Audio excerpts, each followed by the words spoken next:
आनंद जो photo complete આવશે તો દેખાય તારી આગળ પાછળ કોઈ આખું ના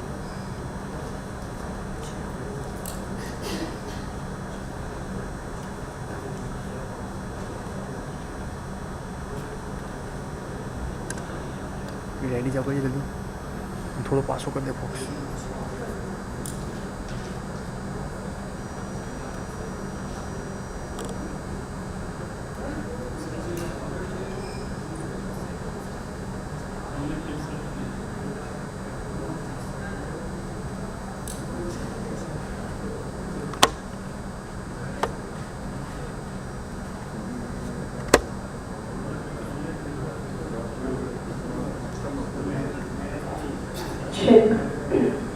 Check one.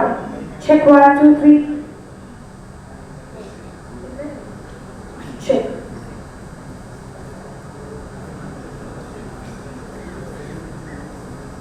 Check. Okay, I hope I'm audible. Good morning everyone, how are you all? Huge round of applause for both the honorable dignitaries.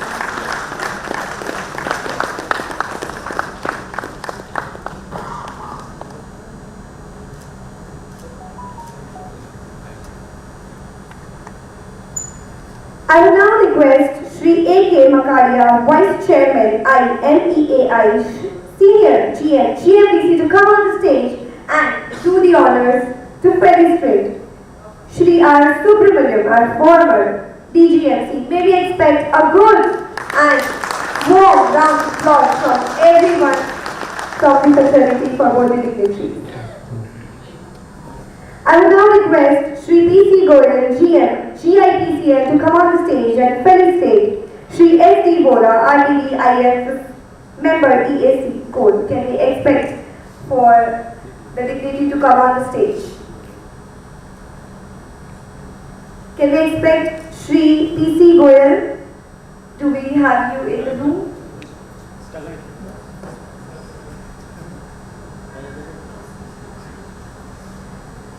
And we have R.K. Das here on the stage to honor S.D. Vora.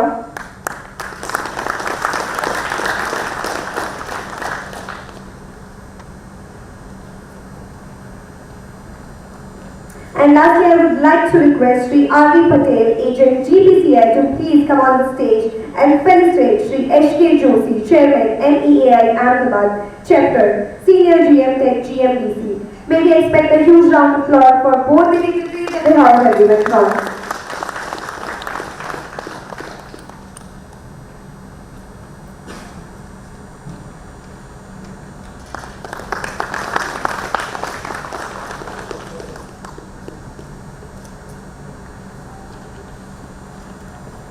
Thank you so much to all the honorable dignitaries who came here and felicitated. I would request all the respectively diced dignitaries on the stage to kindly take this moment and start this event by auspicious lamp lighting. And hereby I request everyone to kindly start. May we expect a good round of applause to finally start this auspicious moment to have a successful entire day.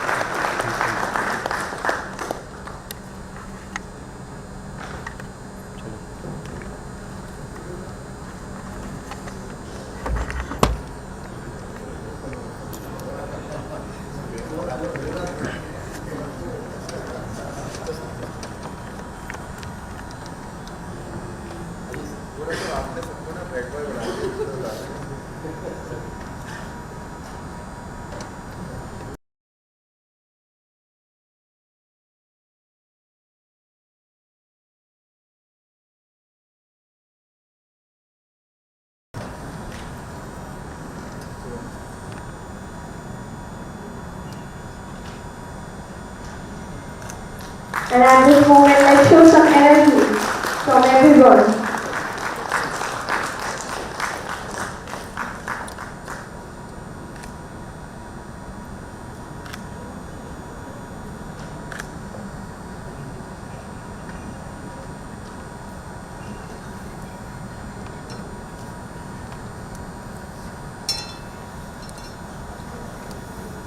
Thank you so much, all the respectable dignitaries on the dais.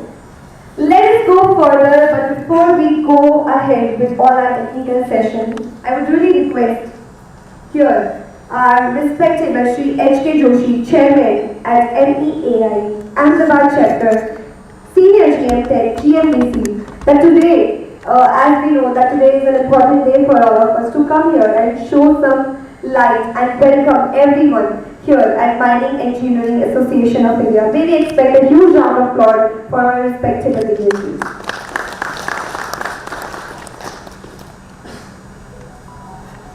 Thank you, ma'am. Good morning, everybody.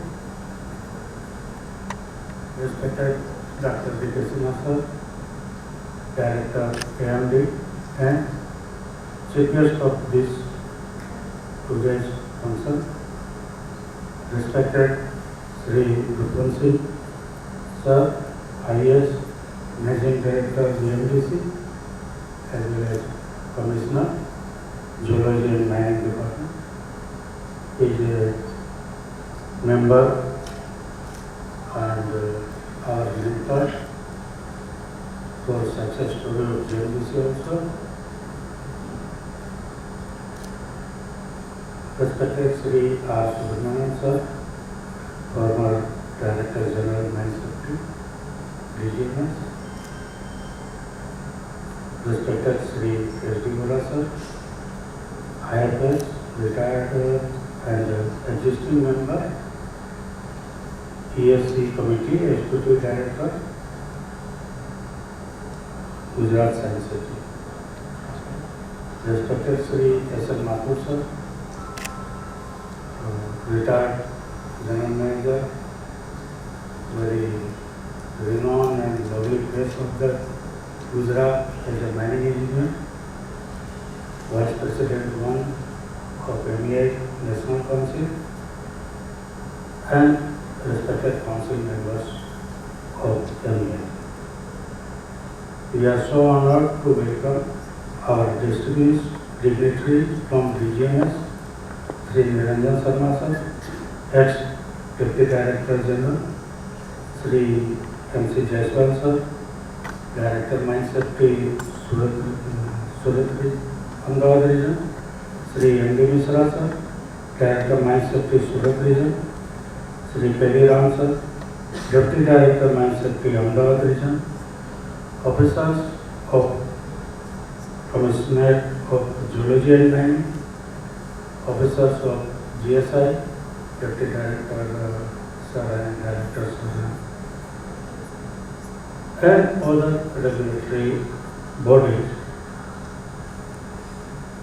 Eminent speakers in today's seminars, officers, Chairman, Jaipur Chapter, Sri Anil Mathur sir, who has come long way to attend this seminar.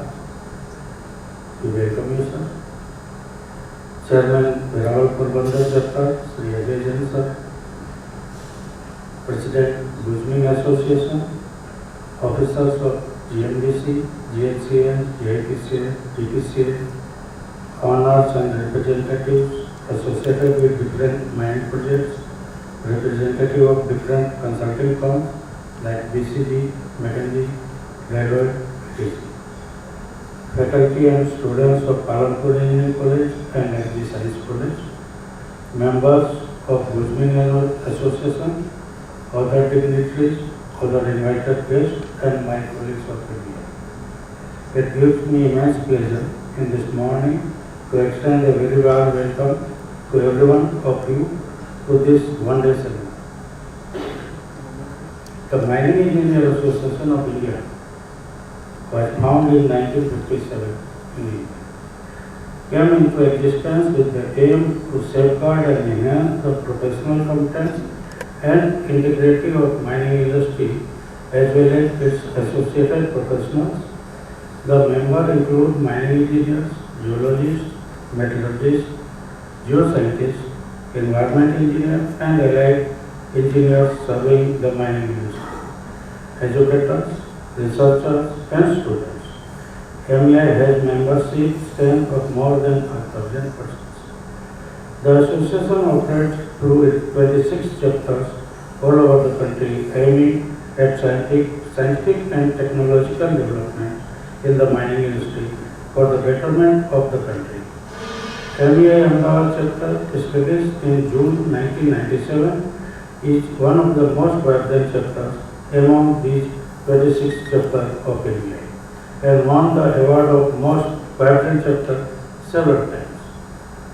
The credit for the vibrancy in the Ahmedabad chapter is attributed to the whole plus 500 members of Ahmedabad chapter. The Ahmedabad chapter is currently celebrating its silver jubilee years. As you are aware, MEI is committed to the cause of generating economic wealth for the nation by engaging into sustainable mining.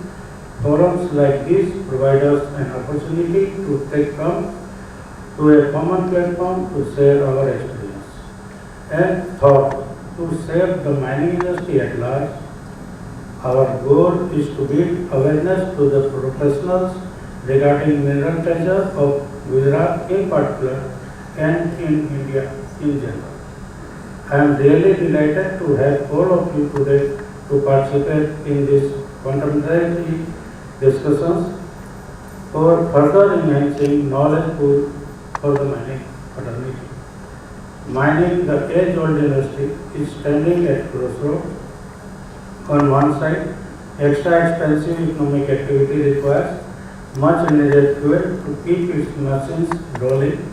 On the other side, the environment aspects also demand extra care and sensitivity while carrying out mining operations.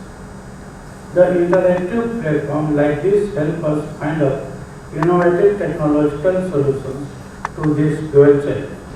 I am sure during this day-long interactive sessions, all of us will be benefited by exchanging ideas and experiences. I take this opportunity to once again extend my heartiest welcome to all of you and to capitalize on this opportunity for the collective benefits of everyone.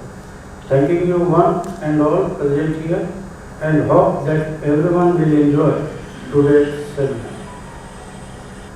मैं खास आभार प्रकट करता हूँ Shri doctor Sinha साहब का, जो हैदराबाद से हमारी जो इच्छा थी उसको पूर्ति करने हेतु और अपने ज्ञान को हमारे साथ शेयर करने हेतु यहाँ तक पधारे हैं। मैं उनका तहे दिल से यहाँ स्वागत करता हूँ। मैं स्वागत करता हूँ हमारे जीएमडीसी के एमडी सर का, जिन्होंने अपने व्यस्तम कार्यक्रम में से समय निकालकर यहाँ हाजिरी दी है और हमें मोटिवेट किया है। उसके लिए हम उनका आभार भी प्रकट करते हैं और अभिनंदन भी करते हैं।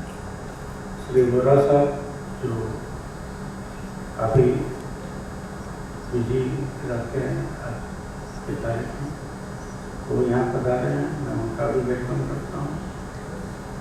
मैं वेलकम करता हूँ श्री सुब्रमण्यम साहब का।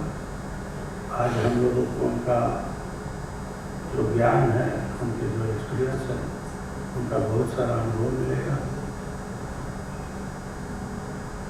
इस आयोजन में as a chairman MEI Ahmedabad chapter मैं आप सभी का स्वागत करता हूँ और खुले दिल से मैं क्षमा प्रार्थी भी हूँ अगर कहीं कुछ त्रुटि हो गई।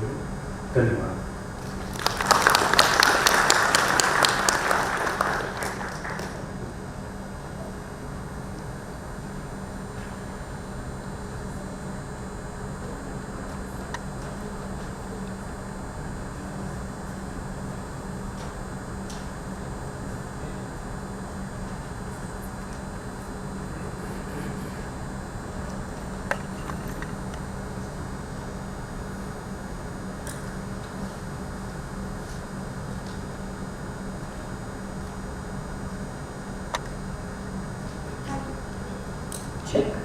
Thank you so much, sir, for sharing your valuable thoughts. May we expect a good round of applause, everyone, for this on honorable welcome speech. Can we expect a good round of applause, everyone?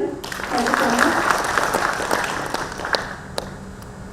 So next I would like to welcome our next dignitary in the house, Shri S.D. Vora, who is retired IF member, and also he is an Export Appraisal Committee core, the member over there. Very versatile in his thoughts, and today we are very honored to witness him here and share his rich experience of life. May we expect a huge round of applause to welcome him here and share your thoughts. Thank you so much.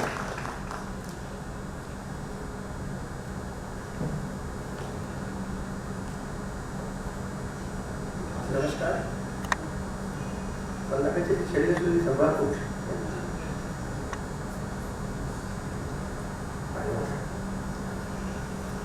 मेरे left में बैठे हुए महानुभाव और सामने बैठे हुए सब महानुभाव को मेरा नमस्कार। थोड़ा सा ऐसा लग रहा है कि शायद मैं फिश आउट ऑफ वाटर हूँ। माइनर्स के बीच में पर्यावरण वाला कैसे आ गया? वैसे आना ही चाहिए था, इसलिए आया है। साथ में भी है और बीच में भी है। मैं दो बातें कहूंगा। Primarily it is very insignificant issue। 1998 में मैंने पहली बार कार खरीदी और मेरी कार का नंबर था 1773। थोड़े दिनों बाद मेरे पड़ोसी पाठक साहब ने एक कार खरीदी तो उनके गाड़ी का नंबर 6114। बाजू में बारोट साहब रहते थे, उन्होंने भी एक गाड़ी खरीदी जिसका नंबर है 1889। तो मेरे लड़कों ने मुझे बोला कि पापा have you notice one thing? I said what? कि तीनों की गाड़ियों के बीच वाले नंबर 2-2 है। I said yes. फिर गाड़ी नई थी तो इधर उधर घूमने जाते थे। रास्ते में देखा तो 2 चौगा और 2 पंजा और 2 सत्ता और 2 अट्ठा और ऐसा बातें होती रही। और एक दिन मैं अकेला, आई वाज पास में स्पीपा में मैं सर्विस करता था, तो मैं गाड़ी लेकर के ऑफिस जाने लगा तो इनएडवर्टेंटली मैं भी देखता रहा कि 2 पंजे, 2 सत्ता, 2 अट्ठा। कोई ज़रूरत नहीं थी पर मेरे मन में वो कंटिन्यूअस असर कर गया और भी इनएडवर्टेंटली देखता रहा। फिर मैंने मेरे क्लास में भी ये किस्सा दोहराया तो मेरा जो फैकल्टी मेंबर था ही सेड कि sir have you notice one thing? I said what? कि शहर में घूमती हुई गाड़ियों में से 10% गाड़ी ऐसी है जिसके बीच वाले नंबर 2-2 है। ओ एक छोटी सी बात कहा कि कहाँ पहुंच गई। ये एक दूसरी पे बात बोल देता हूँ, जब सुनोगे तब मुझे फिर से याद करो। वो गाना तो आपने सुना होगा, आधा है चंद्रमा रात आधी। आधा शब्द कितनी बार आता है? आधा है चंद्रमा रात आधी, रह न जाए तेरी मेरी बात आधी। 49 बार आता है। आज मैंने ये बात कह दी है और अगली बार जब आप गाना सुनोगे तब आप गाना नहीं सुनोगे, आधा गिनते जाओगे। और आधा गिनने के बाद बोलोगे 52 बार है, वो वोरा गलत बोल रहा था। ये ध्यानाकर्षण करने की बात है। If we start paying attention to the issue, even small and insignificant issues, they also attract our attention, and we start paying attention to that inadvertently, effortlessly, and that is precisely the reason why we all are, I am here with you to attract your attention to environment. फिर एक बात कहता हूँ, फिर मेरी बात मैं समाप्त करूँगा। I was in Sardar Sarovar project and हम सरदार सरोवर की एक ब्रांच कैनाल कच्छ में जाने वाली थी, तो वो डेजर्ट को क्रॉस करते हुए जा रही थी। तो little run of Kutch and greater run of Kutch के बीच में से वो लाइन जा रही थी। या तो मैं कैनाल को न जाने दे या कैनाल जाए तो दूसरी बात का हम ध्यान रखें, हम अकेले नहीं हैं, बहुत कुछ भी है। घुड़खर अगर कुछ नहीं करते तो बड़े रण में, ग्रेटर रण में वही रह जाते, छोटे रण वाले छोटे रण में रह जाते। एज अ रिजल्ट क्या होता? इनब्रीडिंग होता। एक ही फैमिली के बच्चे पैदा होते होते हो सकता है कि 50, 60, 70 साल के बाद वो घुड़खर नष्ट हो जाए। वो न हो जाए इसलिए study 1, study 2, study 3, study 4 and ultimately Sardar Sarovar project spent more than 400 crore rupees to create effortless or barrier free infrastructure for the canal। बहुत सारी चीजें बनाई। उसमें एक चीज, घुड़खर जब चलते हैं तब खड्डा कर देते, गारा कीचड़ में, मड में छोटा सा 4, 5, 6 इंच का गड्ढा कर देते हैं और हर एक गड्ढे के अंदर डेजर्ट लार्क नाम की चिड़िया रात भर रहती है। कच्छ के डेजर्ट में एक भी पेड़ पत्ता नहीं है, तो बेचारी चिड़िया कहाँ रुकती? तो एक एक खड्डे के अंदर एक एक चिड़िया रुकती है। तो हम किसानों को पानी लेने की छूट है, लेना चाहिए, लेकिन चिड़िया का घर बर्बाद करने की हमको कोई मंजूरी नहीं है। हम अकेले नहीं हैं, सब है, सबके साथ चलना चाहिए, तभी सब कुछ अच्छा होगा। गीता की बात कहते हुए आई क्लोज माई टॉक। भगवान कृष्ण ने कहा था, look at me and I will look at you, forget me not and I will not forget you. आज के दिन दो ही चीज करें, we start paying attention to environment, let us protect environment, environment in turn will protect us. With that, I'm thankful to the organizers for calling me here, sharing few words with you. Thank you very much, and I wish you all the best. Thank you.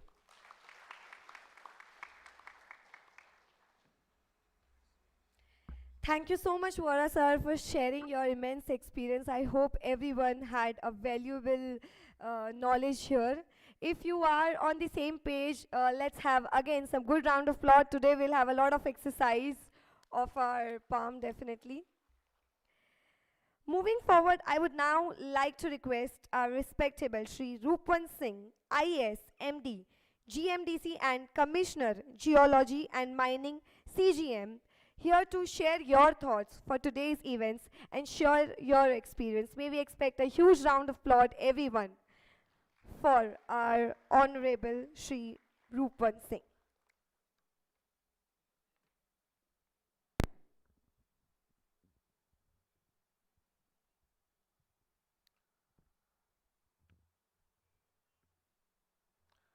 Vora साहब से काफ़ी कुछ सीखा। बाईं ओर बैठे महानुभाव और सामने बैठे उनसे भी बड़े महानुभाव, आप सबका यहाँ स्वागत है और मेरी तरफ से धन्यवाद कि आपने मुझे यहाँ बुलाया। और इंजीनियर तो हूँ नहीं, पर इंजीनियरों की सभा में मुझे डायस पे बिठाया।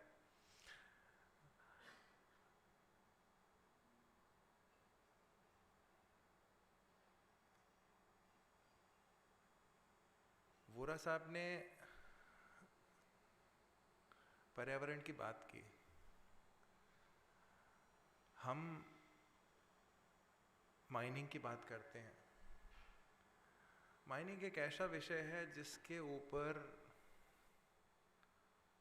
सब कुछ निर्धारित है, पर सब उससे 2 गज की दूरी बनाए रखना चाहते हैं। पता ही नहीं क्यों। Strictest of reactions, sharpest of emotions, पता नहीं ये सेक्टर इवोक करता है। और इस सेक्टर से जुड़े हुए लोगों को ये जीवन में अलग अलग तरह से फेस करना पड़ता है। मैं तो ग्राउंड एक्शन से बहुत दूर बैठता हूँ, पर आप लोग ये फेस करते हैं, ये रिएक्शंस, ये इमोशंस।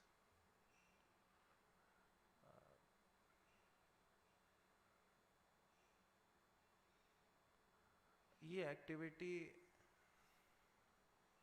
डिफ़िकल्ट एरियाज़ में होती है, जोग्राफिकली दूर एरियाज़ में होती है। वो आपकी सोशो इकोनॉमिक एग्जिस्टेंस पे असर डालती है, आपकी फैमिली लाइफ पे असर डालती है, आपकी सोचने, आगे बढ़ने की प्रवृत्ति पे असर डालती है। फेस कौन करता है? आप ही करते हैं। और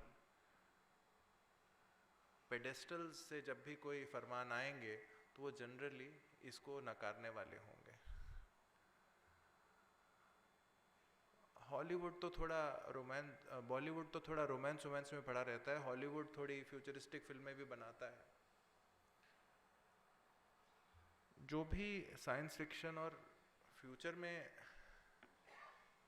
बेस जितनी भी फिल्में होंगी, उसमें जनरली विचार यही हो रहा होता है कि किसी प्लेनेट पे कोई ऐसा खनिज पदार्थ है, उसको कोई बड़ी कंपनी पाना चाहती है और उससे दुनिया पे राज करना चाहती है। 10-15 साल पहले ये बातें सुनते थे तो थोड़ी दूर की लगती थी, पर जिस तरह से दुनिया बदली, ज़्यादा वॉल्यूम वाले खनिज पदार्थों के सामने सूक्ष्म पदार्थों की वैल्यू बढ़ी, तो हमें लगता है कि कुछ तो हमारी दुनिया भी उस तरफ बढ़ रही है। ये मेरे जीएमडीसी के दोस्त हैं, मित्र हैं। इन सब की राहबरी के अंदर कुछ नए आयामों की तरफ बढ़ने की जीएमडीसी कोशिश कर रही है।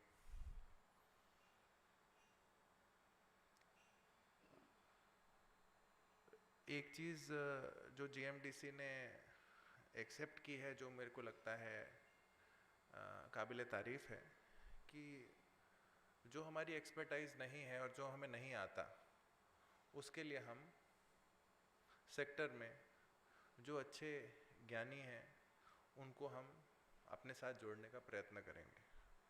आज इस ऑगस्ट ऑडियंस में काफ़ी ऐसी संस्थाएं हैं, काफ़ी ऐसे महानुभाव हैं, उनके शायद आप प्रेजेंटेशंस भी देखेंगे, जो हमारे साथ इस जर्नी के लिए जुड़े हैं। मैं जीएमडीसी की टीम को बेस्ट विशेस देता हूँ। अहमदाबाद चैप्टर जिसने इसका आयोजन किया है, उसको तरक्की विश करता हूँ। वो लास्ट में मैं एक ही बात कहूँगा, जो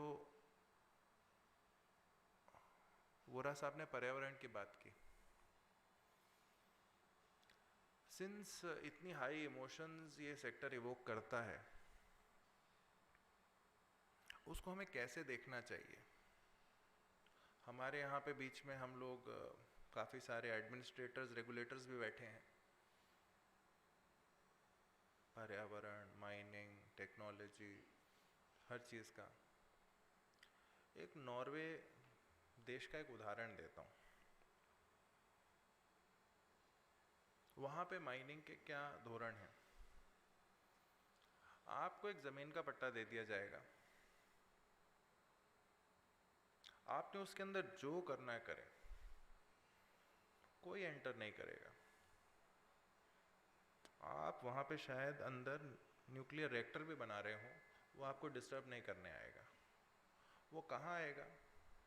आपका जो 10 किलोमीटर या 100 किलोमीटर की जो बाउंड्री है, उसके ऊपर आएगा। जितने मापदंड हैं पर्यावरण के, माइनिंग के, हेल्थ एसोसिएटेड, सारे बाउंड्री पे मापेगा। दूसरी बात, जो खड्डा होगा, जो अर्थ डिस्प्लेस होगी, जो एक ग्रेड से नीचे का या ऊपर का मटेरियल निकलेगा जिसकी आज एक्सेप्टेबिलिटी नहीं है, उसको भी वो बोलेंगे नहीं कि इसको भर जाओ, उसको स्टेबल करके खोद दिया है, उसको पड़े रहने दो। क्यों? आज अंत नहीं है, कल टेक्नोलॉजी बदलेगी, कल समय बदलेगा। आपने ऐसे ही अर्थ तो डिस्टर्ब कर दी है, उसको ऐसे रहने दीजिए। जब आप छोड़ के जाएंगे, इसको बाउंड्री करके जाएगी। अप्रोच है, थॉट है, बोल्ड है, इसलिए सुनने में मज़ा आता है। हमारी अप्रोच और बाकी सारे देशों की अप्रोच बहुत अलग है। ये बस आपके सामने एक विचार छोड़ के जा रहा हूँ। And I wish the Ahmedabad chapter all the best. Thank you.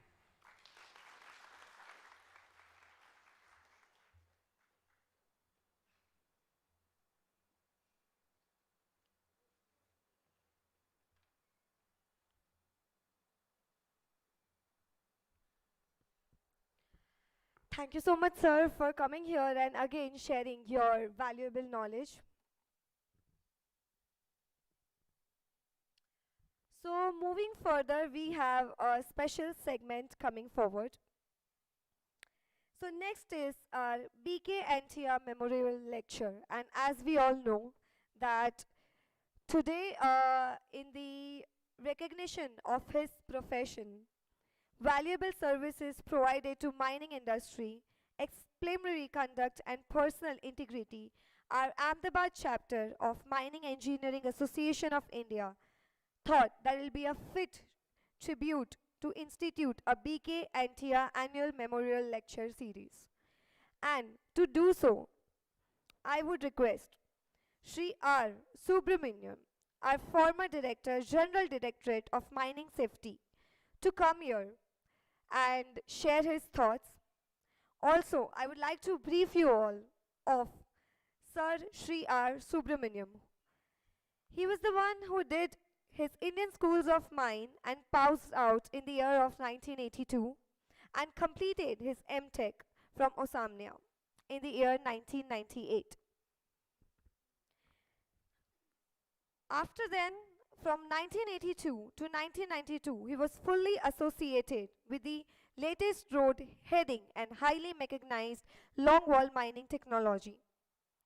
In his entire journey of dealing and leading with high-end technology, he has published 14 technical articles in various national fora. It's a time and moment of a huge round of applause to welcome Sri R. Subramaniam, our former Director General of Mine Safety, to come here and let us have our memorial lecture for Mr. B.K. Antia. Thank you so much.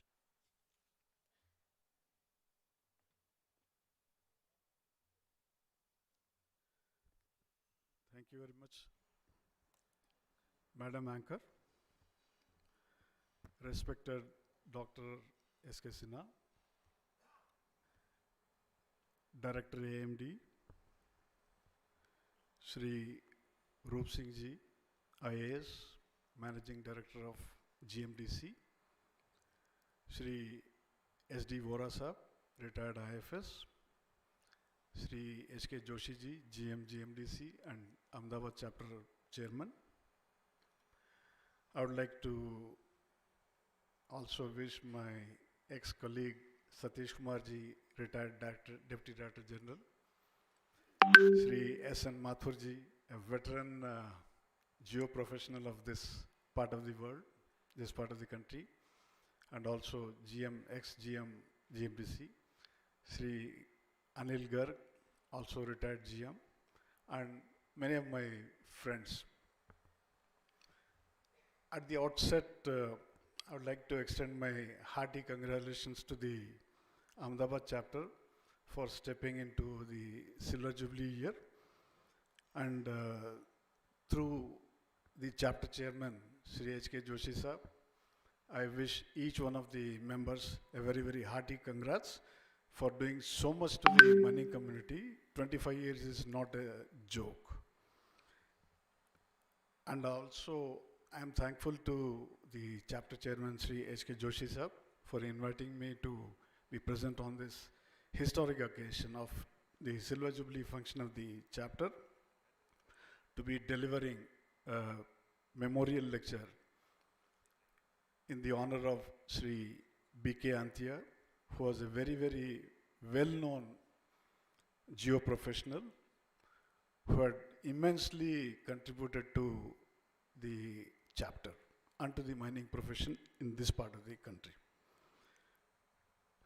I am told that there will be a seminar also in the following period of this day, that is titled Unearthing Mineral Treasure of Gujarat. This is a very, very vital theme for the day. It is highly focused, and I would really love to participate after this function is over. And I also, in my memorial lecture, try to somehow get connected to the seminar theme.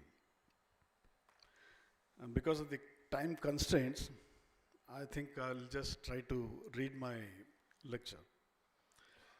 All of you will agree that the entire country is presently sighing a heave of relief from COVID, though it is not yet over. The fourth one perhaps is at the doorsteps. We are not very sure, but we are well prepared, better prepared. I think you all must be knowing that the country witnessed one of its lowest economic performances of minus 7.3% during the first part of the active part of the pandemic, that was 2021. And you also know that the turnaround which India has done currently, it is not only a phenomenal turnaround, but also a global highlight. I don't think any of the so-called developed nations also could think of such a turnaround. And when I say the turnaround happened, it did not happen just like that. It was with a slew of highly reformative policies by the government of the day. And in this connection, I would like to also bring to your attention the dream of our Honorable Prime Minister to elevate the status of India to a 5 trillion economy by 24-25.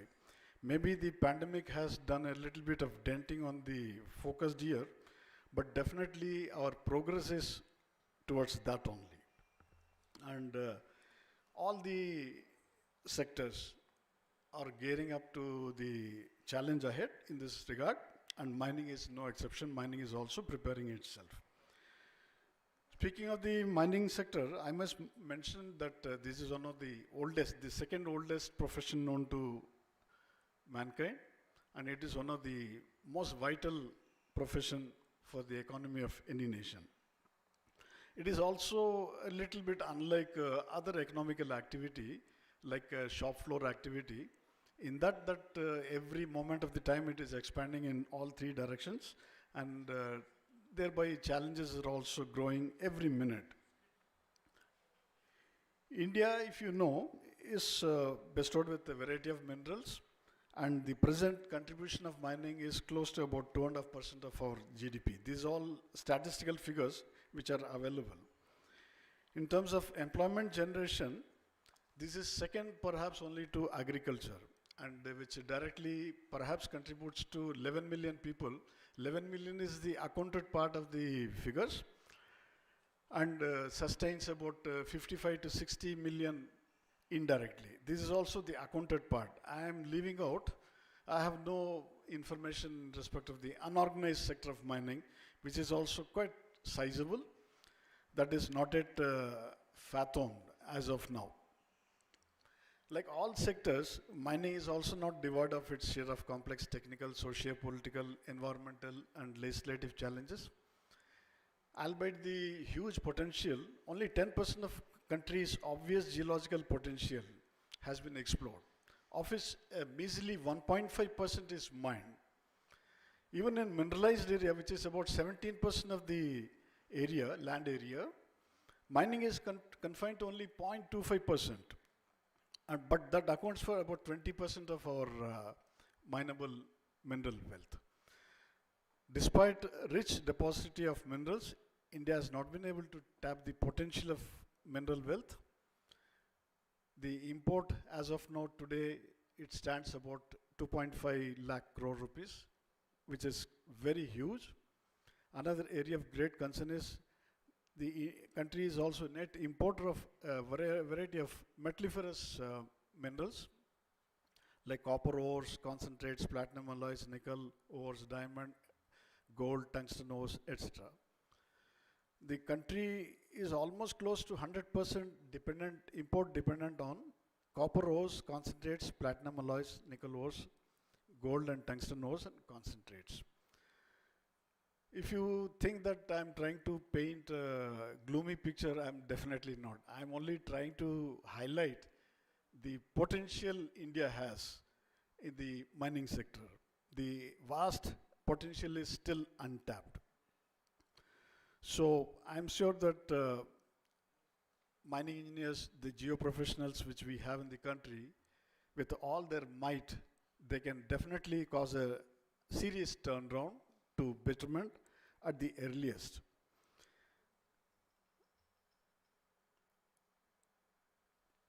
With both central and state governments taking lead roles into correcting the situation and to turning the profession into a highly profitable one by displaying proactive participation in the journey, by ushering in legislative and administrative reforms like MMDR Act amendment, introduction of labor laws, labor codes.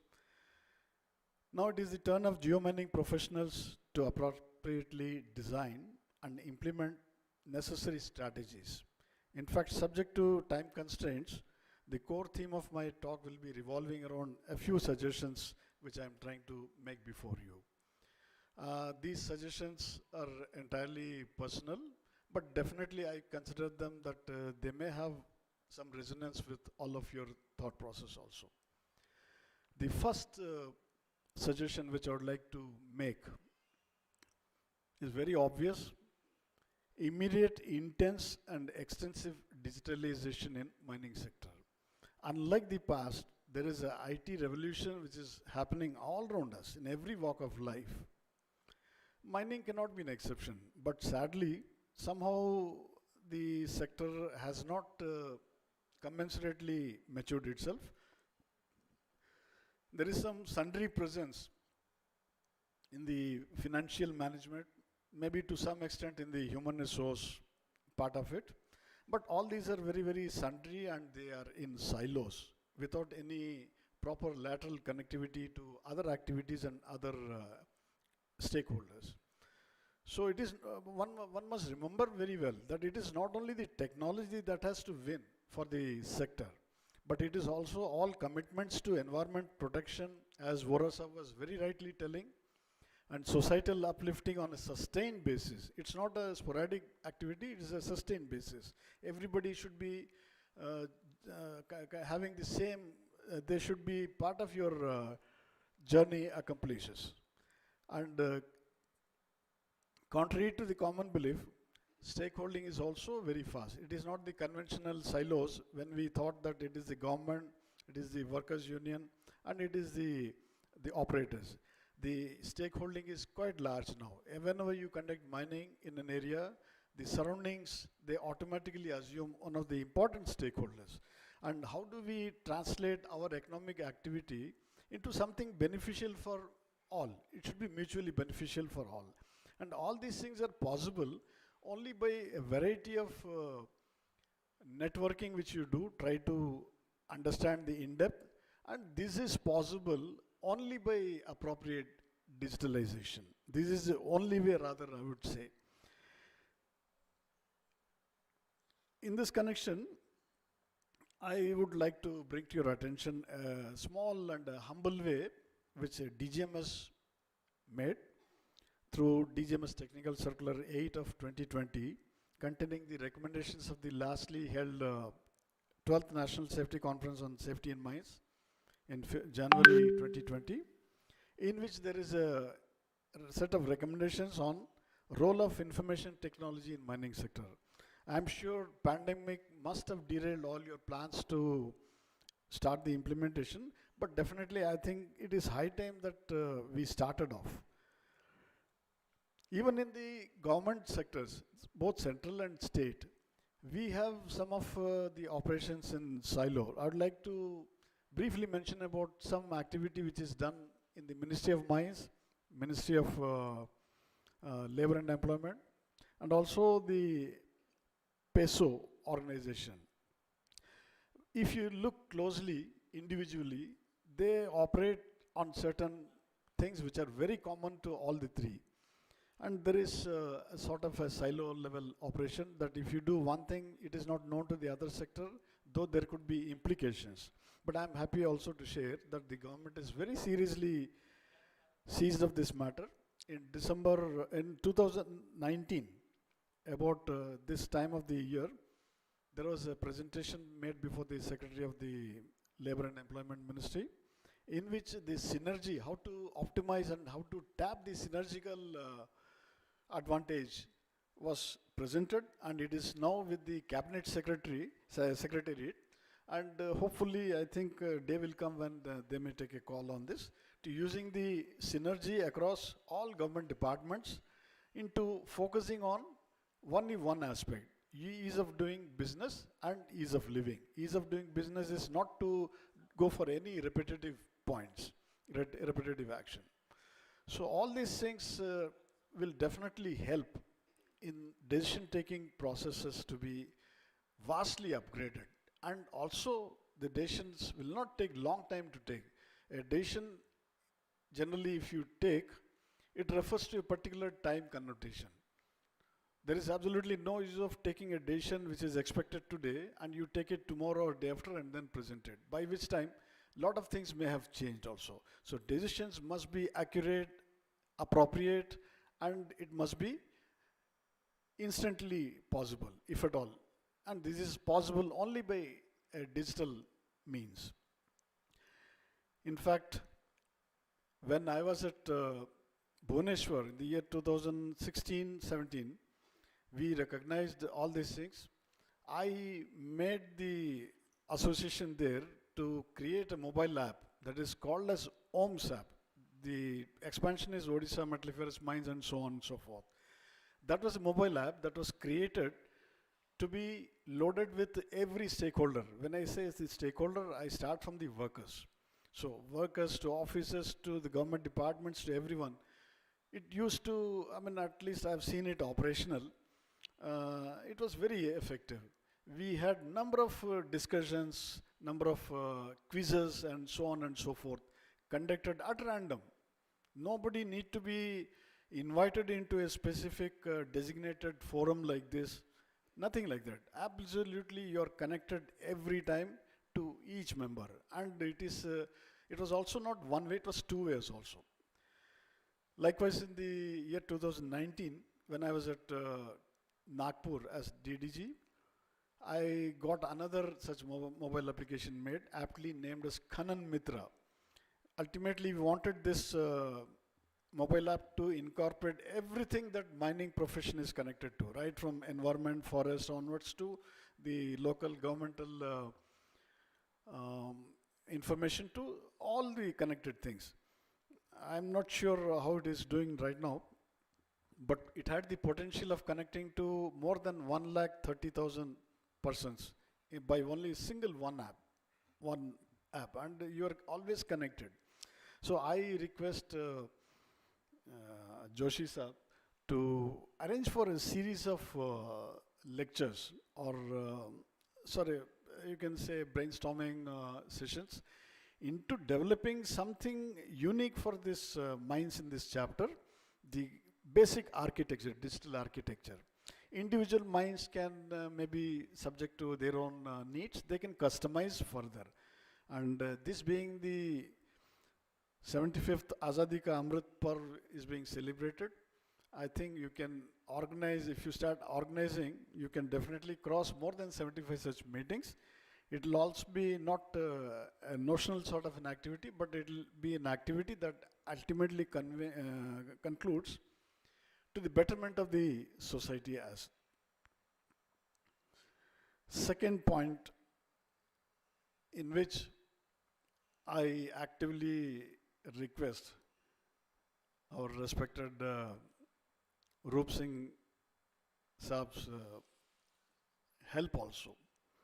This is creation of a nationwide unified and common service for the profession. So long mining has been confined only to the activity that pertains to mining out a mineral and selling it. But lot of activities are happening, as you must be knowing. Tunneling is its peak right now in the Himalayan, sub-Himalayan region, and it is no different than a mining activity, excepting that the mineral, the mined out ore is not sold perhaps, maybe not today, but the activity wise, everything is same. I would like to read one or two paragraphs. It is needless to overemphasize that minerals constitute wasteful assets of country, and therefore their serious exploitation on a continual basis for the future generation of society is not only a constitutional responsibility, but also a moral obligation. Like in any other profession, the entire chain of mining activity, commencing from locating mineral deposits to sale dispatch is subject to by multifarious policy treatments, both by central and state governments, non-governmental agencies also. It is not uncommon to see with despair that the implications of the industry are sometimes not exactly understood for decision making the way the geo-professional would try to understand. The technocrats of the trade, you and I have only seen shallow depth mining as of now. I can say that 230 meters, 250 meters is not a deep mining. The mineral wealth goes further down, and all our future youngsters in the profession, they'll all be manning this deep deposits mining. And I can assure you that deep mining is not at all a simple thing. All comfort levels will be lost. I think the government and state governments are losing the operational and managemental comforts of regulating shallow deposits. The socio-economical and socio-technical challenges in terms of complexities are only growing. For all these things, it is expected that exploitation strategies must be on scientific footing of the highest order, coupled with matching strategic policies on part of the central and state governments, with coordination at the highest levels and at multiple levels. For all these proactive mine operators of the tomorrow, the challenges are enormous, and the risk in investing is also sizable. I'll not say it is beyond us, but it is sizable. Unless until people are careful, the investment is also subjected to huge risk. The profession therefore cannot be on a progressive path till dedicated arrangements are created and sustained by both state and central governments for addressing the technical constraints effectively. It is in this connection that I am proposing the creation of a new dedicated All India service on the lines of IAS, IPS, IFS, IRS, Indian Postal Service, etc., but definitely not as a competitor to anybody, merely from the interest of looking at the mineral wealth of the country on a very, very long-term perspective. We are answerable to all our future generations on this. So this could be aptly named as Indian Mining Service, perhaps. The purpose is to create a core hub of geomining professionals for the country, for properly managing the country's natural resource sector in terms of effective exploitation with integrated conservation and environmental protection, and also this should also include excavations where mineral wealth is not the interest. Like creation of facilitations is the interest, like in tunnels, creation of dams, etc. IMS could be at state or central level, and also the state and central government PSUs for managing complete mining mineral sector of the country, including OSH, environmental conservation, etc. This is definitely not in its role as a competitor, but merely as a scientific facilitator. IMS could bracket all geomining professionals in the country and can have service portability, including on deputation across a variety of ministries, departments, just as other services have. And they can be under the state or central pool and different departments and ministries can co-opt the members as per the need, like DGMS, IBM, etc., etc. Members could be coordinated, co-opted. And creation of IMS would definitely enhance the harmonization of all operations connected to geomining activities of the nation, apart from enhancing the OSH outreach, environmental conservation, protection, etc. in all facets of ground excavations, including mining and tunneling, both in the organized and unorganized sector. Why I'm not very keen to expand the unorganized sector is the time constraint at my disposal. I don't need to tell you the level of anarchy that prevails in the unorganized sector. Whereas the government policies are one and the same for every individual, whether he is in this sector or that sector, but the mere nature of the sector is not in a position to meet the constitutional requirements. This perhaps could be one way, and I again request Joshi Saab to engage in multiple brainstorming sessions with stakeholders at chapter level, and whatever is the outcome of the brainstorming, maybe you can submit to the Apex board for further refinement and maybe to approaching the appropriate authority for this purpose. This is one suggestion I want to make. Third thing is coming to the source of the geomining professionals, that is the academia. I think a lot of changes have happened in the past, and a lot more is required in the academia, where we produce these geomining professionals of the country.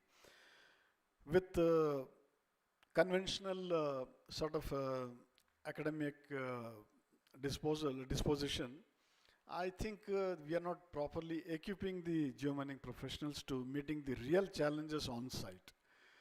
Now is the time of data analytics. You and I create huge data. If at all one wants to really be serious about it, we may not be doing it right now, but I can assure you that every moment of the time, huge data bank is created. Whether it is taken cognizance of, I can't speak on that. But the more you take cognizance of that, the more will be your ability to understand any situation. You don't need to panic about an impending, say, slope failure. When the ground is speaking for days together and we don't understand, we don't try to even understand, we can't be blaming anything.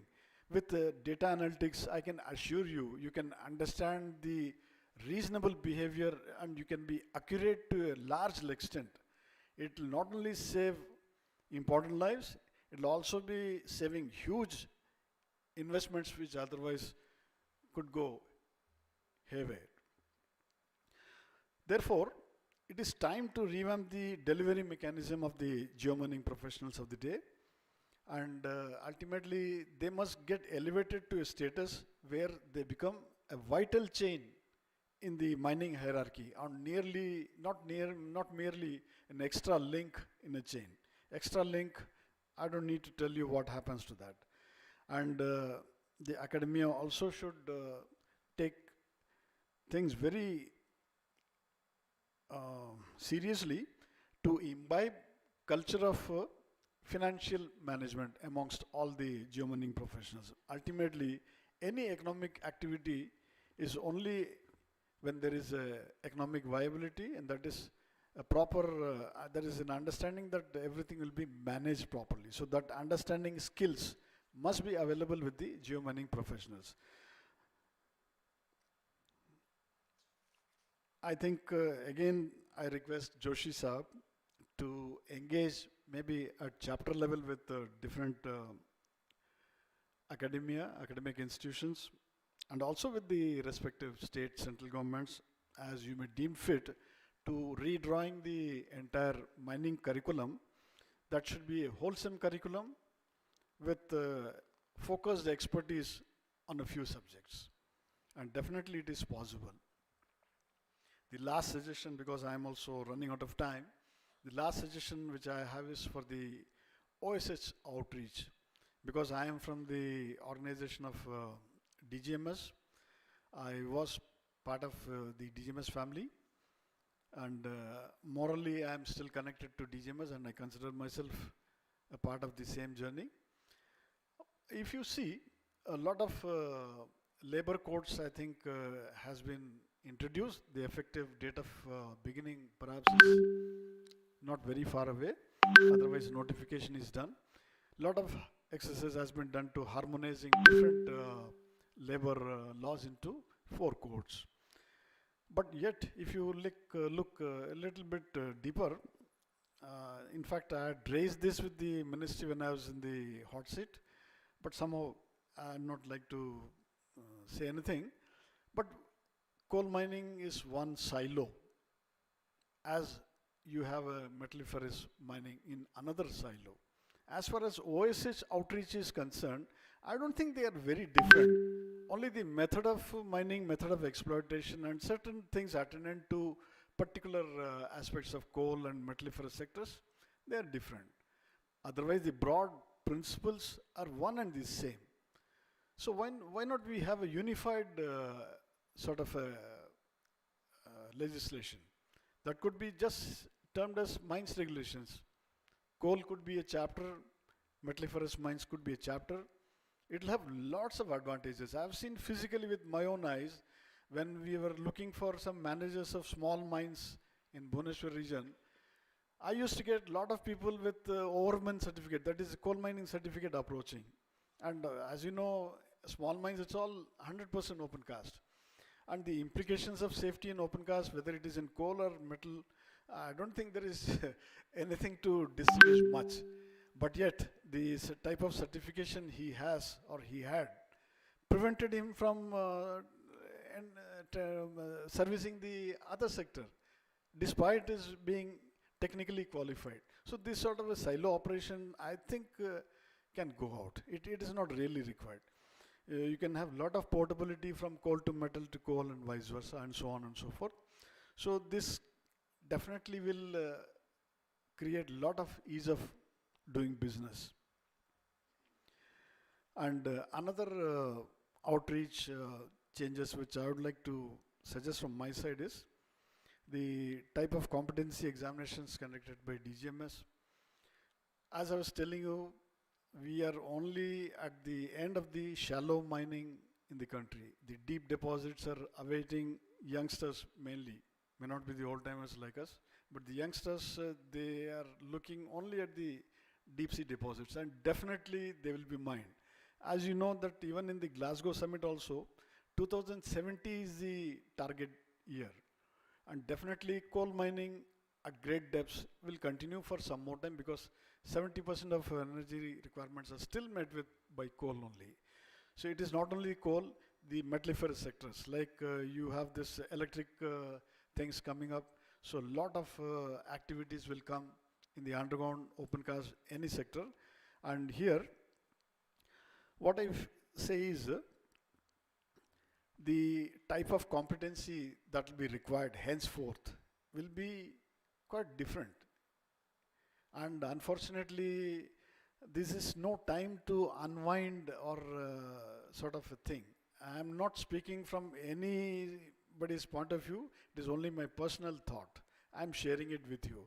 This is the time, and suddenly you will not get anybody to man those deep mining situations when it comes. Where will you go when the academia is not producing that, and when such things are not available in the day-to-day parlance? Suddenly you will not get experts overnight. So we'll have to have competent persons managing. How you get this competency is something which I leave it to the stakeholders. It could be through examinations, or it could be through some other mechanism, some other vehicles. You can create appropriate purpose vehicles for this, and so on and so forth. The stakeholders must do the talking amongst themselves, but the certification or sort of the competency evaluation process must remain. Why I'm telling this is, I'm not very sure, but I overheard somewhere that the sort of certification perhaps may be done away with, is what the government is perhaps thinking, at least to some section of the geomining professionals, say the degree holders, and so on and so forth. This is my hearsay, please don't believe me, but this is likely, and anybody can question this because of so many other parameters. But unfortunately, this also is the time when you have to cultivate for your future. Unless until you invest today, how can you cultivate anything tomorrow? So in that parlance, what I say is, please do, Joshi sir, again with a request to conduct brainstorming sessions to ultimately defining whether we require or not, fundamental thing. If at all we require, then the mechanisms may be with governmental involvement, without involvement, any such things. There are so many things available now with the Government of India also. Skill Council is one. So Skill Council and so such organizations can be definitely taken help from into creating a worthwhile skill pool who are competent, confident to tackling all the challenges of tomorrow. So these were my 4 suggestions, because I did not want to say more because of the time constraints. And coming to the subject of today's seminar, that is on unearthing mineral treasure of Gujarat, I want to tell you that Gujarat, I am envious of most of you, because you are serving in this part of the country, in a state which is bestowed with huge energy sector minerals like oil, gas, and also lignite, and also limestone in abundance, the fundamental thing required for any infrastructure. So you're all duly blessed persons, I would say. Unfortunately, not me. And now it is duty bound on you, the future geomining professionals of this part of the country and members or members of this chapter, to understand only one thing. The state of Gujarat has immense potential. You all may be knowing about the mining tenement system, IBM, in IBM. I'm not very sure about the terminology, but it has something to do with co-opting ISRO. They are doing something on a digital scale with active cooperation from ISRO, Indian Space Research Organization, based at Ahmedabad, into monitoring the mining activities through satellites on a day-to-day basis. So that way, the subject is very, very apt, and definitely I congratulate the organizers for choosing this most apt theme for the seminar. And my heart wishes, best wishes are there with the chapter for this wonderful seminar to conclude. Before concluding, let me also share a few facts before you. Blame it or not, COVID has drastically and permanently changed many of our fundamental perceptions of life and livelihood. Both are, I think, deeply being questioned now. So many things have entered into our lives which hitherto we were not even dreaming, like online LKG schools, online primary schools, and so on and so forth. That was something which was beyond, that is still beyond my comprehension, I should admit. The entire gamut of elimination, prevention, containment of environmental degradation, peaceful and sustainable social existence, and effective governance have assumed newer dimension post-COVID. I don't need to expand what disastrous effect the globe can see if only we meddle with all these things. While a few professions could effectively meet the onslaught, mining has displayed considerable, appreciable changes, but the required openness and technical administrative determination to converting it into cherished and nurtured weakness of generally living in the past has not seen much of a change. This can be a huge opportunity for the entire mining industry. I think the static inertia of rest is a little bit on the higher side. In a nutshell, I would personally say that post-pandemic, both opportunity and time have landed at the doorsteps of the mining profession for it to be remodeled into a vibrant, motivated, effective, progressive, dependable, and highly sought after one in nation building. On conclusion, let me again thank the organizers for providing me this platform to share my few thoughts on this historic occasion of the Silver Jubilee function of the chapter. I am very sure and also hopeful that all my geomining professionals reacting positively to exploring my suggestions without bias and to harping proactively on various measures that are direly required to emerging as a homogeneous community meeting all constitutional obligations while continuing to serve as a competent, responsible, and dependable geomining professions of the nation with greater strength, role, and popularity. Thank you very much for a patient hearing. Jai Hind.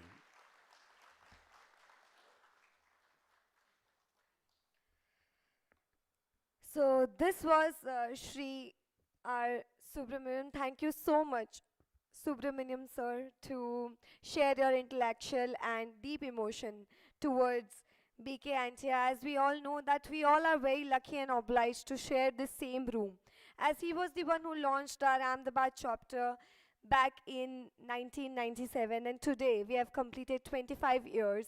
He continued to guide us and our industry till the last. So let us take this moment of gratitude for BK Antia with a huge round of applause, everyone. Again, thank you so much, sir, for sharing your all deep emotion. It has definitely touched our hearts and made us nostalgic. Moving further, I would now like to call our respectable Shri D.K.Sinha, Director at AMD, Atomic Mineral Directorate, to call him here, who is our chief guest. But before we call him, I would like to brief uh, some big achievements of him, and I will definitely fall short of words, but his achievements will not end. So to highlight his shining years and important areas of life, Dr. D.K. Sinha joined AMD in 1984 in Western region in Nagpur.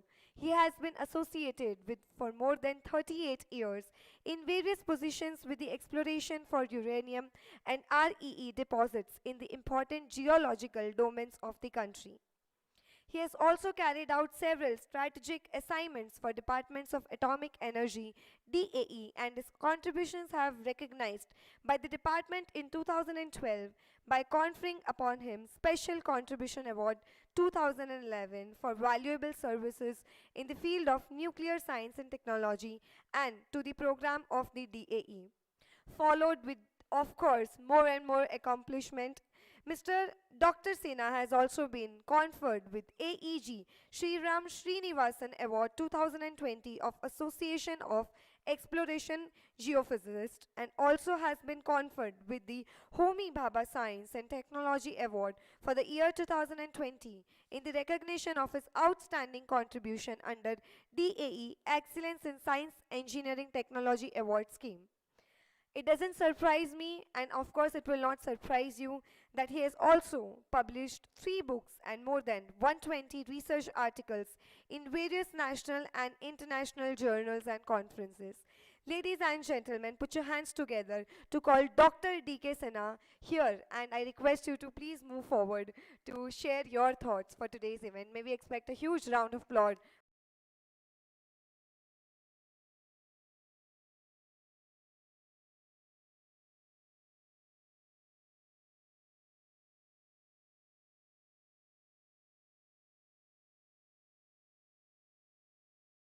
be not standing here. Acha, okay. Yeah, हाँ आप कर दीजिएगा.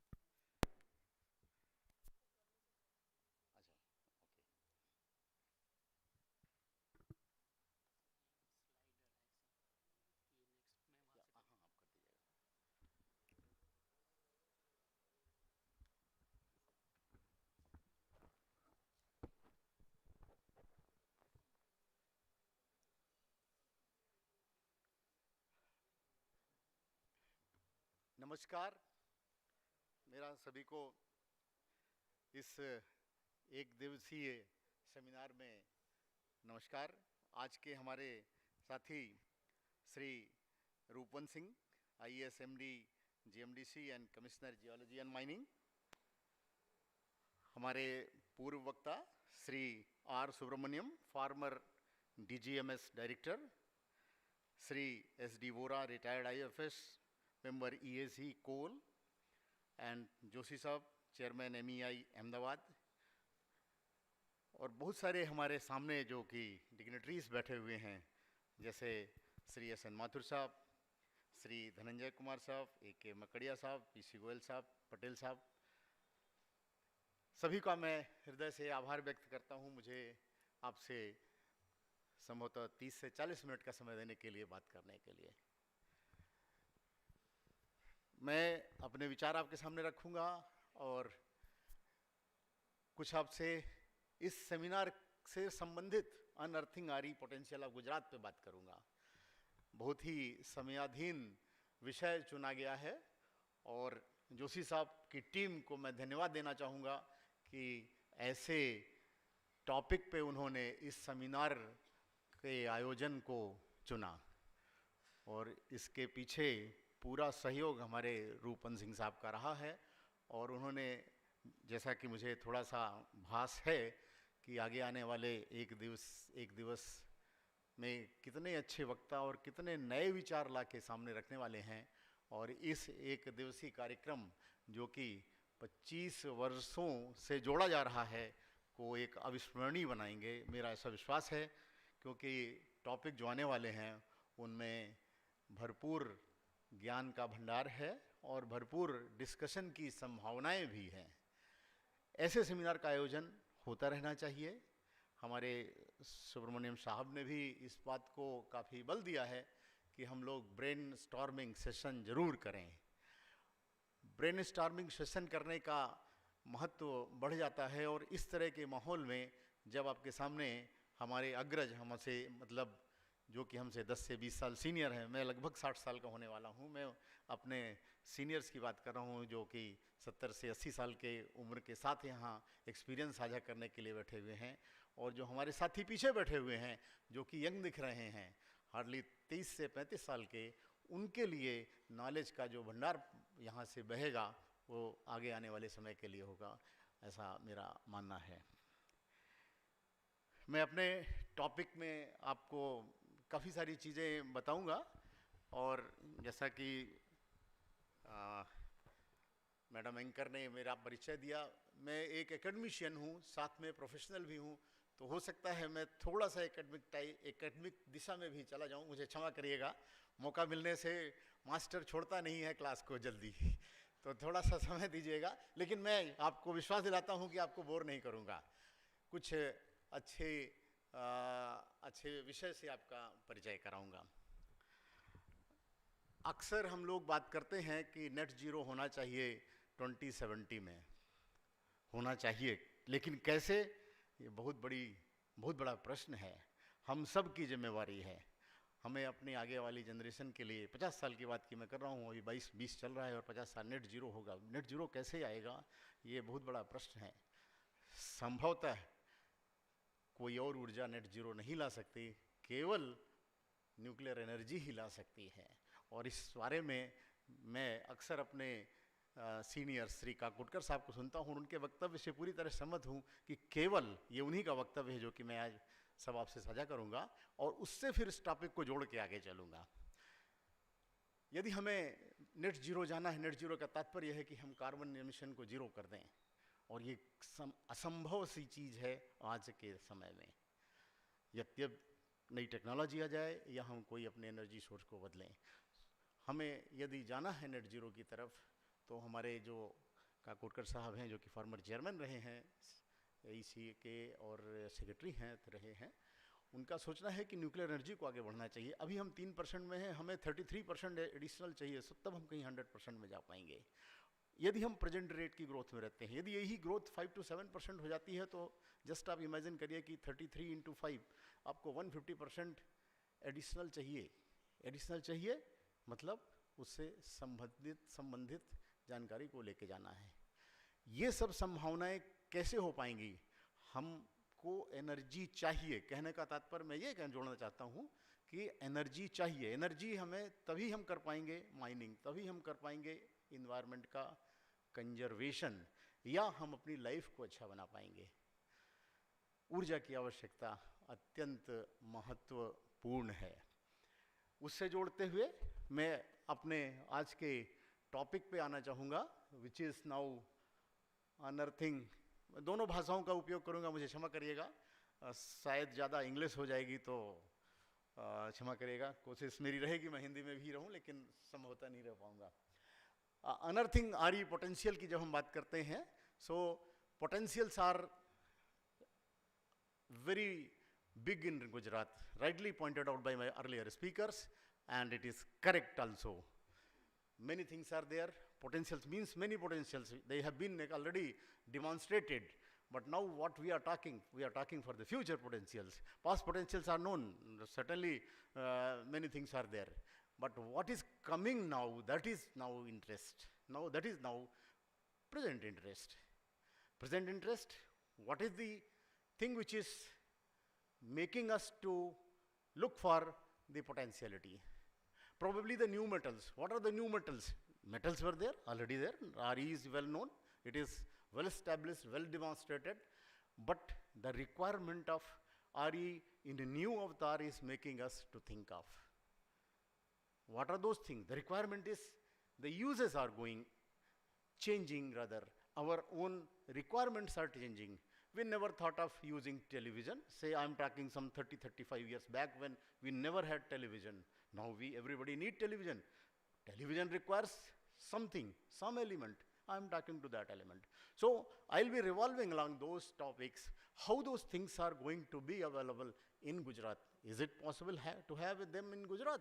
If it is so, then what should be the methodology, or what should be our effort, and how we can make the potentials of Gujarat unearthed. So broadly, the RE potential of Gujarat can be touched upon by various activities. Here just glimpses of my department, to whom the department which I am heading has been shown. I may not be going to discuss all those things. Next please. Before taking to the potential, I feel that I should touch something which to bring to you a subject. And of course, many things are here. As I am seeing, the students are also associated, the younger people are there. They would like to think in this line. When you are having this idea, then we'll be discussing further how to understand the potentials. Broadly, Gujarat state is divided into 3 geomorphic features. One is your Kutch Regia, which is the northwest, and the other one is the Saurashtra area, and the area which is towards main MG area, which we say.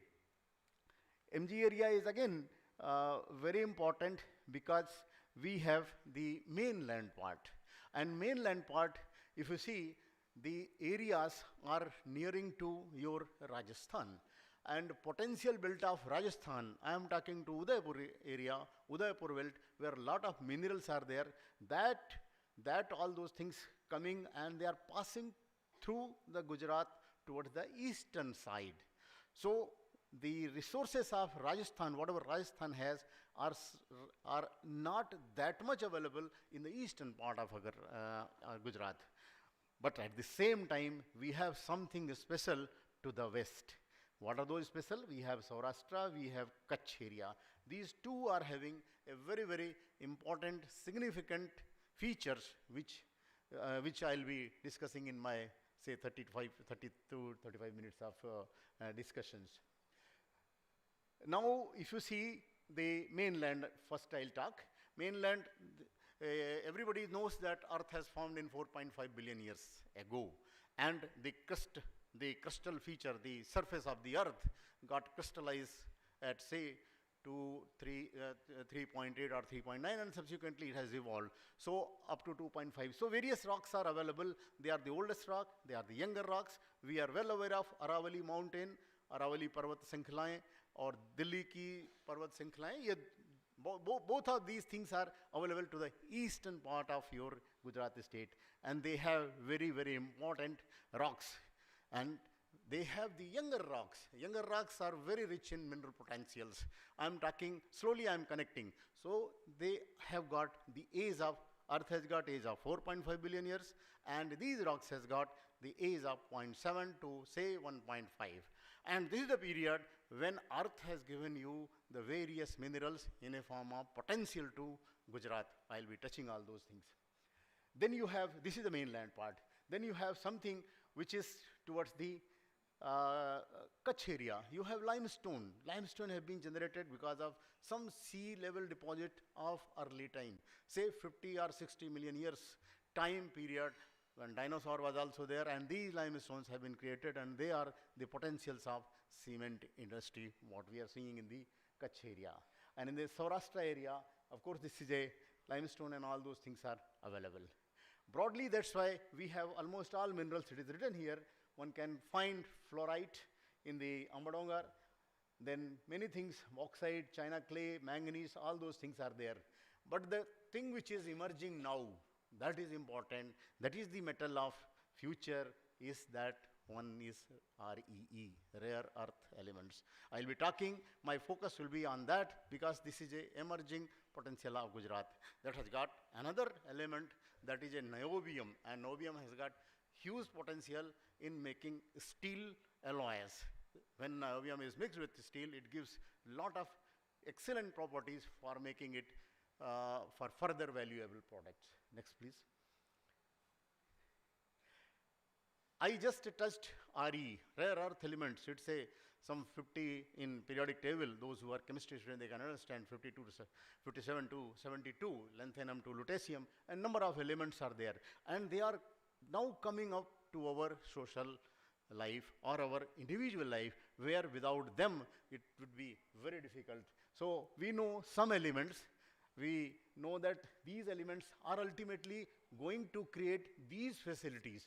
Left side has been shown the various facilities which we are using, and probably without that facility we may not be having a good comfortable life. That's why these elements, that's why these facilities are essential for us. Broadly, if you see the right hand column, the column where we have Nd means neodymium, praseodymium, dysprosium, terbium, all these elements are a part of a RE group. And if you see the right hand side diagram where it has been divided into two parts, the upper part is your metallic scale and the bottom is the half part is your oxidized state. Oxidized state of RE, REO we say, and those things are also used. They are used in phosphorus, they are used in catalysts, they are used in ceramic and glass, and in a metal form, they are again used for making magnet. Now, magnet is going to change our life. It is a very, very essential part of our electrical vehicle, which is going to come, say, after 10 years, everybody is going to have that electrical vehicle when you are not given the permission for drive through petrol or diesel, something like that, it is going to come. So these elements are so much important with that idea. Next, please. How these elements look like? These elements are ultimately go to mineral phase. Mineral is nothing but so many elements are coming in a form of one inorganic substance that we call mineral, and these are the various minerals which are occurring in nature. They are occurring in your Gujarat itself. That is the potential, what I am talking. That's why this picture has been brought to show you all these minerals are available at various places. And what are those various places? What are the potentials? All those things we are going to discuss in a couple of minutes later. Next, please. Coming back to the elements, as I said, the left column shows name of elements, just I took the name, and mostly they are occurring in a ppm, parts per million scale. And if you see the crustal level occurrence, this is average basically. If you see the crustal level occurrence can give you 100 to 250 ppm of these elements collectively, if I say. Otherwise, individually also they are very poor, very poor. So this is the normal occurrence of what we say. 250 ppm is available, that means in agar. What could be then economical grade? If it is concentrated at some place, say up to 10 times or 100 times. We look forward at least 10 times. So 200 multiplied by 10, that means if we get this concentration at one place more than 0.2%, that becomes probably economically viable. Again, technology comes into picture. First resource has to be understood, first potential has to be understood, then the technology comes later. If you can make them extractable from that 0.2%, then yes, that has become a real valuable product. So this is the basically concept, and it occurs in various minerals what we are talking. Mind it here that this is not so rare, though they are called rare earth, but they are not so rare. Rather rare is copper, which is hardly 55 ppm, and they are occurring up to 255 times. Lesser element is not known as a rare earth. Copper, similarly zinc is also 70 ppm. So that way they are not so rare, but they have been categorized because of certain characteristics that they are rare earth elements. Next please. Now coming to this potential, if I talk about world scenario and then bring to the present situation, I am going to come to Gujarat. I will be speaking for more on Gujarat, but when I take the perception from world over, then you can appreciate your own state, the potentiality of your state. That's why this slide has been kept. The world over, the resources are say 120 million ton. This is the total resource available world over, and maximum goes to China. Your 37%, everything is China, and China is controlling the market. So we have to have our own self-sufficiency. Atmanirbharta is needed so that we can counter in case if we are not getting. Right now it is available, may not be available tomorrow. So think in this line. So we have to have our own resources ready, developed, and for our own use. Similarly, Brazil has got something that is hardly 18%. Vietnam has got 18%. Russia has got 10%. After that, we are the place. Our place comes. That is only 6%. But 6% is not a small resource. It has got 6%, and most of that is available within our country. I will be touching that point.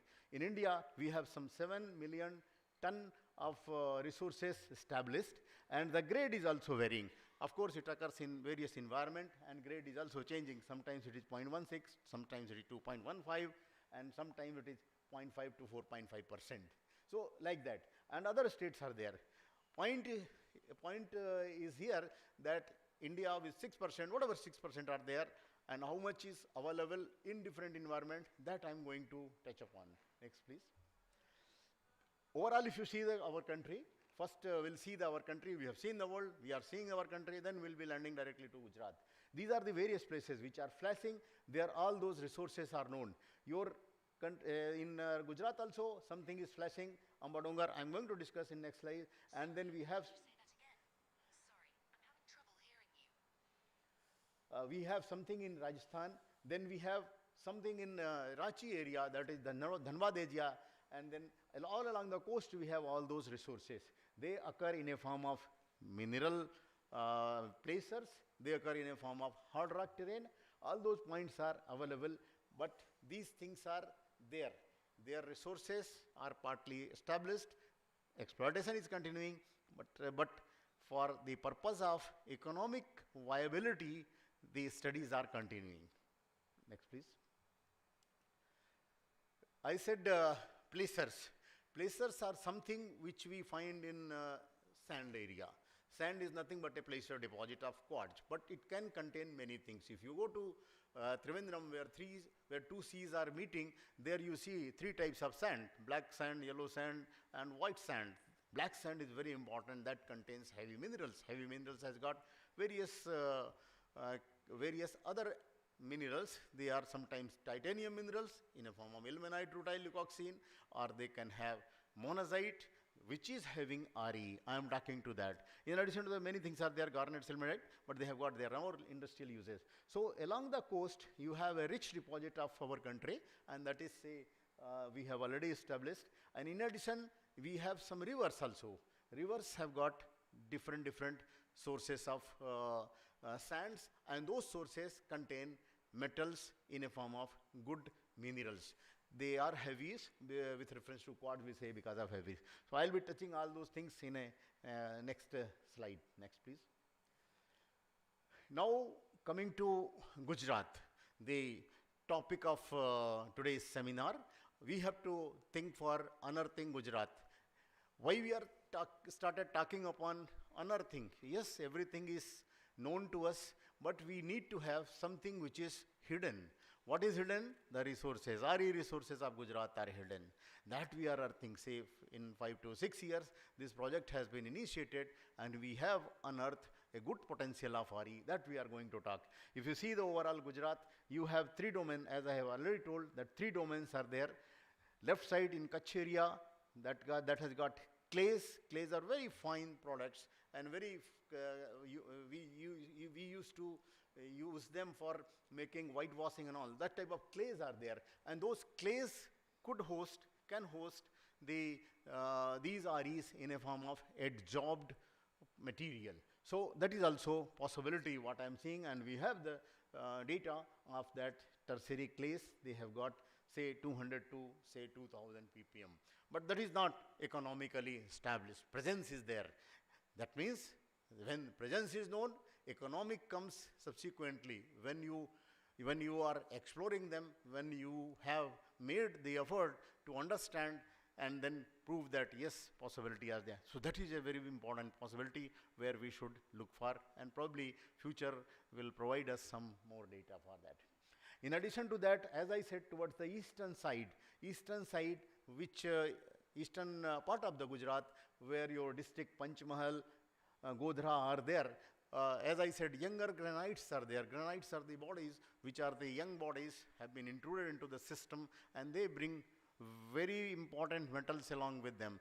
I said 700 million year to 1500 million year period was assigned to these granites, and these granites have brought various metals, including REE.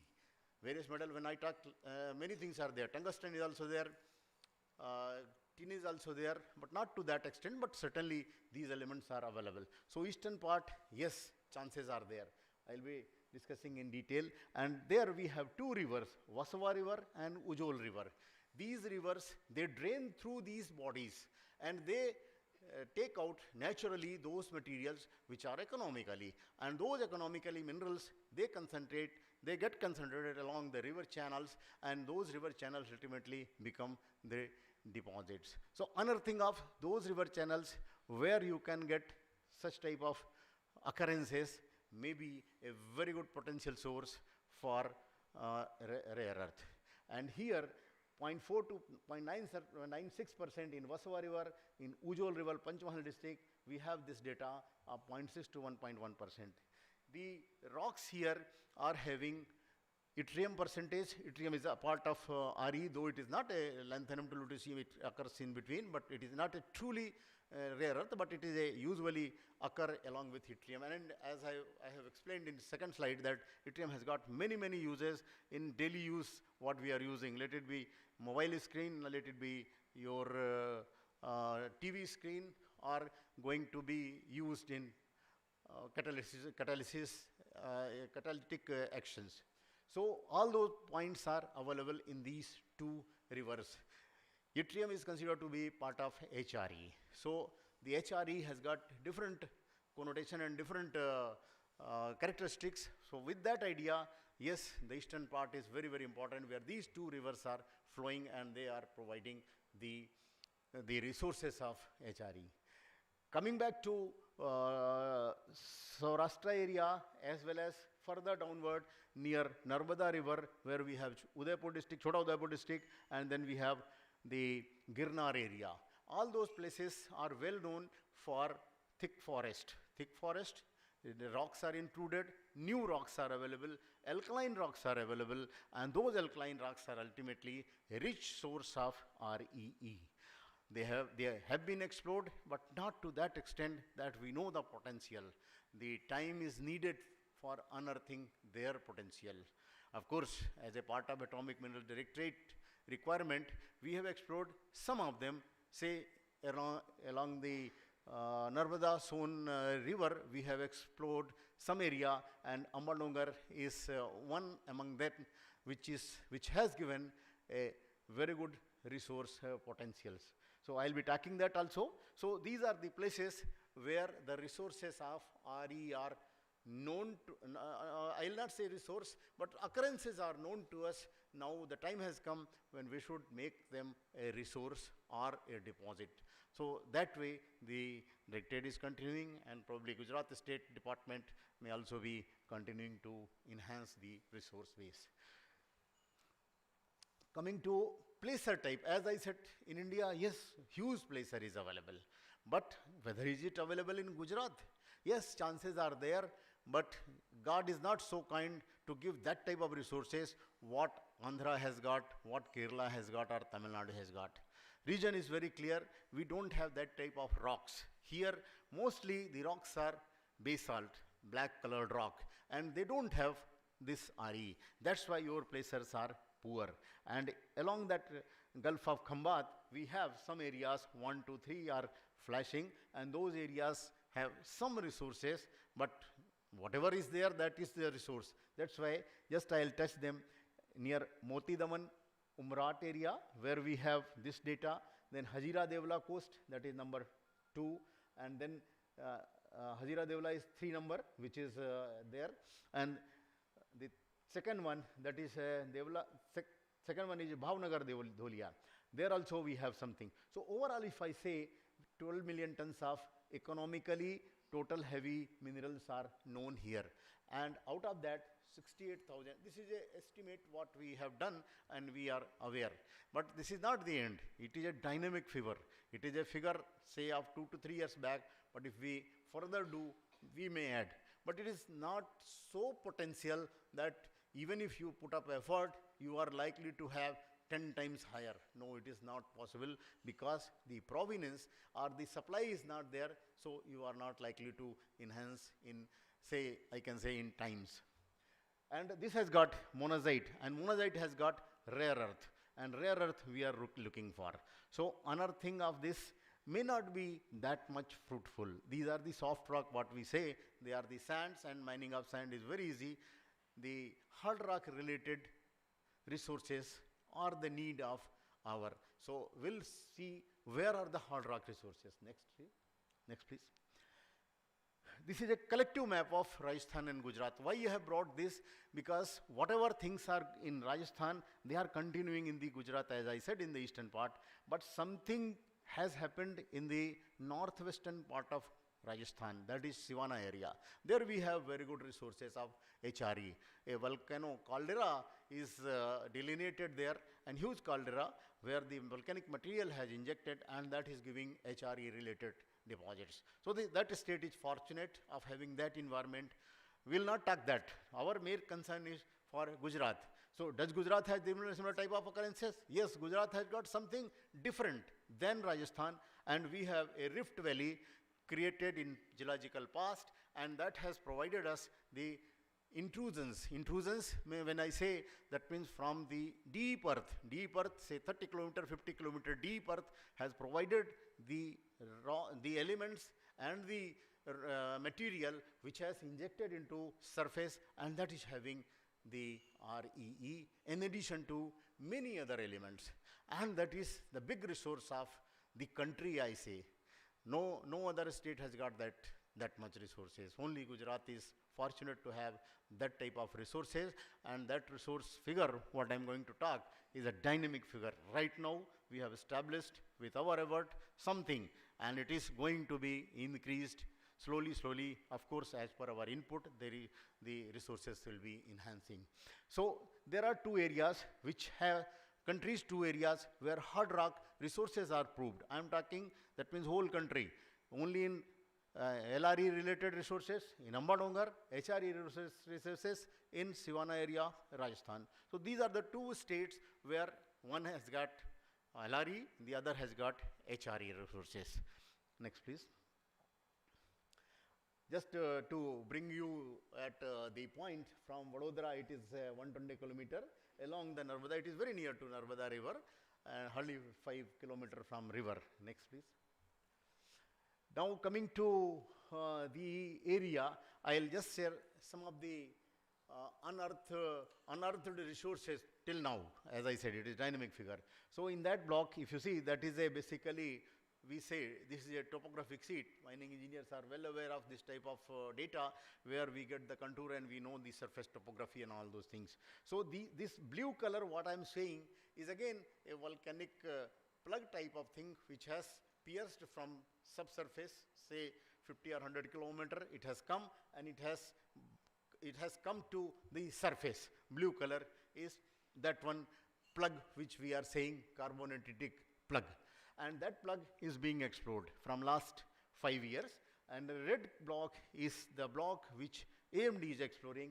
Green block is being explored by Geological Survey of India. Both agencies are central government agencies, and we are exploring. We are exploring on behalf of Government of India, but the resources ultimately handed over to the state government, and those resources belong to state government. As per AMCR, Atomic Minerals Concession Rule, everything is a property of a state government, and they are going to develop, they have to develop all these resources for them for their own purposes. So this area, what I said, red is your AMD block, right is your GSI block, and if you see here in the left side map, a circular body is shown in a better form. Many things are there, yellow color is some different rocks and all those things. So that is our concern where we are concentrating. And this is not one. Number of this type of things are available. May not be this much big. This could be the biggest one, but number of satellite things are there. And those satellite things have been picked up by the various methodologies, say geophysical contrast, say geochemical contrast, and by surface investigations. So a huge potential of this area is being unearthed. This is the message which I would like to share with the mining engineers and earth scientists of Gujarat state, those who are participating.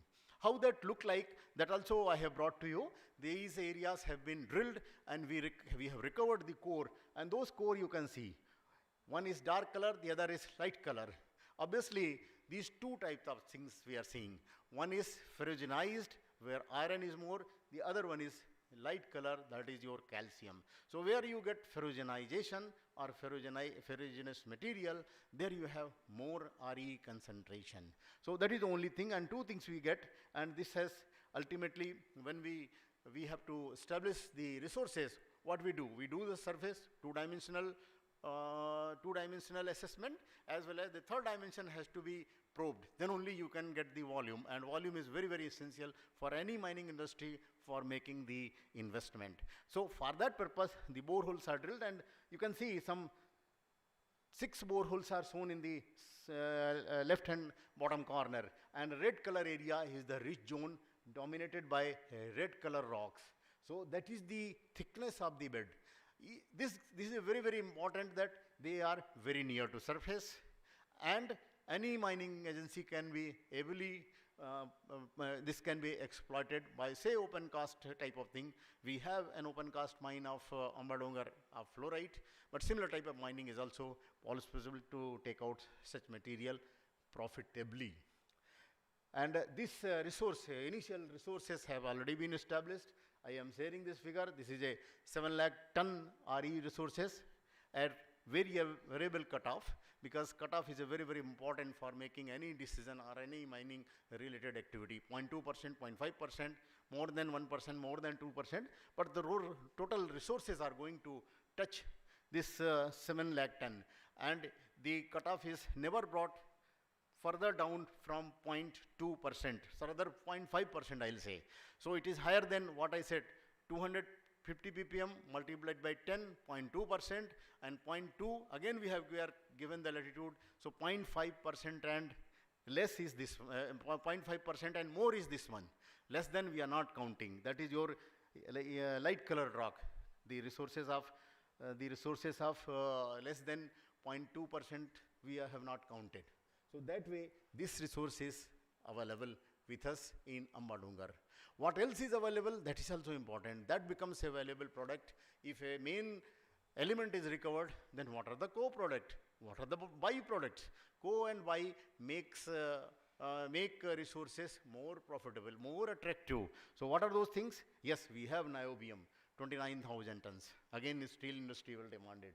Then you have thorium also, and we know that thorium is going to be used in nuclear reactor in second stage of nuclear power generation. So this is also will be a byproduct which is going to be generated and will be utilized for the nuclear energy program, for which I have already communicated that if you want to go to net zero in 2070, you have to have this resource in hand. Otherwise, net zero would be real dream only. Coming back to, in addition to what we have, magnesium is there, barium is there, strontium is also there. So all these things ultimately make us a very, very profitable dish, provided we have some technology. Resources are encouraging, resources are excellent, fine, but technology has also be there. Whether technology is there or not, that is a question. We are searching that answer, and probably the efforts of Gujarat government are in the right direction, and we are going to get good technological support and good direction, so they will be really unearthed as a resource material. This is my thinking. Of course, next. Now, if I say summary, what are the summary of resources I say? These are the, any resource personnel would like to ask this question. You said that 7 lakh ton, but what are those component? More than 5 lakh is at a cutoff of 0.5%, I said, and here the 34.2 million ton of ore is going to be handled. Just imagine 34.5 million ton of ore, how many years you would like to have mining continuity. This is the quantum of work what we are envisaging. And if you want to exploit the cream, yes, it is possible. You can exploit the cream. What is that cream? At 3%, yes, 1,60,000 at 2% REO cutoff. This is the cream. But as a conservation, we should not do that only. We should take the cream and leave the buttermilk. So everything has to be in as per the conservation rule. So a good resource is there. Again, if you are taking the cream, then hardly you have to handle 5.47 million ton of ore. Rather, here advantage is you are making 4 times higher grade, but handling of ore is less. Of course, all these things are the decisions which have to be taken subsequently when we are going for resource harvesting. And this is the tons and all those things already I have told to you.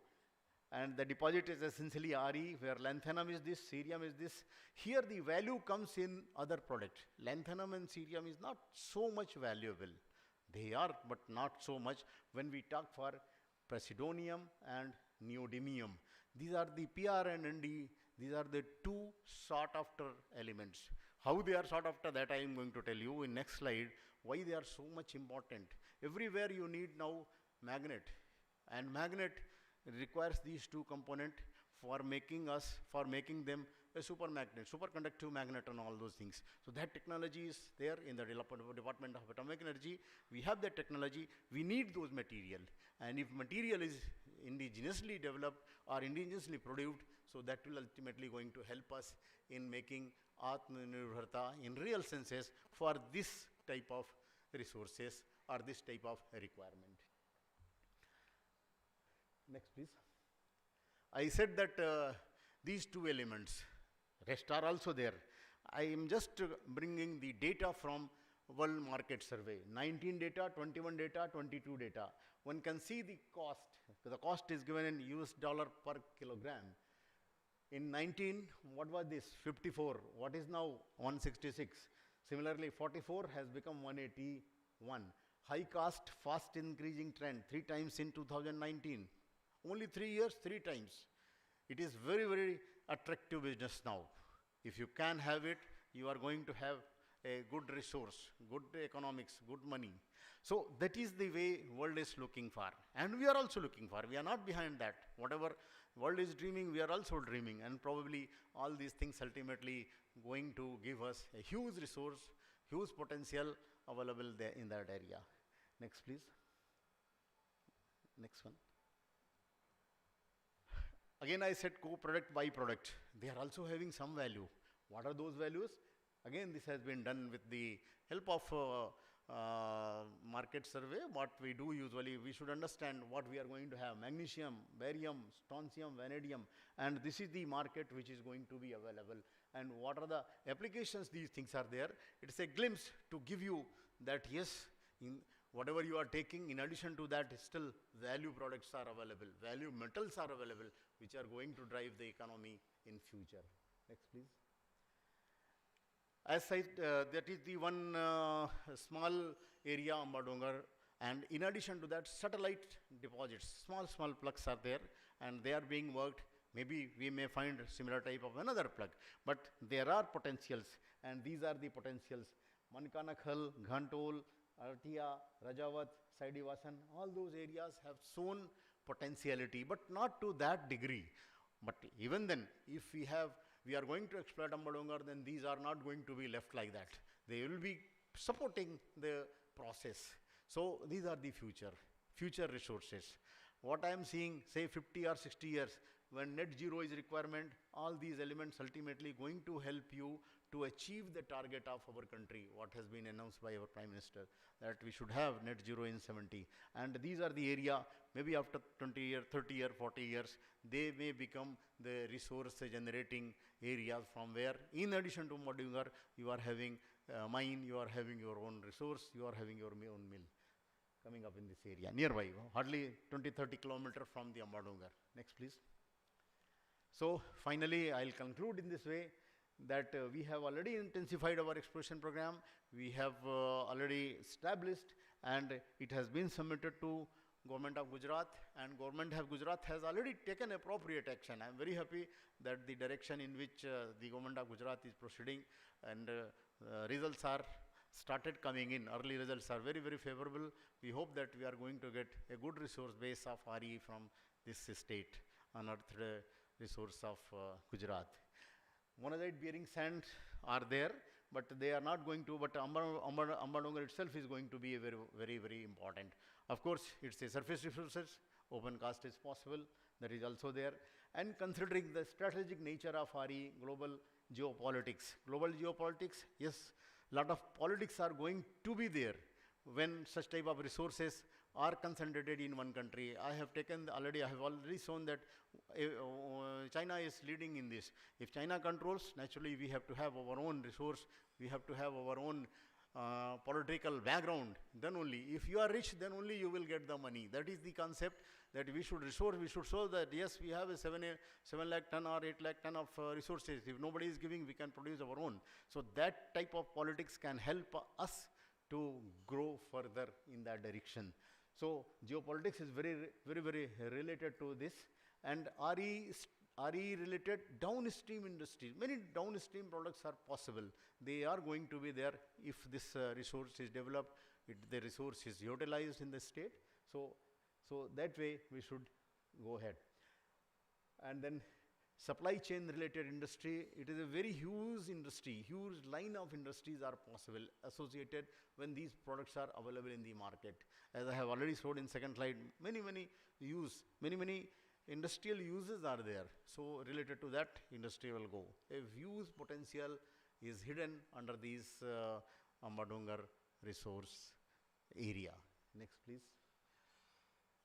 With this, just I'll say thank you for listening my ideas, and they are the real resource of Gujarat, which are going to come in near future, maybe 15-20 years. You will see that we all have jointly unearthed the resources of Gujarat. Thank you very much.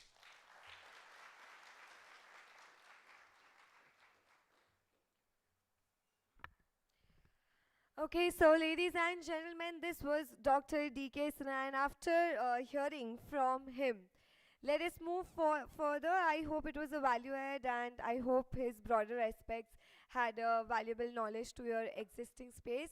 Let us move forward, and I would again request all our respectable dais dignitaries to come forward and come on the dais so that we can celebrate the ending note towards our inauguration ceremony. I once again request all the dais dignitaries to come on the stage. May we expect a huge round of applause for all our respectable dignitaries. So since we were here and obliged to hear from all of them, it is now time to end our inauguration ceremony. And to do so, I would first like to take a moment to felicitate our dignitaries with mementos. And to proceed with our ceremony, I would first request Shri H.K. Joshi, our chairman at MEAI Ahmedabad chapter, Senior GM Tech, GMDC, to come forward and felicitate Dr. D.K. Sinha with mementos.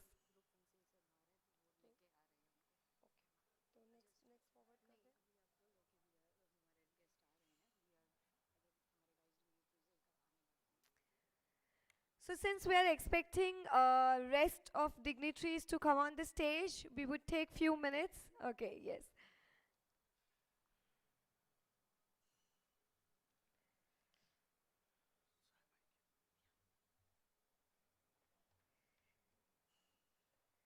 And now we are filled with all our respectable dais dignitaries, and moving further, I would again request Shri H.K. Joshi to please come forward and let us take this moment and felicitate our Dr. D.K.Sinha with mementos. May we expect Shri H.K. Joshi to come forward? Okay, in that case, we would like to request Shri P.C. Goyal, our GM at GIPCL, to come further and do the ceremony.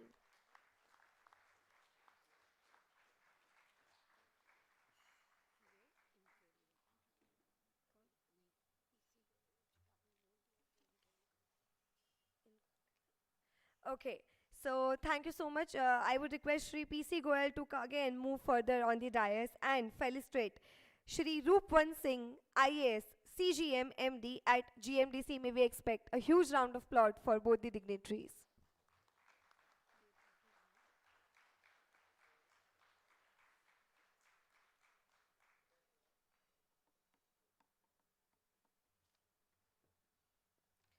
Now I would request Shri Swagat Roy, GM, PP and D to please move further and felicitate Shri R. Subramaniam, our former DGMC.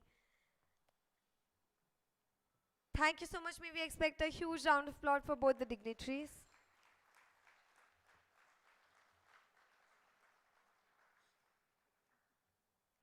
Further, I would like to request Shri R.K. Dash, GM at Sales and Marketing, to come forward and felicitate Shri S.D. Vora, retired IFS member at EAC Coal. May we expect a good round of applause from all the fellow members of fraternity.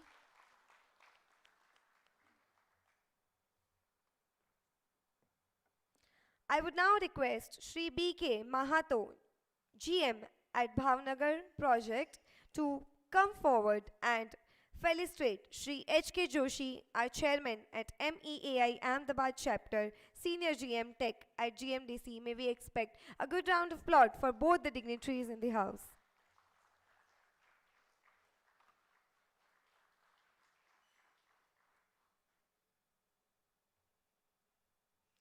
And this was our inaugural ceremony, and hence we all have heard from all our respectable dignitaries with their high-end knowledge. Now centralizing to our topic, where we are going to touch unearthing mineral treasures of Gujarat. Before we move forward, I would request Ms. Gunjan Pandey, our Secretary Ahmedabad Chapter, to come forward and give a word of thanks to our inaugural ceremony. May we expect her to please come on the stage, and I expect all of you to give a huge round of applause for Ms. Gunjan Pandey. Thank you so much, ma'am. Namaskar. Respected dais dignitaries, august gathering of the house, the galaxy of intellectuals, we are with us today. Greetings to all of you on the occasion of Silver Jubilee celebration of Ahmedabad chapter. And somewhere I have read that gratitude is like electricity. It should be generated and transmitted. So I'll try my best to deliver that energy of the gratitude for today's gathering. On behalf of MEI Ahmedabad chapter, I extend my hearty thanks to our dais dignitaries, Dr.D.K.Sinha sir, Director, Atomic Mineral Directorate, who has kindly consented our invitation and to be as our chief guest and enlightening us by his valuable word and making us to dig deep in the world of rare earth elements. Shri Roopwan Singh sir, Managing Director of GMDC and Commissioner Geology and Mining Government of Gujarat, he is always being a supportive pillar for us. Shri R. Subramaniam sir, former Director General Mine Safety, he was very kind enough and has accepted our invitation and to deliver the memorial lecture. We are very grateful to you, sir. Our gratitude to Shri S.D. Vora, sir, who is the member of Export Appraisal Committee of MOEF, who has graced the event and shared his views and collating the environment and mining industry as well. Shri H.K. Joshi sir, Chairman MEI Ahmedabad chapter, who for his continuous mentoring to organize this event successfully. Today, our DICE dignitaries has been, they are such laurels that we can say that your presence has really created an aura of intellect today. Thank you so much, sir.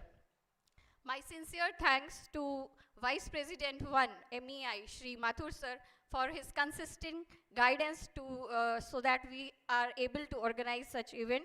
And my thanks to the MEI officials, past chairman, past secretaries of Ahmedabad chapter, and the chairman of Viraval Porbandar chapter, Jaipur chapter.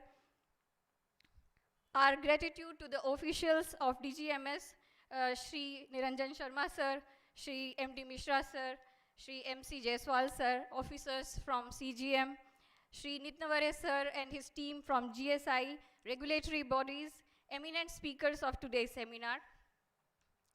My hearty thanks to all the members of GMDC, GIPCL, GPCL, GHCL, Gujmin, and the representatives from BCG and McKinsey, Deloitte. We are streaming this event virtually also, so we are having our virtual guest also who has connected with us. So my special thanks to them also. Well, an event like this cannot happen overnight. The wheel starts rolling weeks ago. So we are fortunate enough that we are backed with such a team, motivated and dedicated team. So my thanks to the organizing partners. And we have today with us students and faculties from various colleges. So my special thanks to them as well for joining with us. And our sponsors for the event. With their support, we are able to manage the event. So thank you once again. Thank you all. Hope you'll have a wonderful session ahead. Thank you. Dhanyavad.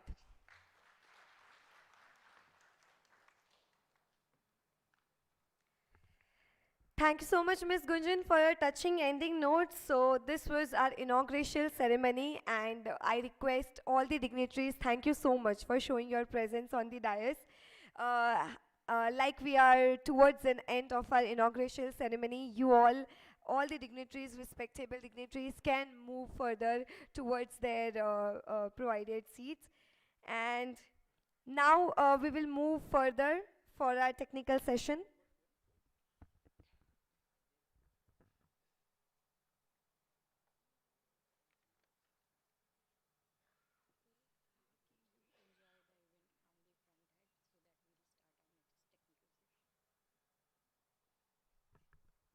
I once again request and thank all the dignitaries to show your presence on the dais. After this, we have our technical sessions, and you all can enjoy the same from the audience. Thank you so much. Yes. Ladies and gentlemen, can we expect a good round of applause for a beautiful inauguration ceremony we've heard from all our respectable dignitaries? And now moving further, we have come to the area of our technical session part 1.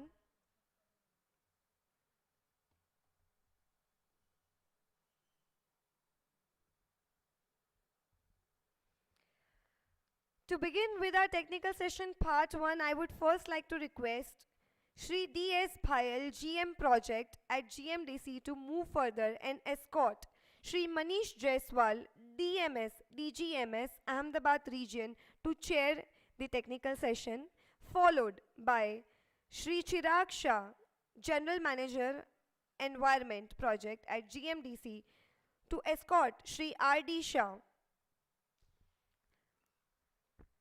And ladies and gentlemen, let's expect a good round of applause for all our dignitaries who is going to chair and co-chair this session.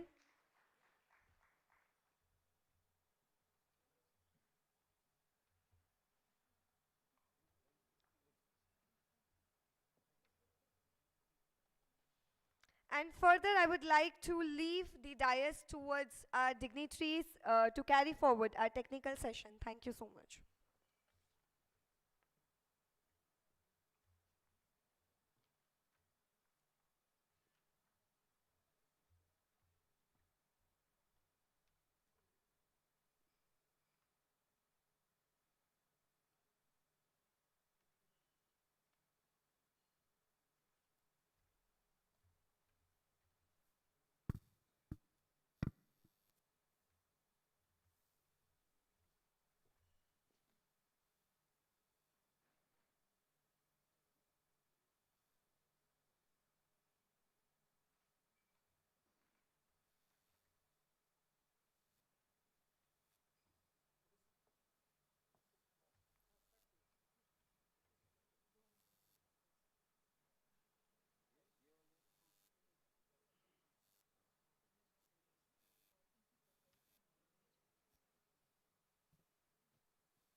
Good afternoon.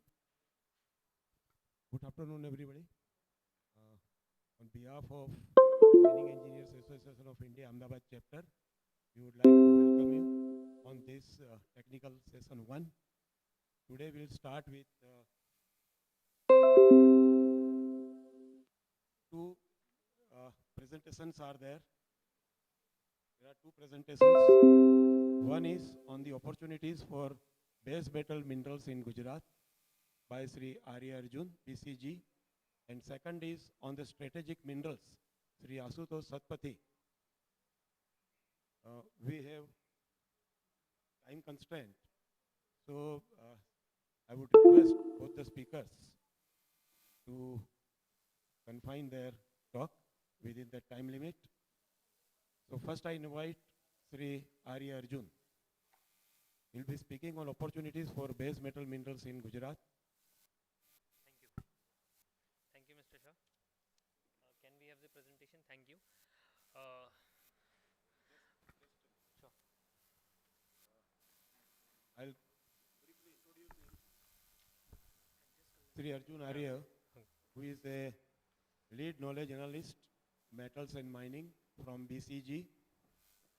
He has done his management graduation and been associated working with BCG for last 5 years, and overall experience of 8 years in research and consulting space. He has worked in open pit underground mines in India and Africa for leading mining companies. He has extensive experience in strategic formulation, operational excellence, and marketing and sales acceleration, etc. He has also worked with private sector and state governments in formulating strategies for mining sector and policy frameworks. So we have a very experienced management scholar here who will be speaking on these opportunities for base metal minerals in Gujarat. Please. Sure. Thank you, Mr. Shah.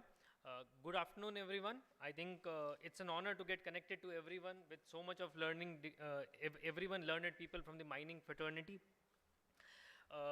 As I think the theme suggests that unearthing mineral treasures of Gujarat, and everyone which has whosoever has presented before me, they have shared a very detailed picture of what Gujarat has in terms of resources, in terms of reserves. Everyone talked about energy minerals. We heard a lot from Mr. Sinha, a very detailed presentation on rare earth and the opportunities which Gujarat has. I'll take this opportunity to introduce everyone to the base metals or the base metal mineral and the opportunities which Gujarat has. So, quick agenda. I'll briefly talk about what is the opportunity, how does the base metal look like in India and Gujarat, what are the key mega trends which are impacting the industry, which are impacting the base metal minerals.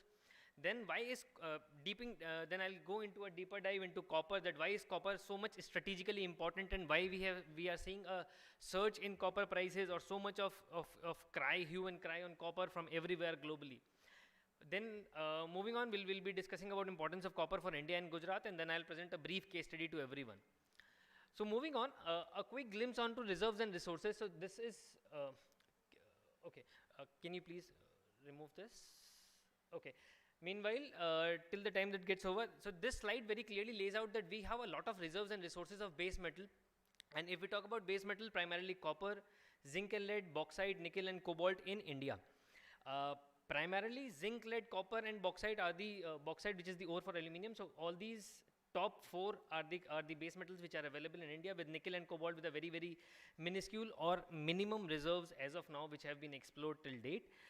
Talking about Gujarat, Gujarat has a bit of 1% of the total reserves in India of copper in Gujarat. 1% of zinc and lead reserves which are found in India are present in Gujarat. Bauxite, we have a considerable amount of nearly 6% of the total reserves in Gujarat. Definitely there are different qualities and different grade aspects which we can talk about. But looking prima facie, it looks like that Gujarat is home to much of the base metals which are available in India. We'll take a deeper dive into all of these. But currently, I just wanted to lay out a picture that India has good reserves. Gujarat, yes, it has a foot in the door right now.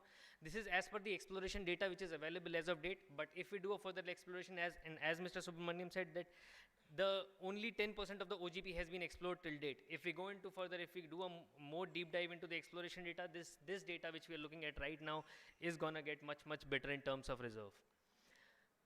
Moving on, mega trends in copper. I think everyone is aware that EV is around the corner.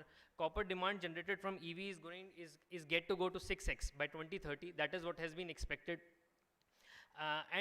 This is coming from the higher adoption of EV in China, Europe, and now we are starting to see some trends in India as well, with government giving some guidelines of 10% EV adoption by 2030. Second, global supply. I think global supply has been as expected. It has not grown in terms of supply as compared to the demand. There is only a 2% per annum growth till 2030 which is expected. This is expected to continue, and we are looking at a 5 million ton of deficit in the market in terms of supply and demand of copper, and that is what makes copper strategically important for anyone. Looking at the prices, I think in last 1 year we have seen a 20 to 30% rise in prices, and that's not 1 year. I think if we see from last 10 years, there is a CAGR of 6% increase in LME prices of copper. This is due to the rush after the post-COVID. The mines were not able to stabilize, the supply was not able to stabilize, but the demand was growing. Moving on, India, I think there is no, I'll not say there is no astonishment to anyone if I say that India is expected to be the leading consumer of copper by 2030 or 2029, 2030. Two things: one, changing automobile scenario, which is the EV space. That is going to grow the demand. And second is our focus on renewables and electricity for all, which are the government initiatives on the electricity side, are the two major pillars which are going to get into the copper's demand. A quick glimpse at what we have in terms of zinc.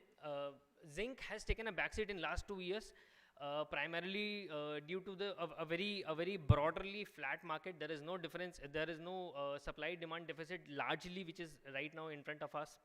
Second, I think with the evolution of technology and with the evolution of most of the alloys, there are a lot of coating alloys which have come up, which are placing zinc into a backseat right now. But again, what causes disruption, which is likely to see in 2025 or 2030, is the mine supply.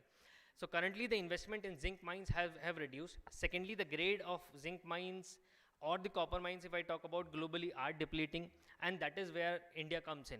We still have those pockets which have to be captured. As Mr. Singh mentioned, that there are small reserves, there are small resources which are growing and which are becoming strategically important for countries like India or states like Gujarat. Talking about India, I think India's zinc demand, definitely it is going to grow up. Two things: one, very high focus of government on construction and good quality construction, which includes coated steel. Second, on the automobile, with the rise in EV and with the rise of high value added cars in India, is going to impact this zinc demand. Third, I'll quickly take on the aluminium. I think aluminium is the only metal or will be the metal for 21st century. Two things: it is infinitely recyclable. Every material, every aluminium which was produced, 75% of it is still in use. This comes from the fact that 100% of the aluminium can be recycled with just 5% of the energy. Second, 65% of the growth in metal is expected till 2050. This is primarily driven by light weighing of trend in cars, in buildings, and in construction. Moving on to economy impact, I think India is the second largest producer of aluminium, and we directly contribute around 10 to 12 billion in terms of economic development if we only talk about primary aluminium in India. Also, it is one of the major job contributor to India. We have around 8 lakh jobs which come from direct aluminium only. Moving on, the next trend which I really wanted to discuss is around the green minerals. I think if we talk about base metals, especially copper and nickel are the most sought out after green minerals, which are positioned to benefit from global decarbonization trend. Everyone is aware of this decarbonization trend, and everyone is aware of this trend in power, transport, building, and industry segment. If in power, if we talk about renewables; in transport, if we talk about modal shift to battery cars, shift to EV cars; in buildings, if we talk about making more energy efficient building, making more electric heating, all these emerging trends are the ones which are trying to drive the demand for copper, nickel, and cobalt. These are three definitely the base metals which are going to see a huge demand from this decarbonization trends, with aluminium being the one which is going to have a good demand coming from automobile. So this is all about why is base metal being as a strategically placed mineral, and definitely for countries like India and Gujarat. I'll quickly move on to copper. As I explained that copper is rushing into a deficit. We are likely to see a 4 to 5 million ton of deficit in the global economy, which will be very detrimental on the prices of copper as we go ahead. So again, demand is driven by higher EV, and supply crunch is driven by lower mine supply, or we can say the depleting reserves. We can talk about, I'll just give a quick glimpse over here as well. If I talk about copper prices, as I told that in last 2 years, copper prices has grown about 68%. And that's a net increase from 2020, which is pre-COVID, to post-COVID, which is when prices stabilized in around March 22. The factors, if I talk about that, what led to all these price increases is, one, the anticipated fall in supply, anticipated fall that mines will not be able to supply the copper as per the demand. Second, the sudden urge and surge in the EV vehicle consumption across developed countries, primarily Europe and China. Third is the trend in the emerging economies like India, Indonesia, Southeast Asia. If we talk about, I think copper demand, due to the energy consumption, due to the energy for all and government initiatives, is what is on rise. The slight stint which you see at the 7th number, which is the decline in prices in the last 3-4 months, is what is expected to cool down. That is the copper prices are expected to cool down from $10,000, $11,000 per ton to around $9,000, $8,000. It is expected to settle down around $8,500 for FY22. The major reason for 7th number is primarily the inflation which is taking over, the shaking economies in the Europe which are reducing the consumption, and then the pockets of COVID which impact the consumption in China and other Southeast countries. Moving on quickly, we did a quick estimate of what the copper prices are likely to be in next 20-25 years. I think 3 scenarios, but every scenario states that copper prices will be higher than what they are currently right now. The best case scenario, that if we go with the EV trend, if all the Asian and the developed countries go for the EV electric vehicle trend, we could see a top case scenario of $12,500 to $13,000 per ton of copper. That makes copper strategically important for whatever pocket, whatever reserve we find in India or in Gujarat. Moving on, a very interesting slide. I just wanted everyone to quickly glance through it. So this is how the copper grades in mines have evolved over the last 30-40 years. If we talk about all the green bars, which are the open pit mines, we can easily say the green line, which we can easily say that the grade of open pit copper has been declining. Right now it stands at somewhere around 0.8% of copper. However, if we see the underground mine, yes, that grade has declined, but yes, far better than open pit mines. So roughly we are at current in 2022-23, the average grade of all the copper operational mines is somewhere in the range of 1 to 1.5%. That is the global scenario. These grades are likely to decline in terms of open pit, but a combination, yes, underground is more costly, but yes, we can expect a better grade going forward. It could stabilize at around 1.5%. So that's about how the declining copper reserve. So any reserve which is available is important for copper. If I give you one precedence, that global copper mining companies, the largest copper mining company in Chile, which is Codelco, is operating all 6 of its mines with an average grade of 0.7%. Okay, so moving on quickly, a glimpse of how copper works globally. So all the Western countries are the global miners, are the global copper miners, and all the Eastern countries, which is the India and Asian countries, are the copper refiners or the smelters. That is, we do not mine the copper, we only smelt it or we refine it into a final metal. On the LHS, if you see, all the countries like South America, primarily Chile, Peru, North America, US, etc., are the major miners. The trend is likely to shift from west to east as west is facing declining reserves. That is one of the most important aspects why copper in India or in Southeast Asia is expected to become more important in terms of mining. Moving on quickly, I just wanted to take 2 minutes on this slide. This is how the copper cost curves look like. This is for most of the mines which are operational right now. If you see that, and I have called out one particular company in India, which is Hindustan Copper Limited. They currently operate in around quartile 2 of the entire cost curves of copper.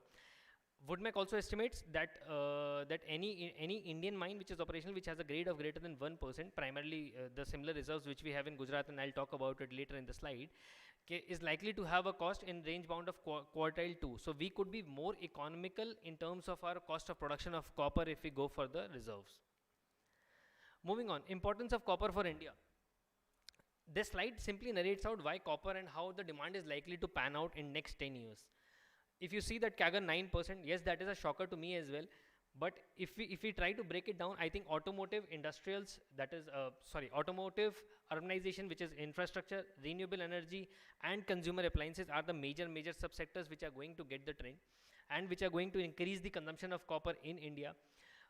If we talk about automobile, I think EV, again, not a different opinion from everyone. But if we talk about renewable energy, I think India is very focused to achieve 500 gigawatts of renewable power, and copper plays a very strategic role into it. And most of this copper which we talk about, that is in 2032, which will be required if we do not produce if we do not start producing, will be imported. Okay. As I talk about that why is copper important to India, I think slide very clearly narrates out that how much of our copper is domestically manufactured or produced. So out of the last slide, if I talk, 1032 is the production of copper in India, or the demand of copper in India. Out of that, only 5% of its raw material is met domestically, which is from Hindustan Copper Mines. This 5% is likely to go to 1% as we move to 2030. And with the downstream industries coming in, we are likely to see the increased demand of copper raw material, which is the copper ore which we mine. In terms of value, if we talk about, in 2022, we imported $3 billion of copper concentrate in India. This was a 250% growth from last year, which is 2021. This is primarily due to the increase in prices. We saw 50-60% increase in the copper price in last year. If we take business as usual, and if we assume there are no new mines coming up, if we assume there are no new expansions which are coming up, then we are looking this $3 billion number to go up to roughly $10 billion in 2030, which is the import we will be doing for copper despite having a reserves. I think on the first slide, if I mentioned, we have a 1500 million tons of copper reserves. Yes, they are available in small pockets. Yes, they are available in smaller grades, but we do have reserves. Moving on, just one quick snapshot that across the value chain of copper, we import almost at every stage, be it mining production, that is the ore production, be it the refined copper, this is the copper blister. We have a few refineries in India who import these copper blisters. Be it the copper scrap, there are recyclers, there are scrap producers, there are secondary copper manufacturers in India which import it. If we talk about semis, I think in copper wires, copper tubes, again we are a net importer. So this is the picture I want to lay it out, that there is a need, there is strategic need to move from left to right, which is from being a net importer, we need to move to a net exporter position right now. Moving on quickly, if I talk about Gujarat potential, what does Gujarat entail? So Gujarat, as per IBM report, which has done an exploration last time in 2015, the mineral yearbook survey, that says that Gujarat has a 14 million ton of copper ore reserves, which has a grade of roughly 1.3 to 1.5% of copper, which has, if I talk about the value, that is roughly $2 billion in terms of value. Again, quick question or maybe quick thought through is that if we have a grade which is greater than 1%, and if global mining companies are operating at less than 0.8% of grade of copper, then why can't we do it? The technologies have evolved. I am sure when these studies, when these explorations were conducted in earlier 2000 and 1990s, the technology was not that much evolved. But right now, companies are, in fact, the global mining companies are trying to extract even a single, I'll say even to 0.1 grade of copper which is available in the reserve in any form and shape in the country. Moving on quickly, just wanted to throw some numbers here, that if 1000 ton of copper mining is done in a state like Gujarat, what are the implications of it for the state government? In terms of royalty, it results in 3 to 4 lakh of royalty, and this is 1000 ton of copper ore mining consuming 1.2 to 1.5% of grade. This results in 65,000 of NMET plus DMF fund. More than it generates 15 to 20 direct employment. In terms of employment, that is only 1000 tons of copper mining I am talking about, and that generates around 1 crore of state GDP, which is at a very averaged 5-year LME prices, not taking into account the rise in prices which is there right now. So that's all the impact of copper can have in terms of state. I just wanted to quickly take you through the Western Australia. So I am sure everyone is aware of the Western Australia. Western Australia is the leftist or the leftmost area of Australia, which is very, very rich in reserves. This area has evolved as the major mining hub in last 30-40 years. Right now, it contributes around 5% of the Australia's GDP and 43% of the Western Australia's GDP. That is the mining only, and not including the petroleum into it. What is the major reserves? I think very similar to what we have. It has energy minerals, it has aluminium, it has iron ore. In Gujarat, we don't have iron ore, but it has copper, gold, lithium, etc. Third, state mineral exploration. So the state is very, very intensive on exploration. They believe that as and when they explore, they get all the minerals. There are two success factors for Western Australia. One is exploration incentive scheme. I think this is the scheme which they launched in 2009 to develop Western Australia as the mining hub. Earlier, they were only doing the iron ore mining as the major component. With the EIS scheme, they were able to develop some of the greenfield reserves such as lithium and copper, which is right now contributing around 20% of their global mining output. If I talk about impact of EIS, yes, government has put in money into the incentive, into the exploration incentive scheme, but this is what the latest survey told, and the impact which they have narrated is that every $1 million they invested in exploration, the state is right now earning $31 million out of that exploration. So that's the scale which Western Australia has invested in. That is the scale they are right now getting in with the output from that incentive. This scheme is still live. Talking about overall state policy, I think they have a very, very aggressive stand. Geological Survey of Western Australia, they have placed a 2030 strategy to diversify their entire mining reserve from iron ore to lithium to copper. Second thing, which is advanced geoscience and data collection, they have put in a very, very intensive technology to collect all the data resources, all the geoscience, geotechnical data to make the estate and data attractive for the investors to invest in Western Australia. Just one point here which I want to make is, can Gujarat replicate the Western Australia model for minerals? There are a few similarities. One, if you see Western Australia, it has a proximity to all the ports. That is what we also have. Second thing, which is advanced geoscience and data. That is what Gujarat also have. Be it energy minerals, be it base metals, be it bulks, or be it RE, as Mr. Sinha explained. Largest coastline, I think we have some 9,000 kilometers of coastline. That is the largest coastline in India. No problem of exporting or importing any kind of mineral reserves from India to external countries or within India. Downstream industries, I think Gujarat is the home to all the downstream taking industries, lead be it roles petroleum refinery, be it copper refinery, correcting the situation and to turning the profession into a highly profitable one. But that is what is announced in Mundra. In terms of policy framework, I think Gujarat is one of the 5 most leading states in terms of FDI attractiveness. So I don't think there is a problem in attracting FDI if we want to invest in our mining. One thing which I take back from Mr. Rupman Singh's message, that we need to be bold. We need to be bold in making decisions. We need to be bold in attracting those small pockets of reserves, in capturing the value which is entailing in that small pocket of reserves. And that is where I leave a question to everyone, that we need to attract exploration attractiveness, and we need to make policies in line with those to attract attractiveness for the state. That is where I rest my presentation, and very open, very happy to answer any of your questions.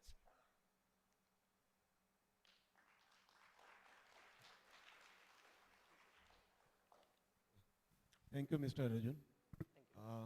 We have some time for few questions. If anybody has a question, can ask.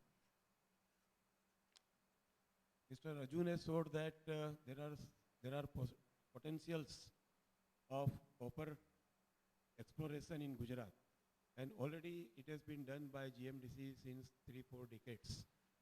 Since last decade, due to the low-grade copper ores in multi-metal project, there are difficulties in extracting the metals ores, and also the beneficiation is also not possible because of the low grade. But what Mr. Arjun has showed, that though we have the low grade copper ores are available, we can definitely try with the development of new technologies for the extraction of metal from the ores.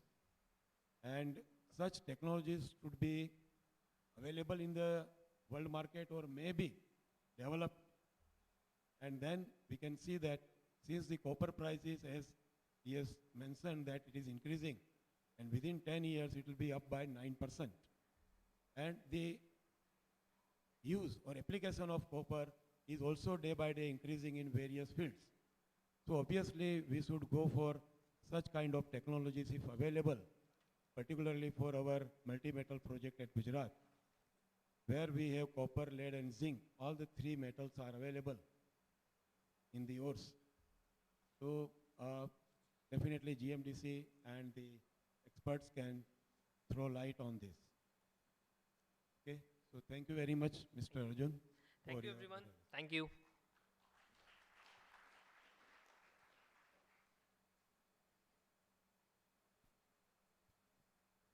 The second technical paper is on strategic minerals by Sri Asutosh Satpathy from McKinsey. Mr. Asutosh is a BTech in Metallurgical and Materials Engineering from IIT Kharagpur.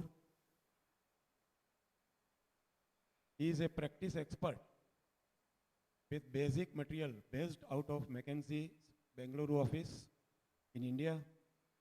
He has worked in the core sectors like metals, steel and secondary aluminum mining, India-specific, e-scrap outlook also, and he has worked in India, North America, Africa and Southeast Asia. Before working with the McKinsey, he worked as assistant manager in JSW Steel.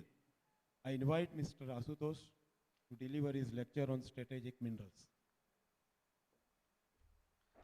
Thank you, everyone, and thank you for giving me the opportunity to present in front of such a knowledgeable and knowledgeable practitioner. As we talk about it, I'll be talking about strategic mineral as we go forward, and what's the importance for it. How can Gujarat capture value out of strategic minerals? As Mr. Sinha had highlighted, the major change is there is a big change in the trends for metal. Various mega trends are affecting the way we are thinking about minerals. First thing, there is a change in market. There is growth in emerging markets, and there is a shift in demand. There is more demand coming out of emerging markets like India and Southeast Asia compared to developed markets like US or Europe. There is a growth in middle class. As the growth in middle class is increasing, this is also affecting our demand for various minerals. Our demand for electronics is going on. Mr. Sinha had highlighted about television, which has now become an important factor of everyone's day-to-day life, which was not there 30 to 40 years back. Now we are talking about more and more electronics. Almost every person in India has a mobile phone. He might not have a toilet, but he has a mobile phone in India. So that is affecting the demand for mineral. There is a changing labor force. So what we see here is with COVID, it has affected more people are working from home. They want everyone is looking for a work from home office setup at home, and hence there is a demand for construction, etc. that is affecting the requirement for construction activities, and hence the demand for metals. There is automation and digitization affecting the whole global industry, and how it is affecting metals and mining industry is it's improving the efficiency of production and hence reduction in cost. There is a potential that some of these benefits can be passed on to the sectors going forward, and if the prices go down, you will see increase in demand. Electrification and energy transition, it's an inevitable change that we are seeing right now, where we are looking at net zero by 2070 as committed by India. And this has implications on metal demands. We are looking at more solar setup, wind energy setup, EV in automobiles, which are again attracting some of these minor minerals as a key demand factors going forward. There is industrialization and industrial decarbonization. This is affecting what investment is available for emitting a high emission industry versus a low emission industry. And we are seeing a shift towards green industries attracting more investment from investors. Finally, there is a geopolitical scenario that is going on. You're seeing physical wars, resource nationalism, where people are restricting export of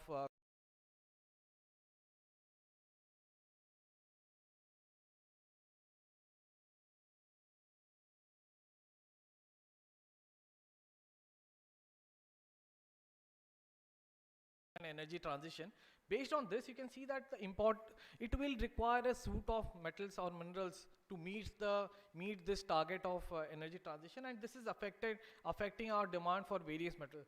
Steel will remain the core for infrastructure development, but where we see major changes is minerals like increased demand for lithium, cobalt, etc. for EV.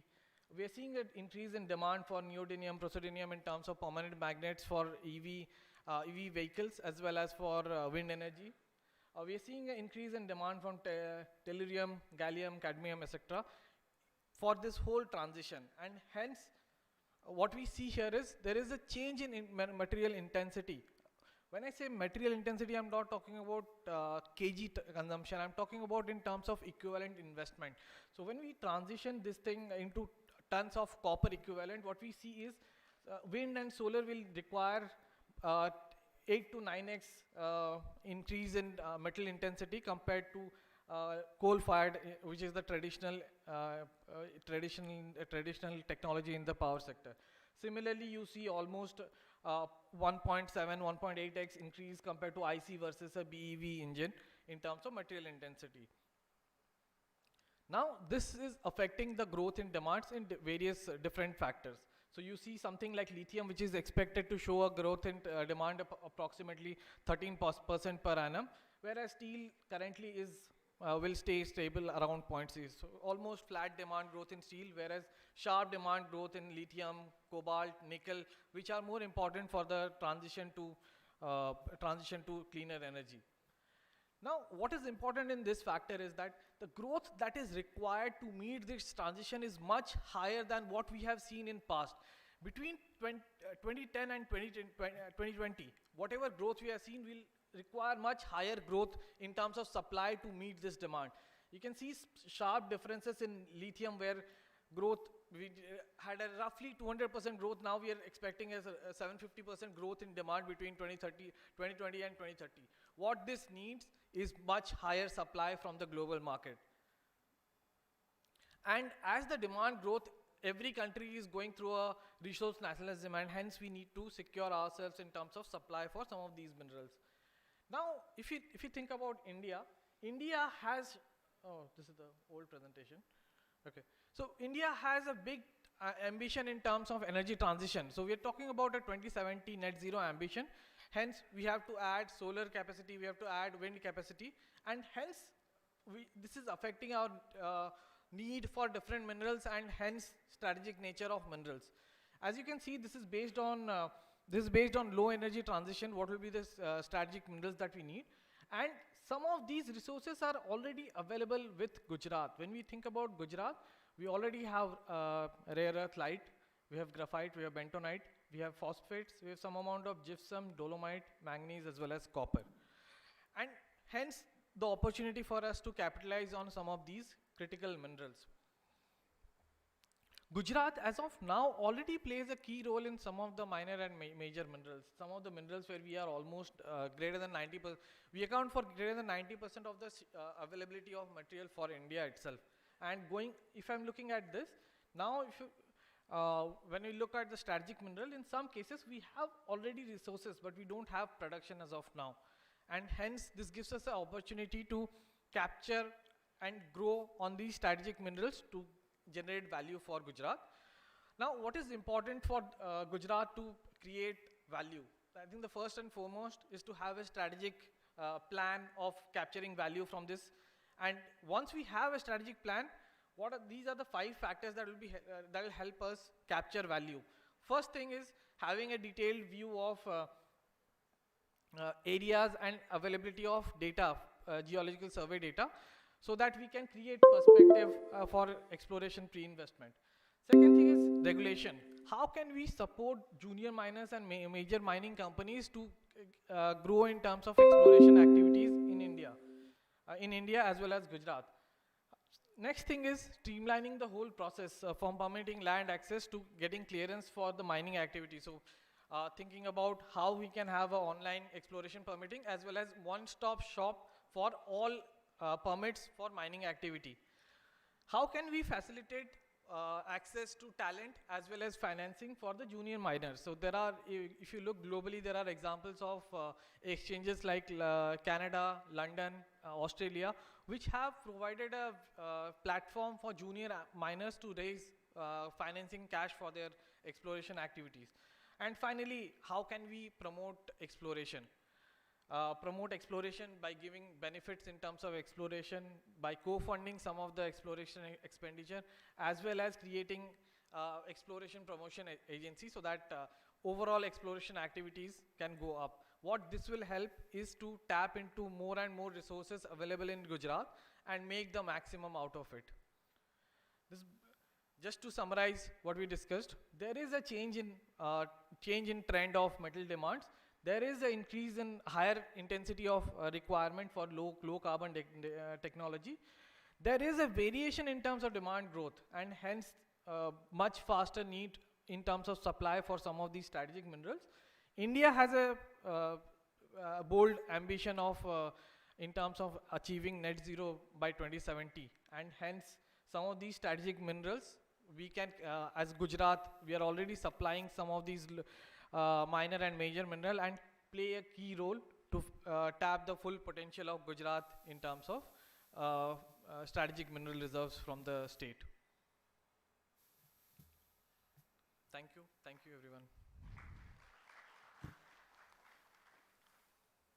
Thank you very much, Mr. Asutosh, for bringing out the strategic mineral deposits and their demand and supply in Gujarat, in India, and as a whole in the world. Any questions, please? We have time to. Anybody has any question? Mr. Sinha. Yeah, please, sir.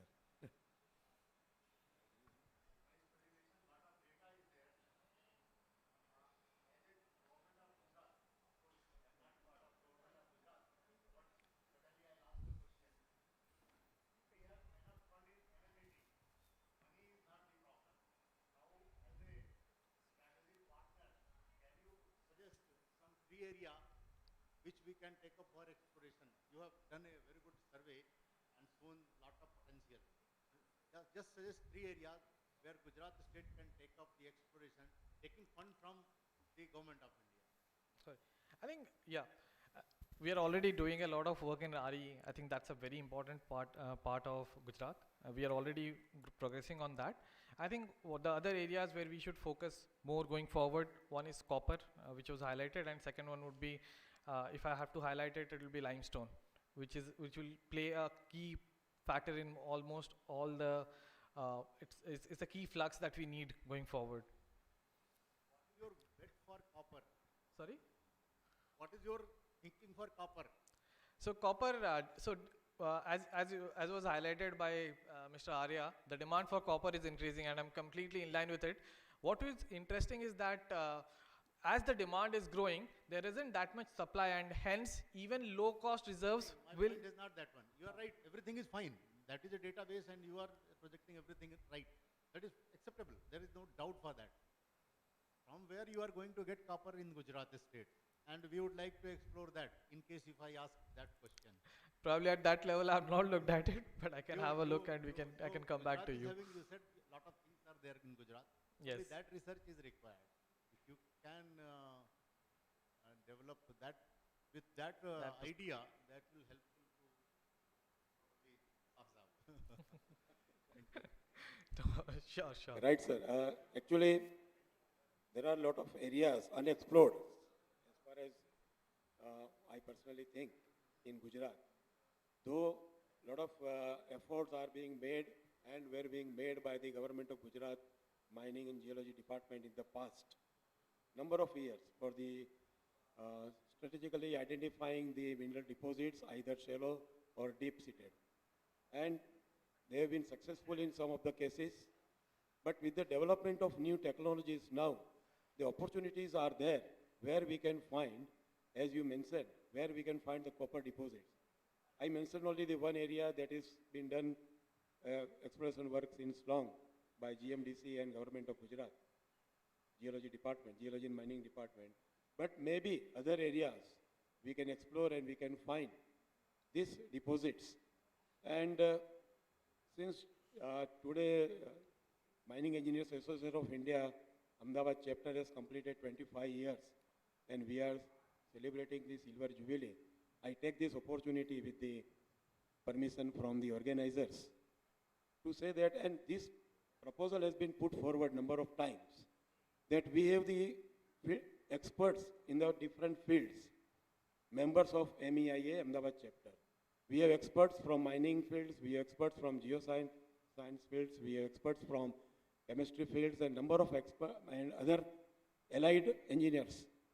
And we should form a group of people who will strategically study the entire geology and the other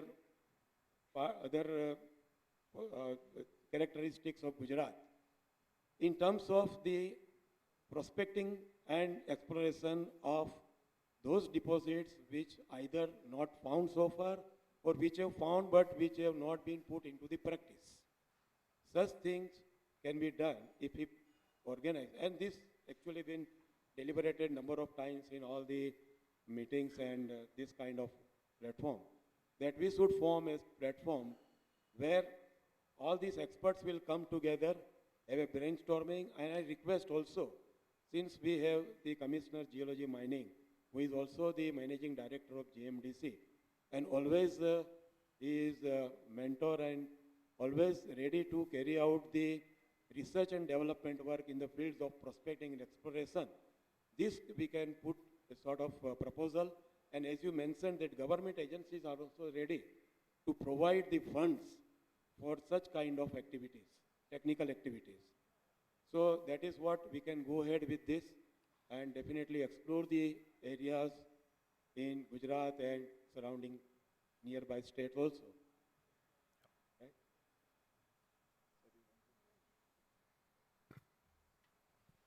Okay, so with that we have come to the conclusion of first technical session. We have two presentations, and both of them have given a very important point over here, that whatever the metals are available at present in terms of ores and the technologies are available for their prospecting and exploration are being used, but the demand of these metals are going to increase day by day, and we have to go for new findings of these deposits, and that is very important. Both were from the fields of say management as well as technology, and their outcome is this. So definitely we should look forward that such deposits are explored, and India or Gujarat in general, India will not lack in the such deposits.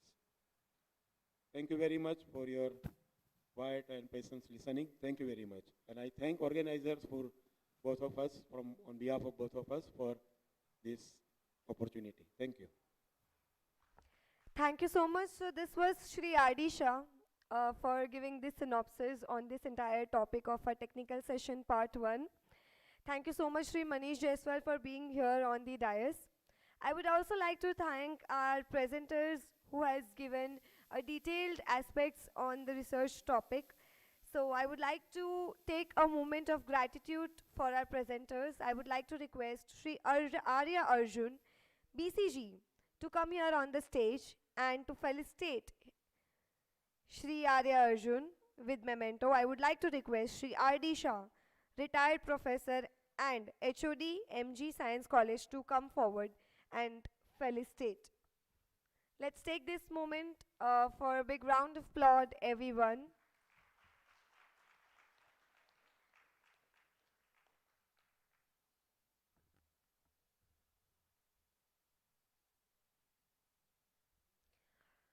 I would further like to thank and invite Shri Ashutosh Satpathy to come on the stage for presenting on his research topic, and to do the honors I would like to request Shri Manish Jaiswal, DGMS, Ahmedabad region, on the dais to felicitate and give the memento. Let us take a moment for a round of applause for both the dignitaries.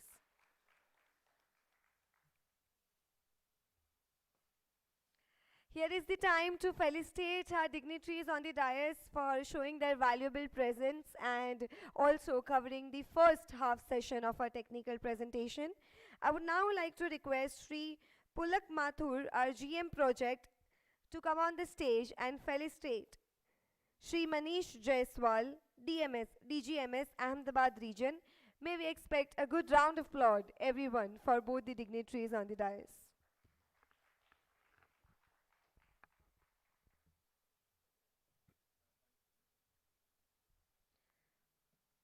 I would further like to call Sri D.K. Vyas, General Manager Project, Kadipani, to come on the stage and felicitate Sri R.D. Shah, Retired Professor, MG Science College.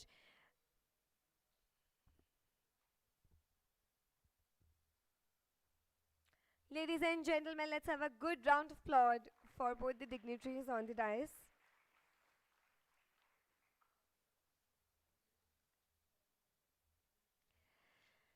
So yes, this was our first half of the entire session. I hope it was good. Was it good, everyone?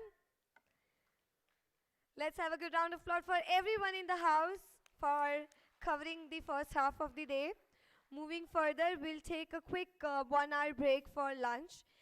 Before that, I really thank the dignitaries on the dais to show your presence. You may take your seats in the audience.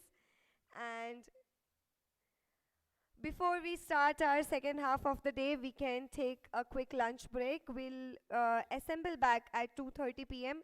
Till then, you can enjoy your lunch. Thank you once again. This is Sharon Nagpal.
Further, I would like to request respectable Shri N.B. Patel, GM Project Shivrajpur, to take an honor and escort Shri R.C. Khachara, former DGM, Government of Gujarat.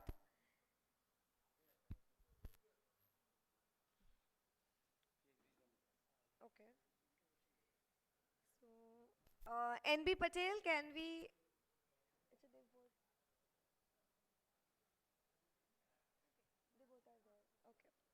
So since both our dignitaries are here on the dais, we are ready to start a technical session part 2.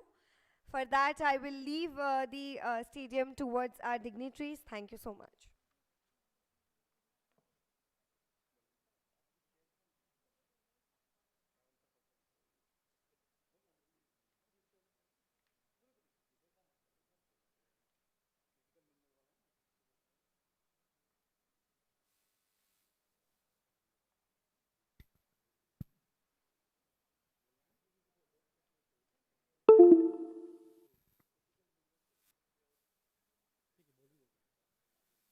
Good afternoon, everyone.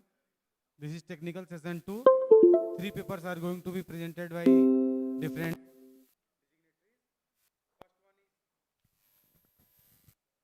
Hello. Is mineral potentiality of Gujarat. This paper will be presented by Sri N.V. Nitan Ware, DD Zone PSI. Now I request Sri N.V. Nitan Ware. Please come and present your paper.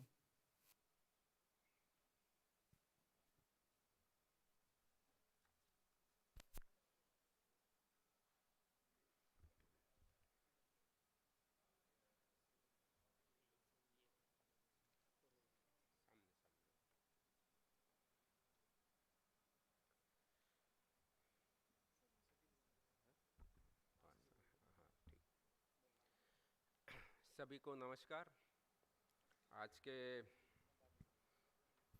हमारे मुख्य अतिथि Shri DK. Sinha साहब, director AMD, और हमारे जो रूपवंत सिंह साहब IAS MD CGM और MD GMDC, और जो अतिथि थी एच.के. जोशी साहब, चेयरमैन एमई अहमदाबाद चैप्टर, और जो सुब्रमण्यन सवेरे सेशन में थे उनका सभी को मैं नमस्कार करता हूँ, और एमई अहमदाबाद चैप्टर का बहुत ही आभार व्यक्त करता हूँ, और उनको मैं ये सिल्वर जुबली ओकेजन पर बहुत बहुत शुभकामनाएं देता हूँ।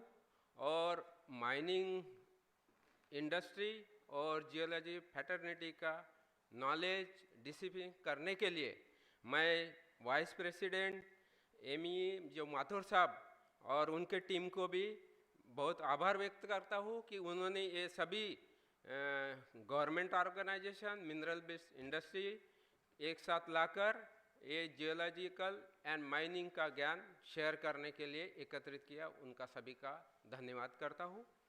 और हमारा पेपर है, अभी मैं अपने पेपर पर आता हूँ सर। धन्यवाद।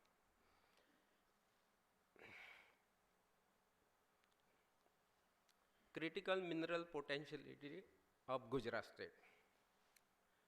Critical mineral is the metallic or non-metallic element that is essential for modern technology, economy, and national security. Critical mineral are the building blocks of clean and digitized economy. Critical minerals are very essential for socio-economic development of any country. Those minerals available in limited supply to the mineral-based industry become a criticals. On the basis of economic importance and import dependency,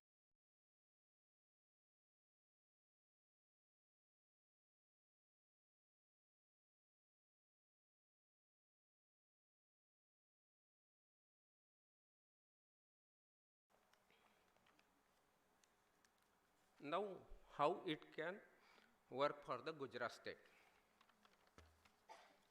In the zone 1, resource available in Gujarat state for the critical mineral, that is graphite, limestone, silica, Re, niobium and zircon.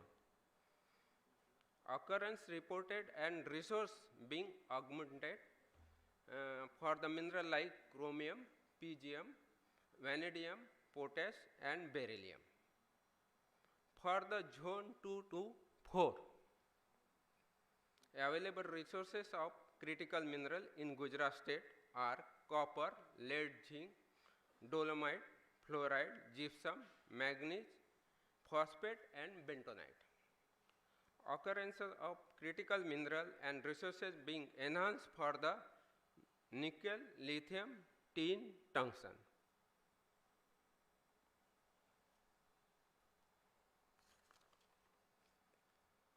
These are the critical mineral for the present and future due to economic importance and supply risks of mineral in India. Predictability of transmission of minerals into critical mineral zone from 2011 to 2030. The critical mineral evaluate on the basis of cost or value added for the manufacturing, not in term of quantity, but use.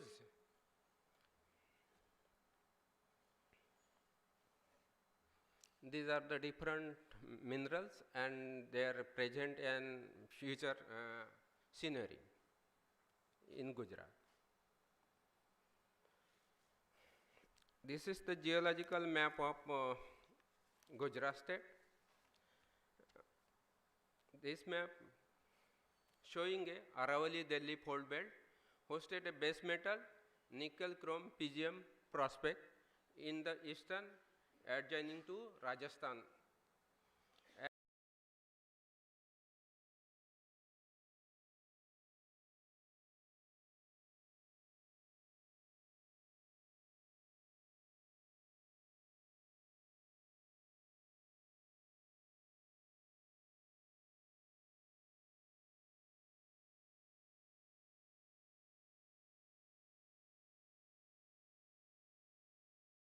Different formation of quaternary.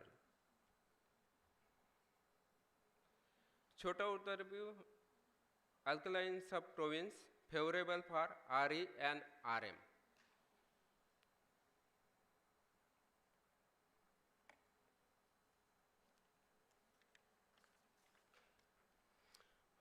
How the different geological environment suitable for the formation of different rock suits for the different mineral. First, felsic and alkaline igneous hosted Re, niobium, beryllium, beryl, lithium, tin tungsten, niobium. In the Ambadongar carbonated complex, Godhra granite, Sendra Ambaji granite.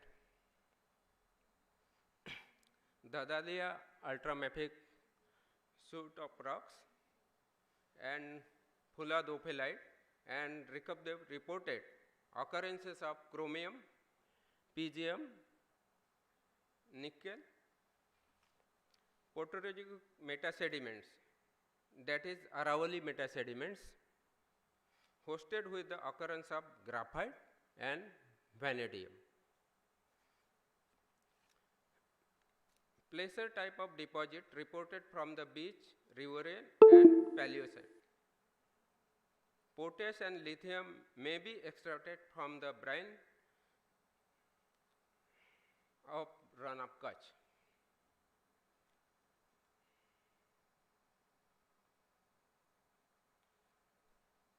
This is showing a different location of our carbonated complex of Gujarat, favorable for the Re, Godhra granite, Idar granite, Nadri granite, Sendra Ambaji granite, and stream sediment and soil. Carbonated is favorable for Re and Rm. Godhra granite, Idar granite are favorable for the Re in different way, that is from the granite, which shows a different mineral, and Re also present in the in either granite.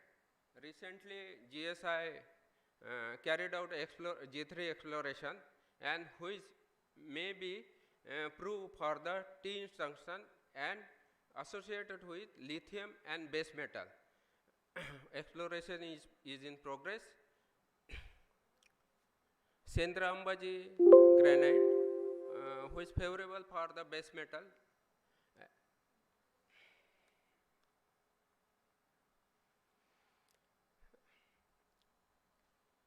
AMD and GSI carried out a exploration for the carbonated complex Ambadongar, and GSI working in the eastern fringe of carbonated complex, and GSI carried out a systematically exploration in various stages, that is G4, G3 and G2, and these rocks favorable for Re and Rm exploration in Gujarat.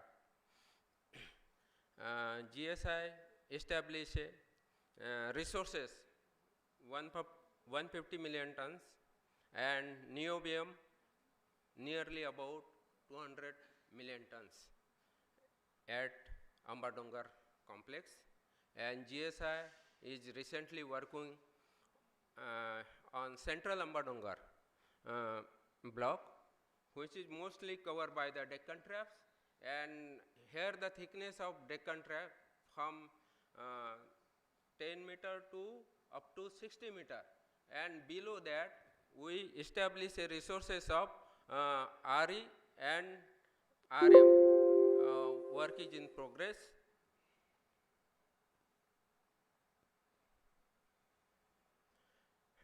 GSI has also carried out work for the Re and Rm in the eastern part of the Ambadongar, as well as in the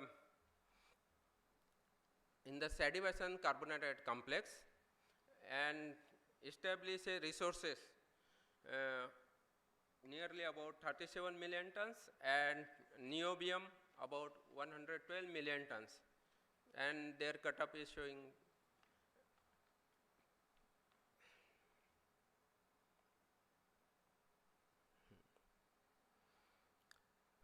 another prospect GSI established, and work is in progress for the calculation of resources in the G4 stage Godra granite, mostly LRE, and establish a 1% RE in stream sediments. That is regolith, which is giving a potential for the RE with the help of auger drilling. In Nadri granite, we have established a lithium having a value of 2282 ppm, and 1400 meter drilling has been carried out by GSI State Unit Gujarat, and we may get a resources of tin and lithium associated with base metal.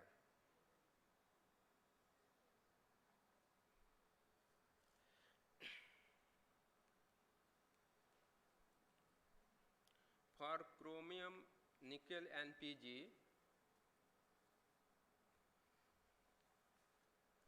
most favorable suits are Dadadia, mafic and ultramafic suits rocks in Jhalor group of Aravali.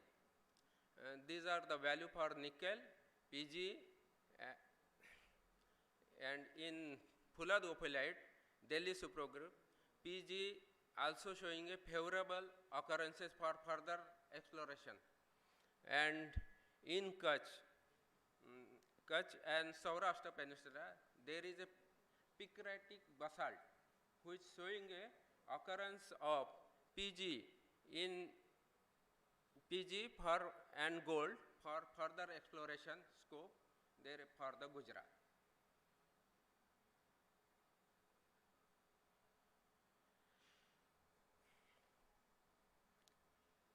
This is the potash scenery in Gujarat. Potash may be extracted from the brine of Great Run of Kutch, and almost their values from the 0.05 to 0.9%.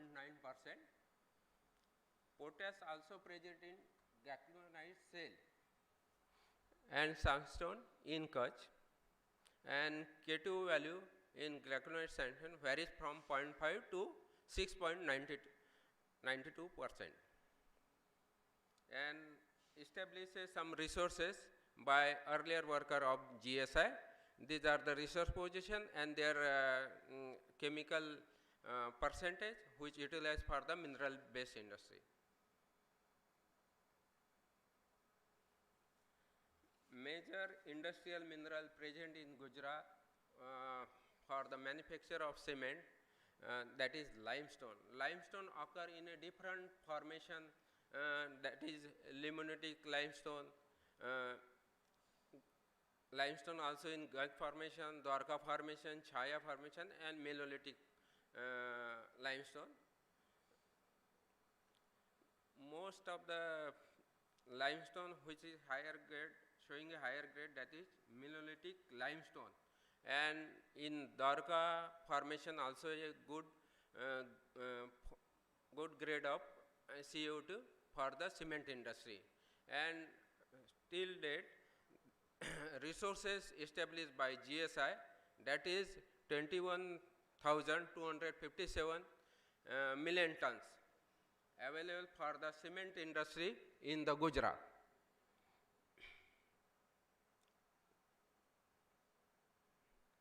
These are the various resources position of Gujarat at various location, and every in a coastal line there is a vast resources of limestone for the cement industry.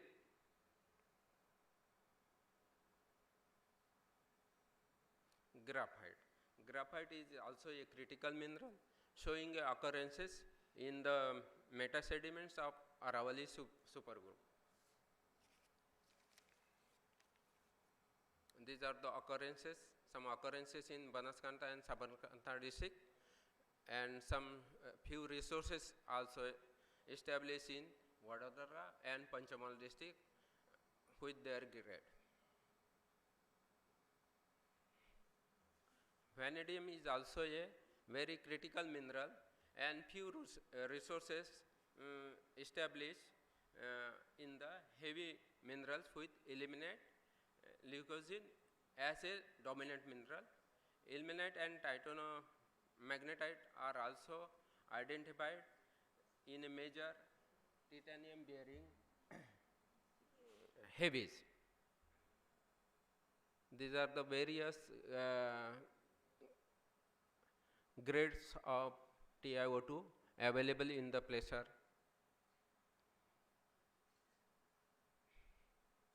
Silica sand. Silica mainly.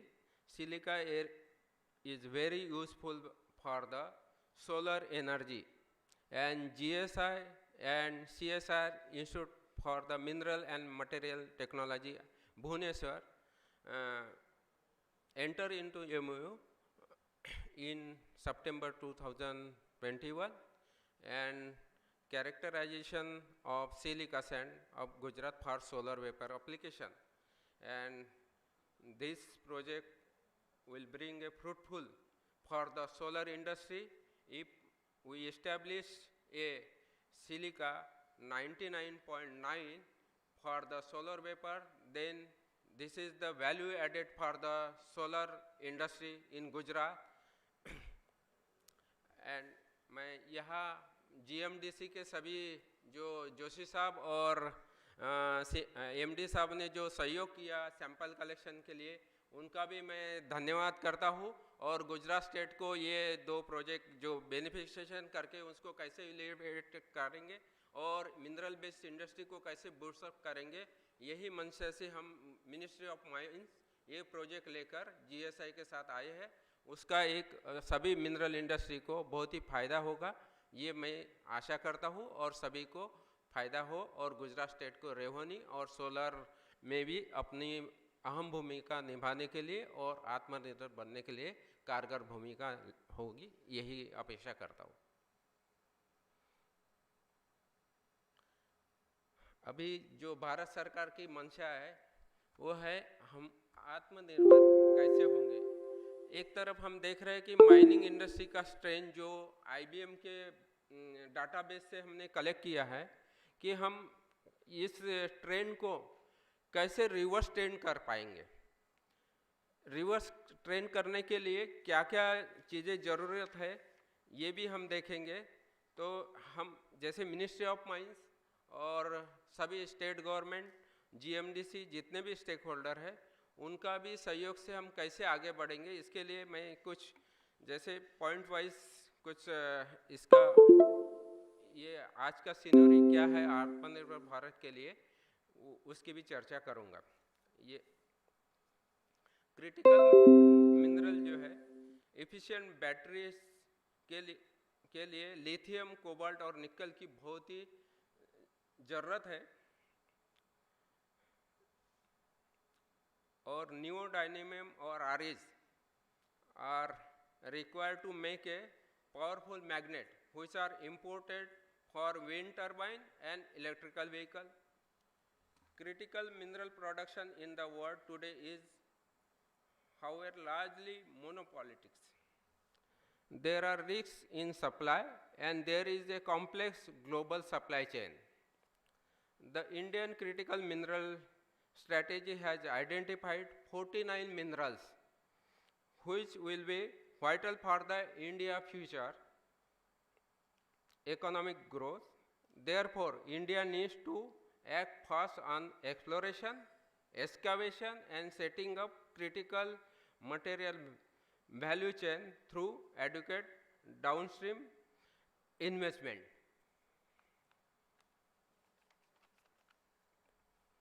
The mining trend in Gujarat state is decreasing since 2013 to 14 as per number of mines concerned.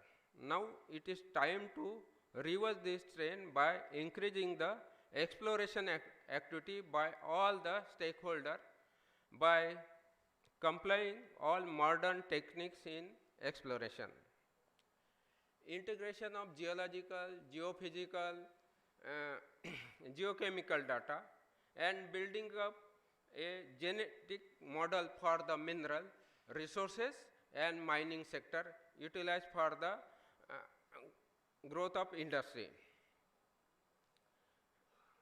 Post MMDR amendment and MMC rule, Government of India, Ministry of Mines has provided opportunity for the private player for composite license and boosting up the exploration of critical mineral through public-private partnership. तो भारत सरकार ने सभी stake holder के लिए exploration activity खुला किया है। उसी सभी स्टेक होल्डर फायदा लेकर हम गुजरात स्टेट के लिए भी आत्मनिर्भर बनेंगे। यही मंशा के साथ मैं ये अपना प्रेजेंटेशन समाप्त करता हूँ और सभी को धन्यवाद देता हूँ। मैं हमारे दो निदेशकगण हैं, मोनालिसा चक्रा और प्रभाकर लाकरा और गगन बारिक और राजेश प्रसाद, ये इन्होंने भी जैसे आरी और आरी के लिए बेस मेटल के लिए कार्य किया है, उनकी भी मैं यहाँ धन्यवाद करूँगा कि उन्होंने इस GSI के लिए और गुजरात के लिए जो भी कार्य किया है, और डॉक्टर BK दास ने भी अम्बाडोंगर के लिए जो कार्य किया है वो सराहनीय है। सभी का धन्यवाद sir.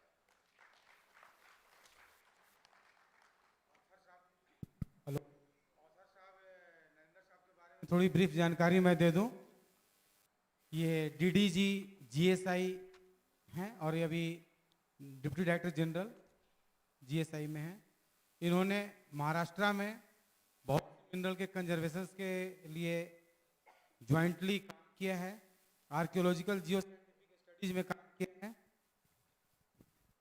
In Aurangabad group of caves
rock phosphate, there was no mention about the rock phosphate.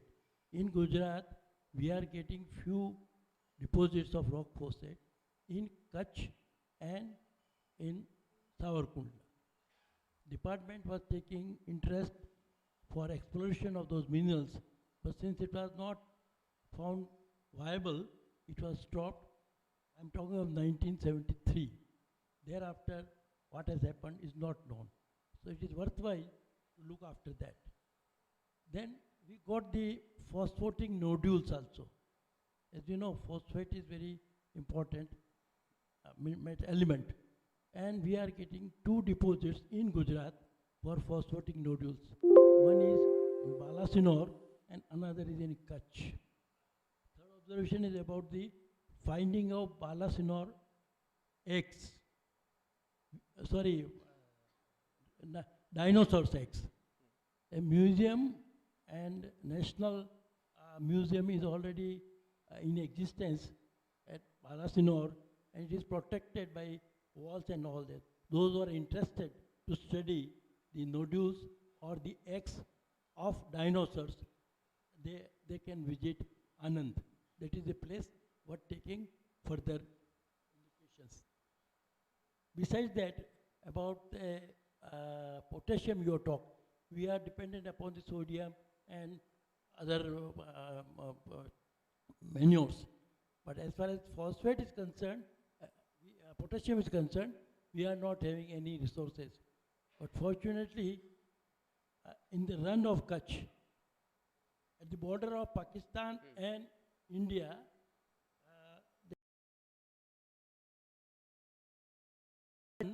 we could find out potassium-rich bromine. Depending upon its density, further exploration is needed. At that time, I'm talking of 1971, at that time it was not possible to go further as per the advice of Bhavnagar Institute, the Salt and Marine Research Institute of National Institute of Bhavnagar. They have advised that no further work can be done economically. So it was stopped. So this is a point. Those who are interested to go further, to assess the potentiality of that area, please look at it. Thank you. Thank you. जब GSI भी अभी जैसे जो यानी हमारे scarcity और critical state में mineral है, उसी का एक्सप्लोरेशन का जो प्लान कर रहे हैं, और उसी के साथ जैसे रॉक फॉस्फेट हो, ब्राइन हो, ये आने वाले दिनों में एक्सप्लोरेशन प्रोजेक्ट हम जैसे कंपोजिट लाइसेंस के लिए जैसे ब्लॉक बना रहे, तो कोई भी स्टेक होल्डर एक्सप्लोरेशन जैसे गवर्नमेंट एजेंसी के साथ जैसे तालमेल करके वो आगे बढ़ेंगे, तो हमें ये मिनरल बेस्ड इंडस्ट्री को वो भी मिनरल एक्सप्लोरेशन का और एक्सकवेशन के लिए बूस्ट अप मिलेगा। यही मेरे मन से। धन्यवाद।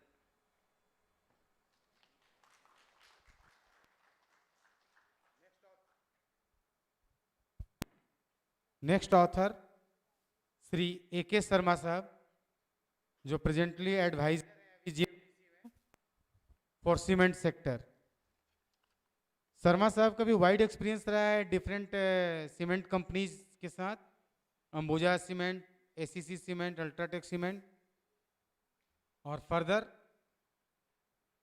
इन्होंने फॉरेन में भी चाइना, थाईलैंड और मिडिल ईस्ट कंट्रीज में अपना योगदान दिया है सीमेंट इंडस्ट्री के साथ, और अभी प्रेजेंटली GIDC के एडवाइज़र हैं सीमेंट ग्रोथ के लिए। और टॉपिक है साहब का a gateway of investment for cement sector in Gujarat. Please. धन्यवाद मिश्रा साहब। First of all, thanks to all the organising people of this seminar. जो आज के चीफ गेस्ट सिन्हा साहब, सिंह साहब अभी नहीं हैं, सिंह साहब, बोरा साहब, जोशी साहब, सुब्रमण्यम साहब, और अभी के डायस पे बैठे हुए मिश्रा साहब और कछारा साहब, एंड ऑल द मेंबर्स जो यहाँ पे सभी लोग उपस्थित हैं। सबसे पहले जो मैं प्रेजेंटेशन शुरू करने से पहले एक दो चीज़ें बताना चाहूँगा कि गुजरात, मेरा एक लंबा एसोसिएशन रहा है गुजरात से।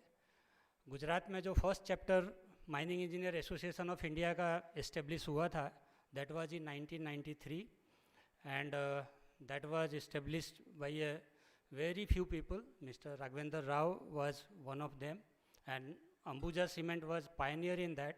So 1993 से लेके 2018 में हमने वहाँ पे I was the one, I am really lucky कि मैं वहाँ पे सिल्वर जुबली सेलिब्रेशन के टाइम पे I was the chairman chapter, और चैप्टर चेयरमैन के तरीके से वहाँ का मैंने सिल्वर जुबली अटेंड किया, और आज अहमदाबाद में यहाँ अहमदाबाद चैप्टर का भी सिल्वर जुबली सेलिब्रेशन मैं अटेंड कर रहा हूँ. तो ये गुजरात के लिए बहुत ही यूनिक अपने आप में अचीवमेंट आप समझिए कि इस यहाँ पे 2 चैप्टर दोनों ने 25-25 साल पूरे किए, और आज के डेट में भी दोनों एग्जिस्टेंस में हैं. और वेरावल पोरबंदर चैप्टर से mister Ajay Jain is also here. So I really feel, जब मैं ये पूरा प्रोग्राम देख रहा था तो मुझे ऐसा लगा कि जो 2018 में उस टाइम पे हम लोगों ने बड़ा लो स्केल पे वो सेलिब्रेशन किया था, एंड आई फेल्ट कि हम लोगों का जो हमारा इंटरेक्शन होना चाहिए था विद इन गुजरात स्टेट और अपने नेशनल लेवल पे वो कहीं मिस हुआ.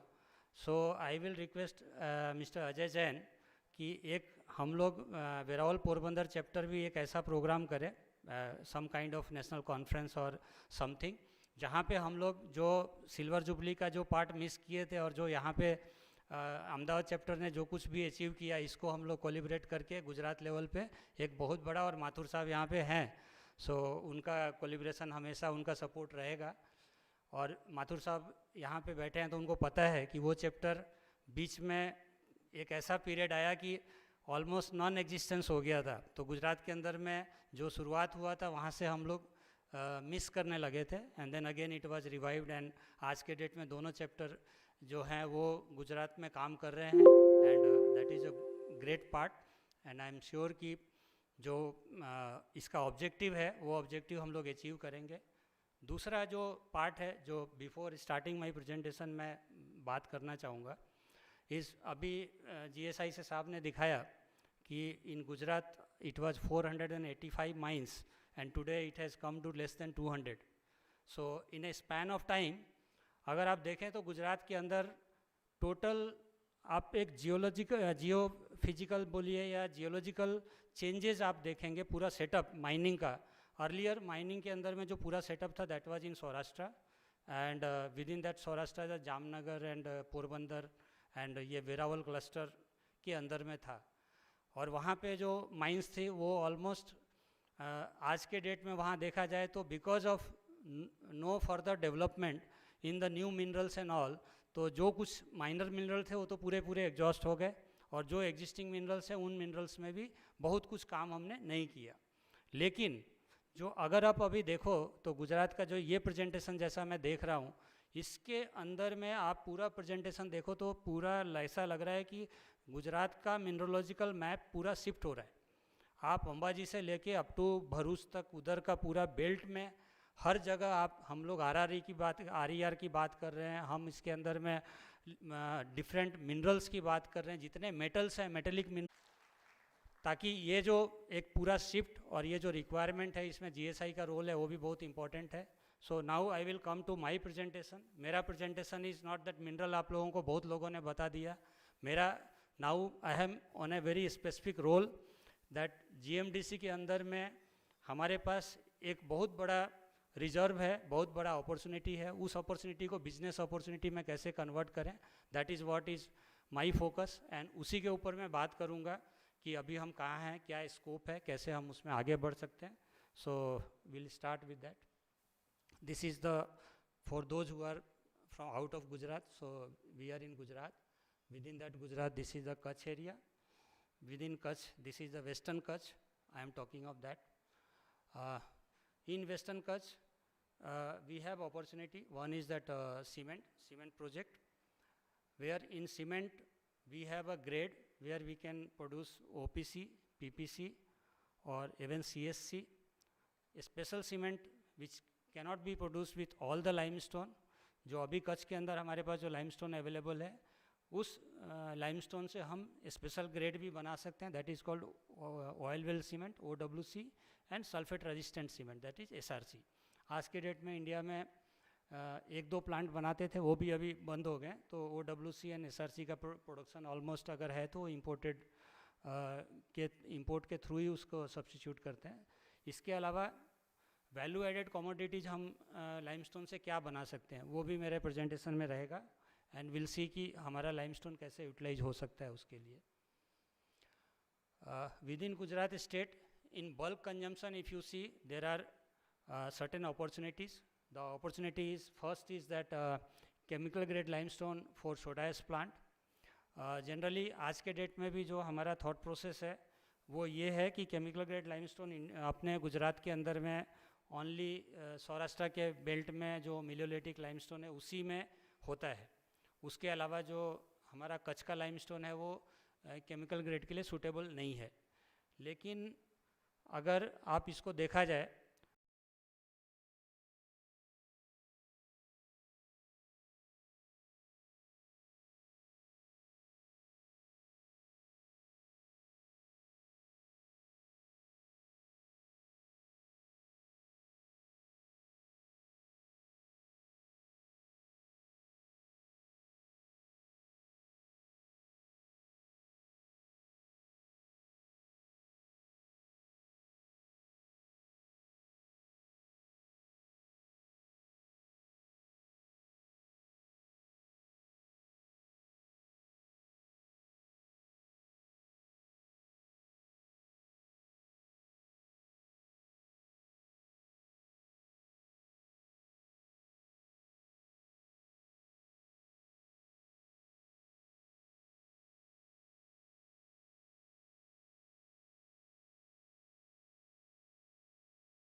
एंड फ्रॉम भावनगर से लेके आप द्वारका तक का जो प्लांट्स है वहाँ पे भी जो सीमेंट ग्रेड लाइमस्टोन अवेलेबल है वो ग्रेड जो है उसमें भी दिन पर दिन डेटोरिएशन हो रहा है.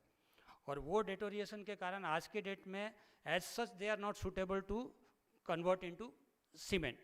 So that is the reason they also require sweetener, they require high grade of limestone. Even some of the cement plants are importing the high grade continuously from UAE, from Middle East countries, and they are meeting their requirement of high grade blending and then they are utilizing.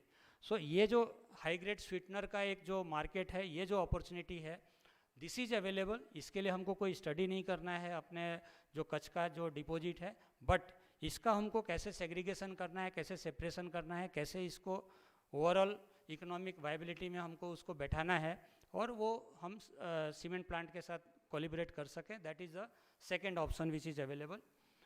Third one is that since अभी के time पे around 70% of this electricity requirement is through the thermal based power plant.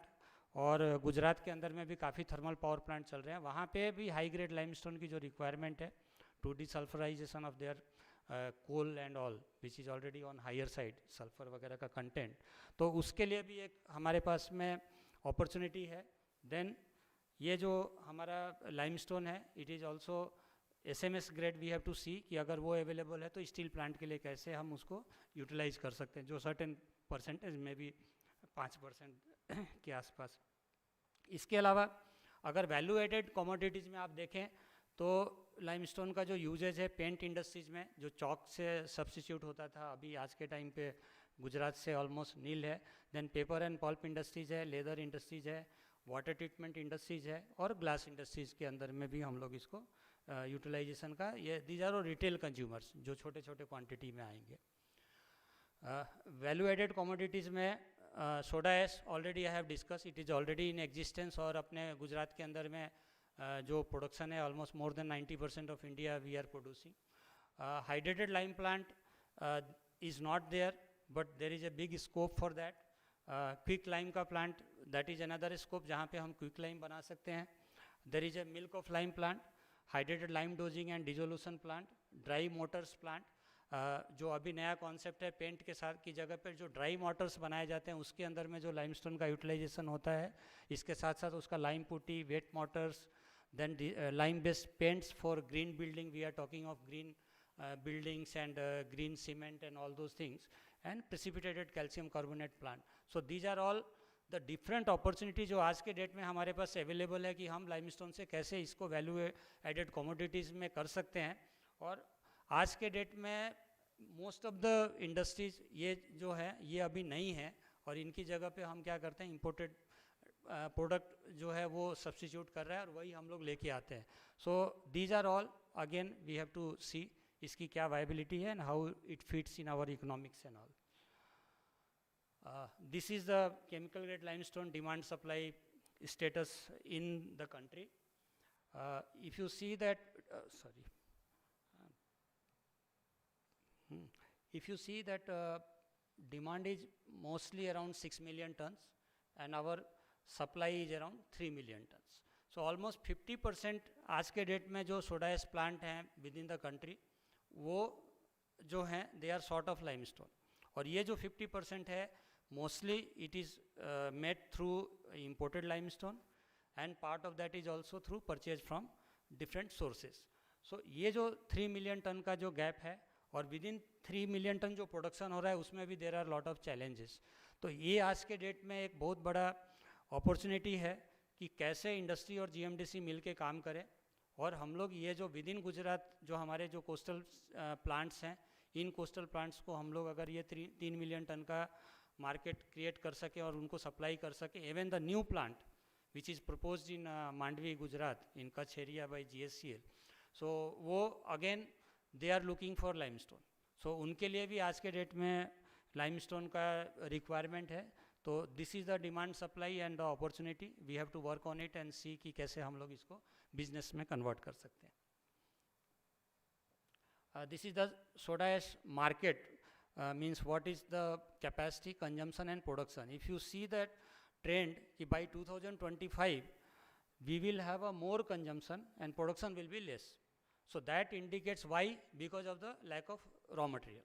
Plant, the technology is there, money is there, but the resources and the raw material which is required to produce the soda ash will not be there. There will be demand in the market. So what will happen? They will go for some kind of purchase, they would go for imported, so maybe even soda ash also they can import directly because of the China and from other Turkeys and other countries they can import the direct soda ash. So looking to this, the cement these companies are already trying, and from our side if we work together and see कि अगर हम लोग जो ये हमारे पास chemical grade limestone को हम utilise कर सकें और उसको कन्वर्ट कर सकें, तो ये एक बहुत बड़ा जो हमारा कंजम्पशन और प्रोडक्शन के बीच का जो गैप होने वाला, that gap we can fill and we can work closely with the soda ash companies. Similarly in cement, if we see the clinker demand is continuously increasing in the country, and if you see that even from 2022 to 26, if you see it is almost around 70 million ton is the additional capacity which is expected in the country. और अगर वो clinker demand वहाँ पे है तो then the clinker requires limestone. Once the limestone will be there, then only this production is possible. So this is for the this scenario is for the country. I will come to the Gujarat western part, that what will be the status. So in converting into cement, it will be almost around 450 million ton with current growth of around 7% CAGR. So will be around 450 million tons का हमारा projected है by 2026. This will be the limestone requirement. Almost around 424 million ton of limestone is required. In clinker in west zone, I am talking basically for the western zone and for the Gujarat and this area. You see there is a continuous demand from 2022 to 26. It is again around 7%, more than 7%.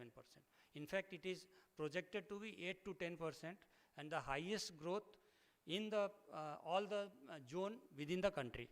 So Gujarat is going to be a potential market for cement for next decades. अगले 10 साल तक तो अभी projection यही है कि गुजरात के अंदर में सीमेंट का जो प्रोडक्शन है, रिक्वायरमेंट है, ज़्यादा रहेगा. अगर गुजरात में नहीं होगा तो बाहर से आएगा, अभी जैसे आ रहा है बाकी जगहों से. और अगर गुजरात में हम लोग प्रोडक्शन कर सकते हैं तो गुजरात का जो सीमेंट प्लांट है that will be utilise. So this is the scenario for clinker demand in western zone, specially in the Gujarat and Maharashtra. And out of that Gujarat is the one, because Maharashtra में आपके पास में ग्रो करने का पोटेंशियल लाइमस्टोन को लेके अभी बहुत कम है. So here if you see the limestone requirement is around another, आज के डेट में से हमको 28 मिलियन टन का एडिशनल रिक्वायरमेंट आज के डेट में है. जो सौराष्ट्र के अंदर में सीमेंट प्लांट्स हैं, वो सीमेंट प्लांट्स में आज के डेट में additional capacity of limestone production करने का कहीं किसी के पास स्कोप नहीं दिखता है. तो इवन जो उनको अगर रन करना है तो, या हमको गुजरात में कोई नया एडिशनल कैपेसिटी करना है तो we have to depend on new reserve, new area जहाँ से हम लोग ये सप्लाई कर सकें. दिस इज़ द प्रोसेस जो थोड़ा बहुत सीमेंट के लिए कि कैसे हमारा पूरा प्रोसेस क्रशिंग, क्वायरिंग से लेके बैगिंग तक का जो होता है, दिस इज देयर.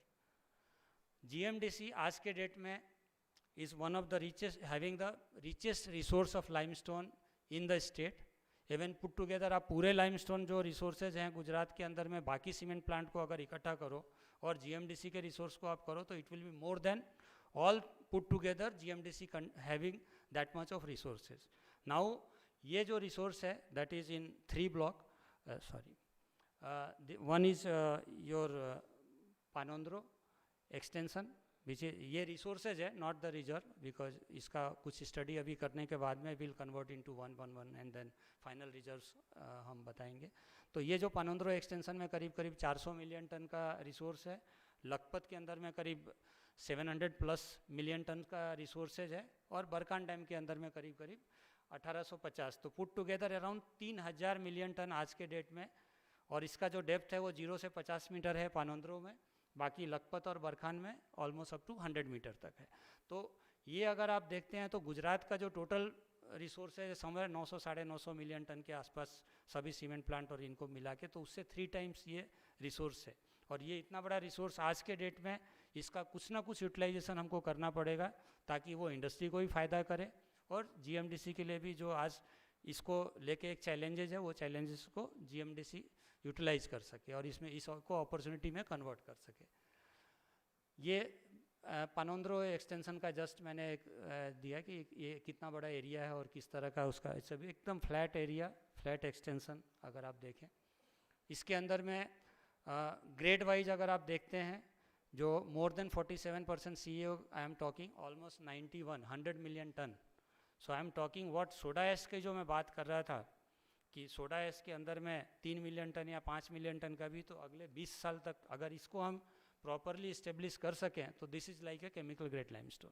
तो आपका अगला 20 साल तक का जो पूरा सोडा एश का रिक्वायरमेंट है इस स्टेट का, वो पूरा का पूरा हम, और ये सीमेंट प्लांट में यूज़ करने की कोई ज़रूरत नहीं है because we already have sufficient cement grade limestone. और उसके साथ में और हमारे पास जो एक्सटेंशंस है जिसको कि हम मिला के सीमेंट बना सकते हैं. देन आपके पास में 45 to 47 के अंदर में अनदर 100 मिलियन टन है. तो ये दोनों को उसको अगर हम कुछ इनरिच कर सकें थ्रू प्रोसेसिंग एंड ऑल जो हमारे पास में ड्राई बेनिफिशिएशन के थ्रू करेंगे तो 200 million ton reserve within ये अभी जो स्टडी है यहाँ से हमको मिलता है कि अनदर अगर आप लेते हैं तो 30 से 40 साल तक जो सोडा एश प्लांट है उनके साथ एक long term supply, long term association करके हम सोडा एश प्लांट को सर्वाइव करा सकते हैं विद इन द स्टेट. जो आज के डेट में they are almost in a position कि they are not able to operate because they are starving for the this grade of limestone. Then coming to 40 to 45 which is suitable for this our limestone for cement plant. तो ये 200 million ton के करीब बनता है and ये जो दोनों grade है ये आपको ब्लेंडिंग के लिए यूटिलाइजेशन में आएगा. So this is from I am talking of only one block of 400 million ton जहाँ पे आपके पास में इतना रिसोर्स आज के डेट में अवेलेबल है. बाकी का डिटेल मैंने क्लासिफाइड नहीं लिया है, it is just as a sample I have presented यहाँ, ताकि एक आइडिया सभी को मिले यहाँ पे। अगर आप इसको कैटेगराइज करें तो ये जो सबसे बड़ा वर्टिकल आपको दिख रहा है दैट इज़ 40 to 45 जो सीमेंट प्लांट में आएगा। ये जो आपके दोनों जो दिख रहे हैं 96, ये जो 200 मिलियन टन, ये आपके हैं जिनको वैल्यू ऐड करके आप सोडा एस के लिए यूज़ कर सकते हो। तो आपका सीमेंट और सोडा एस ये दोनों का दोनों क्लियर दिखता है एक ब्लॉक में, जहाँ से कि हम इसको यूटिलाइज कर सकते हैं और हम इसको वैल्यू को ऐड कर सकते हैं। This is element wise. अगर आप माइनर एलिमेंट जो हम अगर देखते हैं तो कोई ऐसा माइनर एलिमेंट इसके अंदर में नहीं है जो ओवरऑल सोडा एस के प्रोसेस को इफेक्ट करे। सो वो जो है उसके अंदर में जो एलिमेंट वाइज जो हमारे जो हाई ग्रेड हैं उसको हमको डिटेल एक बार स्टडी करना पड़ेगा। बट ओवरऑल अगर आप देखते हैं तो जो आपके मीन मैक्स का लेवल है ये माइनर एलिमेंट्स का, मेजर एलिमेंट्स का, ये हमने लिया हुआ और standard deviations are also well within the control. ये एक ग्राफ है जो CAO डिस्ट्रीब्यूशन, अगर आप देखें तो 1-1 किलोमीटर तक CAO almost same level of CAO का लेवल डिस्ट्रीब्यूट हो रहा है। इससे पता पड़ता है कि डिपॉजिट में कितना कंसिस्टेंसी है। तो ये जो अगर कंसिस्टेंट डिपॉजिट है और एक इतना बड़ा एरिया अवेलेबल है तो that is suitable for mega uses. जो इंडस्ट्रीज़ है, बड़े प्लांट हैं, ये सब वो इसी चीज़ों को पसंद करते हैं कि भाई उनके पास ऐसा नहीं पैचेज में हो कि 100 मीटर मिलेगा, 200 मीटर मिलेगा, फिर आगे उसको दूसरे पैच में जाना पड़ेगा। बट यहाँ पे full fledge mechanisation is possible, that is what this graph indicates. This is just for those who are not from Gujarat की लोगों को लगता है कच्छ बहुत गर्म है, वहाँ का टेम्परेचर, तो आप जस्ट देखो कि 40 के आसपास में रहता है मैक्सिमम टेम्परेचर और आपका लोअर टेम्परेचर 10 के आसपास रहता है। तो आप ऐसा नहीं लगना चाहिए कि हम डेजर्ट में गए तो डेजर्ट खाली गर्म ही गर्म रहता है। So that is what is basically from. ये एक जस्ट लैंड का डिटेल एक प्रोजेक्ट का है कि अगर आप आके स्टार्ट करना चाहते हो, आपको लगता है कि कहाँ से कैसे लैंड का क्या स्टेटस होगा, तो अगर आप देखते हैं 1100 हेक्टेयर के अंदर में ऑलमोस्ट 75% जो लैंड है आज के डेट में गवर्नमेंट का, और उसमें काफ़ी बड़ा लैंड जो ऑलरेडी अवेलेबल है। ओनली 30% लैंड ही, जो कि गुजरात में सबसे बड़ा प्रॉब्लम है प्राइवेट लैंड एक्वायर करना, तो वो हमारे पास वो प्रॉब्लम खाली 20 से 25% का है। 80% आपके पास ऑलरेडी अपॉर्चुनिटी अवेलेबल है काम करने के लिए। दिस इज़ वैल्यू एडेड में मैंने दिया था कि लाइम प्लांट का या हाइड्रेटेड लाइम या क्विक लाइम का जो प्रोसेस होता है कि अगर उसको किसी को करना है तो कैसे वो स्टार्ट कर सकते हैं। सो इट्स जस्ट उसका एक क्रोनोलॉजी है यहाँ पे। And this is again at 6% CAGR। अगर आप देखते हैं तो कितना बड़ा मार्केट ये जो है आने वाले टाइम में है, जो आज के डेट में चाइना डोमिनेट कर रहा है, और इंडिया में जो भी रिक्वायरमेंट है वो सब हम लोग इम्पोर्टेड इसके थ्रू इसको अचीव करते हैं।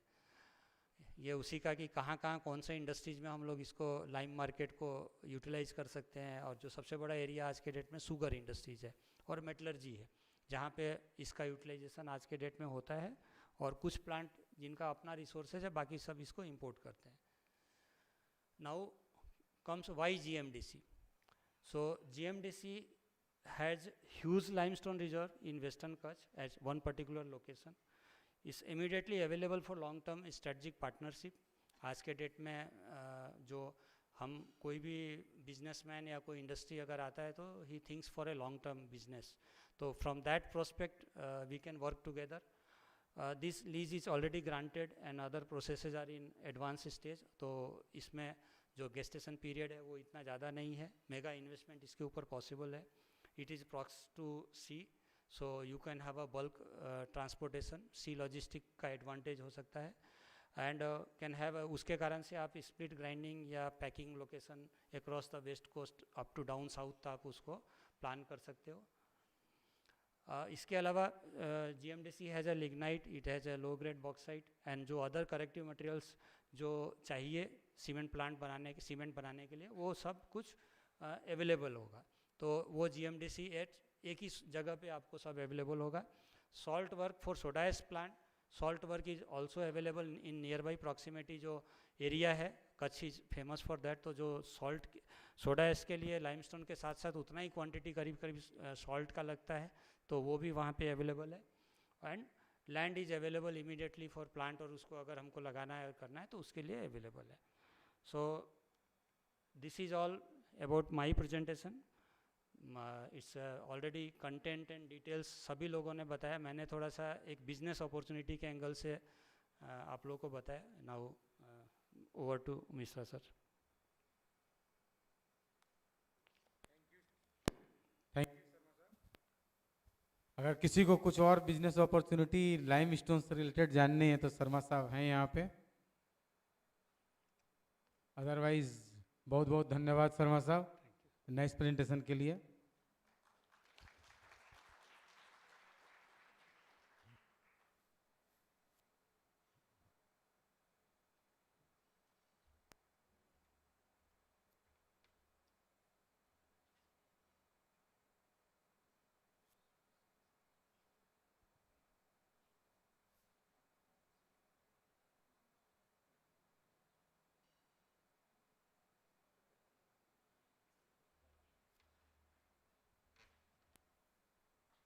और अब आज के शाम की आखिरी technical paper. Now the final paper related to bauxite mineral and it is going to be presented by Sri Rajiv Maitra. Rajiv Maitra साहब अभी डेलॉइट इंडिया के डायरेक्टर हैं. इन्हें 19 साल का तजुर्बा है. इन्होंने IIM कलकत्ता से अपनी एजुकेशन हासिल की है और तत्पश्चात विभिन्न मिनरल इंडस्ट्री, माइनिंग, मेटल्स और इंडस्ट्रियल सेक्टर के लिए कंसल्टेंट का काम करते रहे हैं. और अभी करेंटली ये मेंबर हैं mining and minerals committee at BCC और इनका फोकस एरिया है mineral policy respectively in India. Now we welcome for your presentation. A very good afternoon to all of you, dignitaries on and off the dais. Ladies and gentlemen, it's given me great pleasure to be here, and I congratulate Mining Engineers Association of India for this wonderful journey so far. So I think my presentation focus is on bauxite and looking at bauxite and a country where the per capita consumption of aluminium is probably one of the lowest. There is a lot of potential from aluminium industry growth and also bauxite, because bauxite is not only consuming aluminium but other sectors as well. I will focus on that, and then I will focus on Gujarat. What can be done?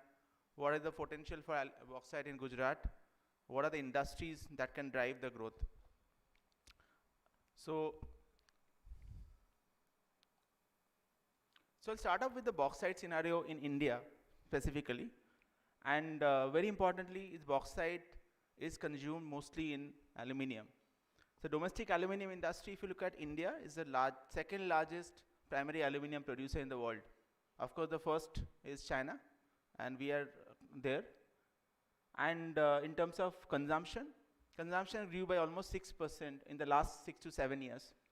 It is driven by various sectors like power, automobile, construction sectors. Today, as we speak, we are talking about solar, and solar, there's a number calculation we have done. India is talking about 450 gigawatt of renewable energy by 2030, and if we add 50 gigawatt of solar modules and cells and modules by 2030, so that will actually consume almost 500,000 tons of aluminium. So that's the number we are talking about, and so there's a huge potential from an aluminium production and a growth perspective. So historically, there has been topsy-turvy for aluminium. The total consumption today stands at around 3.3 million tons as on FY22. And the consumption is, if you look at India, there is a consumption of primary aluminium which happens, and there's also secondary aluminium which is scrap, in form of scrap. So if you look at today's bauxite resources, they are used in the primary aluminium manufacturing. The total capacity in domestic capacity of aluminium is around 4.1 million, and the production of aluminium is around 4 million tons per annum. So almost 95% utilization in the aluminium industry domestically. A lot of aluminium is exported.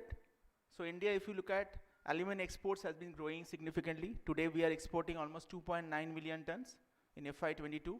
So as with the number mathematics is 2.9 million ton of exports plus domestic consumption almost 1.3 million ton is equivalent to whatever imports and production we are having. And there's a lot of exports of scrap which is happening from India. The imports thankfully have come down in aluminium, and that augurs well for the industry.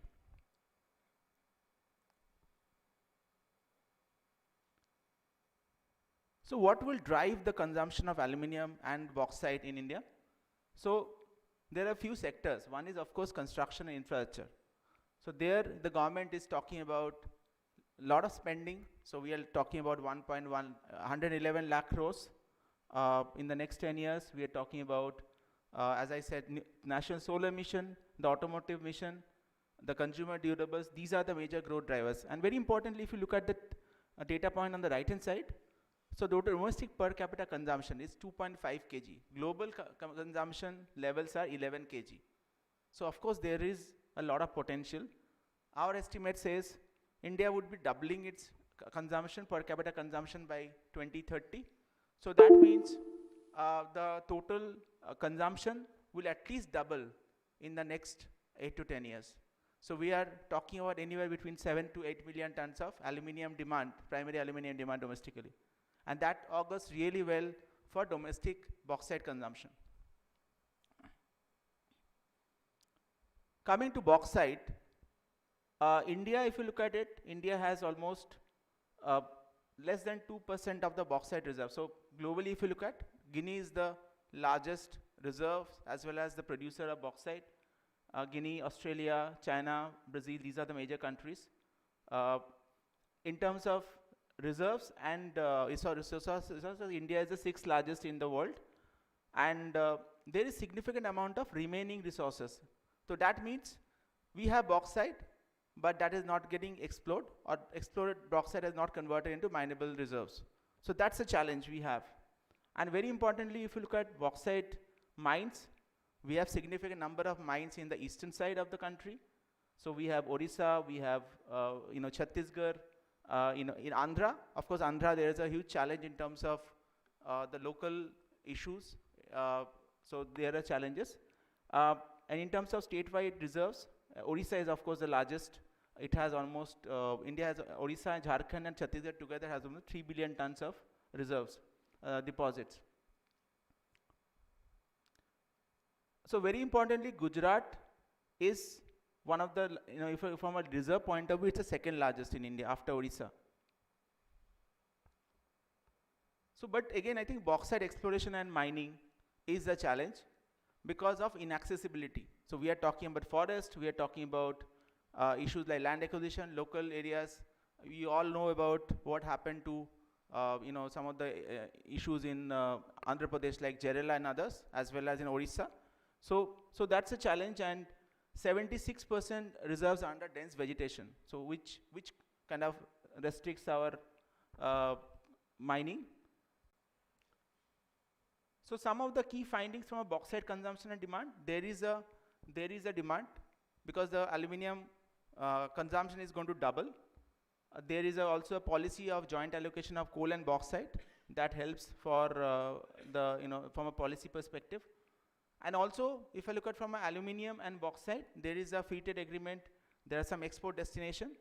So those are some of the drivers we see from a production point of view. Besides the demand from aluminium, from construction, infra, as I spoke before. Now coming to Gujarat. So Gujarat, we looked at the key areas of bauxite reserves and what are the kind of quality they have. So we have 6 areas, which is Kutch, Jamnagar, Bhavnagar, Sabarkantha, Junagadh and Kheda. So if I look at reserve, the total reserve, mineable reserve in Gujarat is around 35 to 36 million tons. The total reserve per se is around 350 million tons. So conversion of reserve to mineable reserve is around 10%.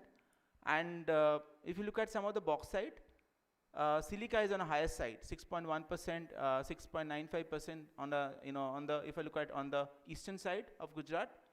Kutch, if I look at Bhavnagar, it has very limited bauxite. Even Junagadh has very high silica. So that has been a kind of issue from a aluminium industry growth within the state.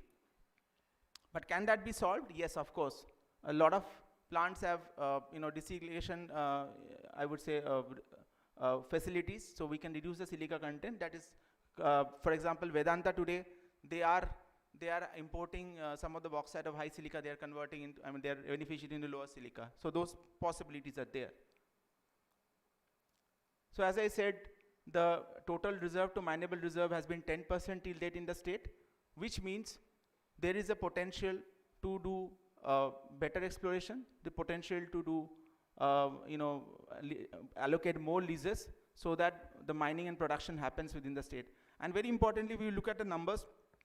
Its mining is primarily happening on the western side, western Gujarat. If I look at Kutch, where probably GMDC is operating today, the mines, then of course, if I look at on the south Gujarat, where there are several players like Dalmia, Bharat Abrasives players who are operating their mines.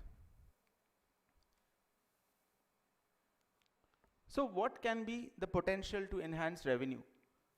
So if I look at major consumers of bauxite, 55% goes into cement. So it's mixed with limestone and thereby it is consumed. There is also a significant part which goes into refractories and chemicals, probably because this is based on the quality of bauxite in Gujarat. And there is a small portion which is used in alumina and aluminum industries. And these are some of the consumers of bauxite. So Ashapura has its own bauxite facility. Then we have some of the players like Saurashtra calcined bauxite, etc. The calcination happens in this part of the state. In terms of GMDC, GMDC has a lot of customers. So we have customers like Ultratech, mostly the cement players. We are also supplying to Vedanta, and most of the mines are a smaller size. So there is a potential to enhance the mine size as well as the production capacity. Because if you look at the production, typically the capacity is 0.25 million tons, 0.1, 0.125. These are the production capacity.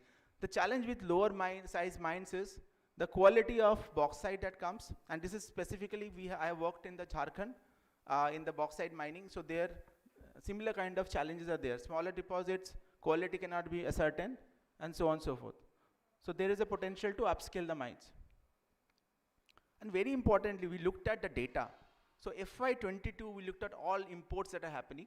We looked at from an India perspective as well as Gujarat.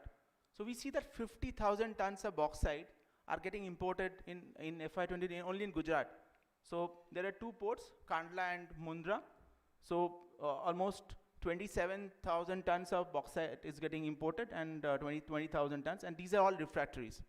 So that means there is a consumption demand within the state, and we can, of course, if we do a right thing in terms of higher mining capacities, beneficiation, we can of course cater to these customers.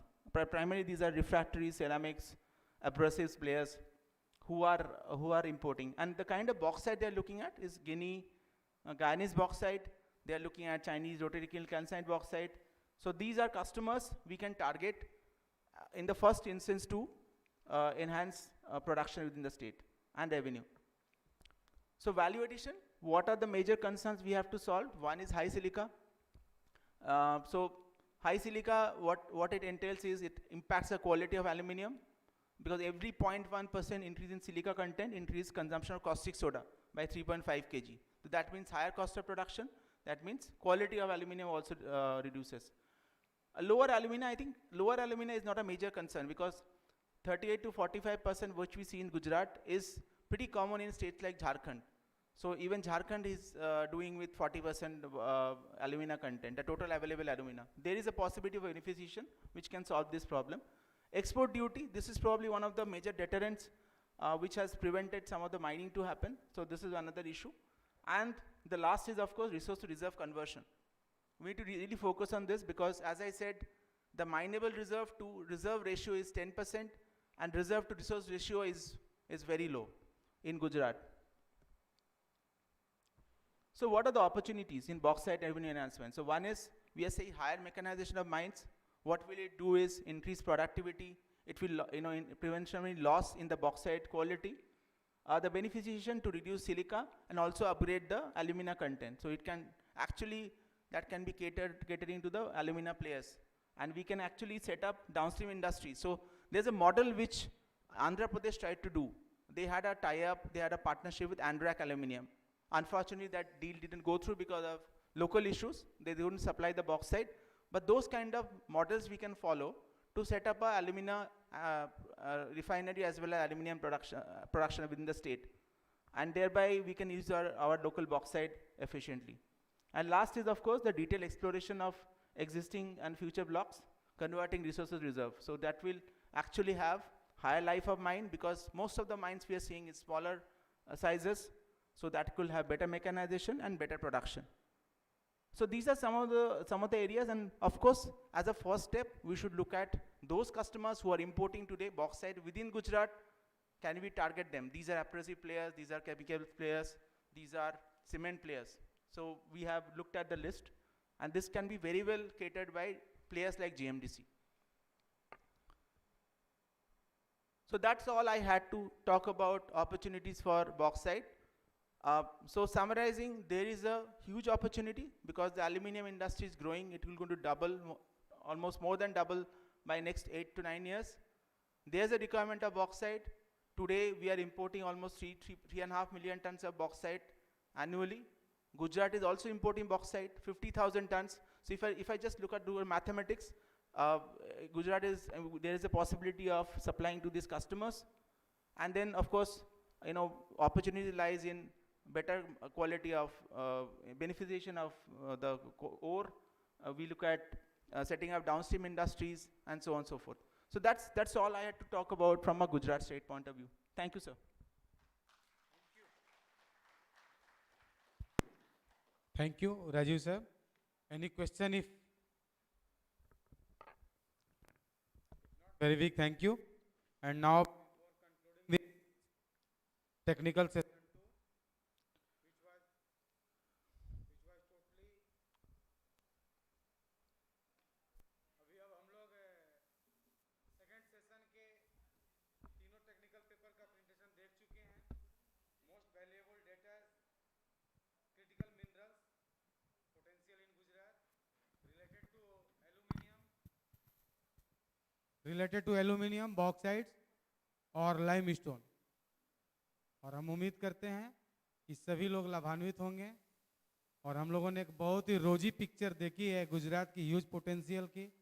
And it's a good challenge for all mining engineers to add some value to the minerals, add some value to extract these resources, make these resources in reserve and convert it into minerals and participate in the growth of India. Thank you very much. Thank you so much, Murlidhar sir. And so this was the end of our technical session part 2. Thank you all the dignitaries on the dais and all the presenters over here who presented the second half session. To do the honors for all our presenters, I would first like to request Shri N.V. Nitnavar, DGMS Surat region.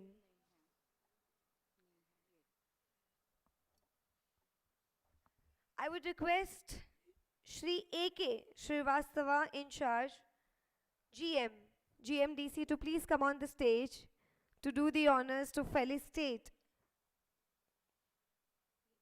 He's here? Okay. Thank you so much. I request Shri A.K. Srivastava to come on the stage, and this is the moment to felicitate our respectable dignitaries on the stage who has done the session chair for our second half. To take this moment and value this gratitude, I request everyone, let's have a good round of applause.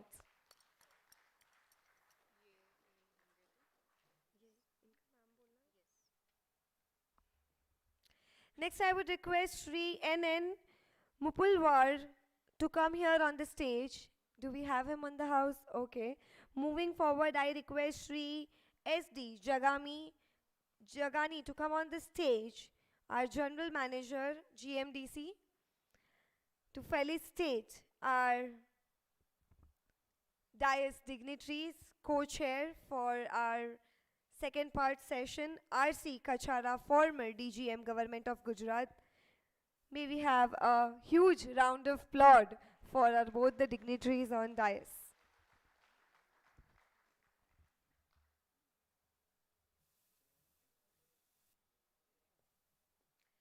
Thank you so much, both the dignitaries. You may proceed towards your assigned seat in the audience. So moving forward, we had both the technical session part 1 before lunch and part 2 after the lunch. It is now time for valedictory session, and to do so, I would like to call all the dignitaries on the stage. Firstly, I would like to call respectable Shri G.T. Pandya, IAS, Director Education, who is our chief guest of valedictory session. May we expect a good round of applause for our respectable dignitaries. Followed by, I would like to call respectable Shri S.N. Mathur, VP 1, MEAI. May we expect a good round of applause, everyone. Let's have continuous round of applause for all respectable dignitaries. Moving forward, I would like to call Shri Niranjan Sharma, former DDG, DGMS. May we expect a good round of applause from everyone. I would further like to call Shri Satish Kumar, former DDG, DGMS, to please join us with other dignitaries on the stage. May we expect a good round of continuous applaud and energy for all the respectable and senior dignitaries on the stage. Next, I would like to call Shri Anil Mathur, our chairman, MEAI Jaipur chapter, to please join us on the stage. May we expect a good round of applause, everyone. He's there, our gentleman walking from backside. Next, I would like to call Shri Ajay Kumar Jain, chairman, MEAI, Viraval Porbandar chapter.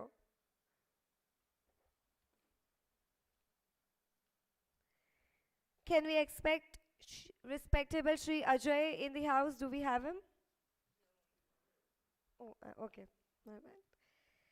So here we have all the dignitaries on the dais, and we will leave you all and the mic to continue with the valedictory session. Thank you so much.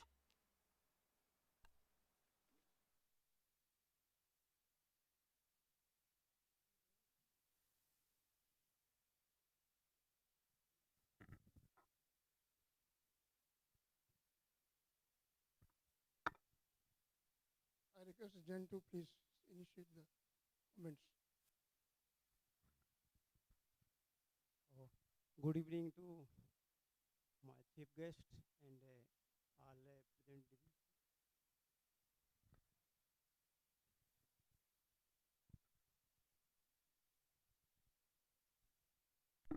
I'm really sorry to interrupt you, respectable dignitaries, but here is the moment which we will like to appreciate.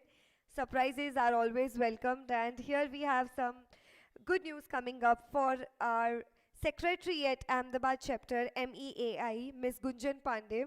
So we are very pleased to inform you that in recognition of your extraordinary services to MEAI and to the mineral industry of India, Shri K. Madhusudana, President at MEAI, has selected your name for Service Excellence Award for the year 2021. May we expect a good round of applause with this exciting news. On the behalf of MEAI, she expresses her heartily congratulations to Ms. Gunjan on achieving this award for the year 2021, and I request you to please come on the stage and speak some few words. Thank you so much. So thank you so much, everyone. Thank you, dignitaries, for giving your valuable time. You may continue with our next valedictory session. Thank you so much. On the dais, I would like to call respectable Shri Anil Mathur, our chairman at MEAI Jaipur chapter, to please join us on the dais for our next session.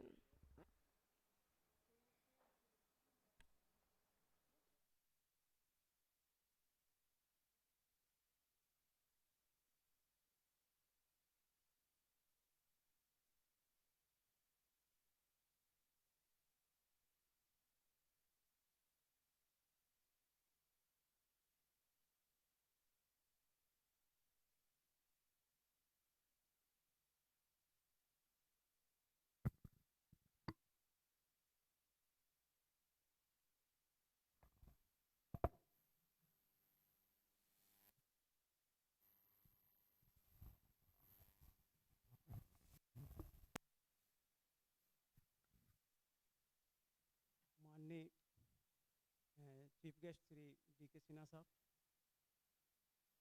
और सभी उपस्थित थे, जयपुर, बैरावल पूर्वोत्तर chapter और Ahmedabad chapter के सभी लोगों के, यह आज का जो प्रोग्राम रहा, ये प्रोग्राम बहुत ही महत्वपूर्ण था और इसमें जो अनअर्थिंग ऑफ द गुजरात रिसोर्सेज, ये अपने आप में एक अतुलनीय कार्य हुआ है।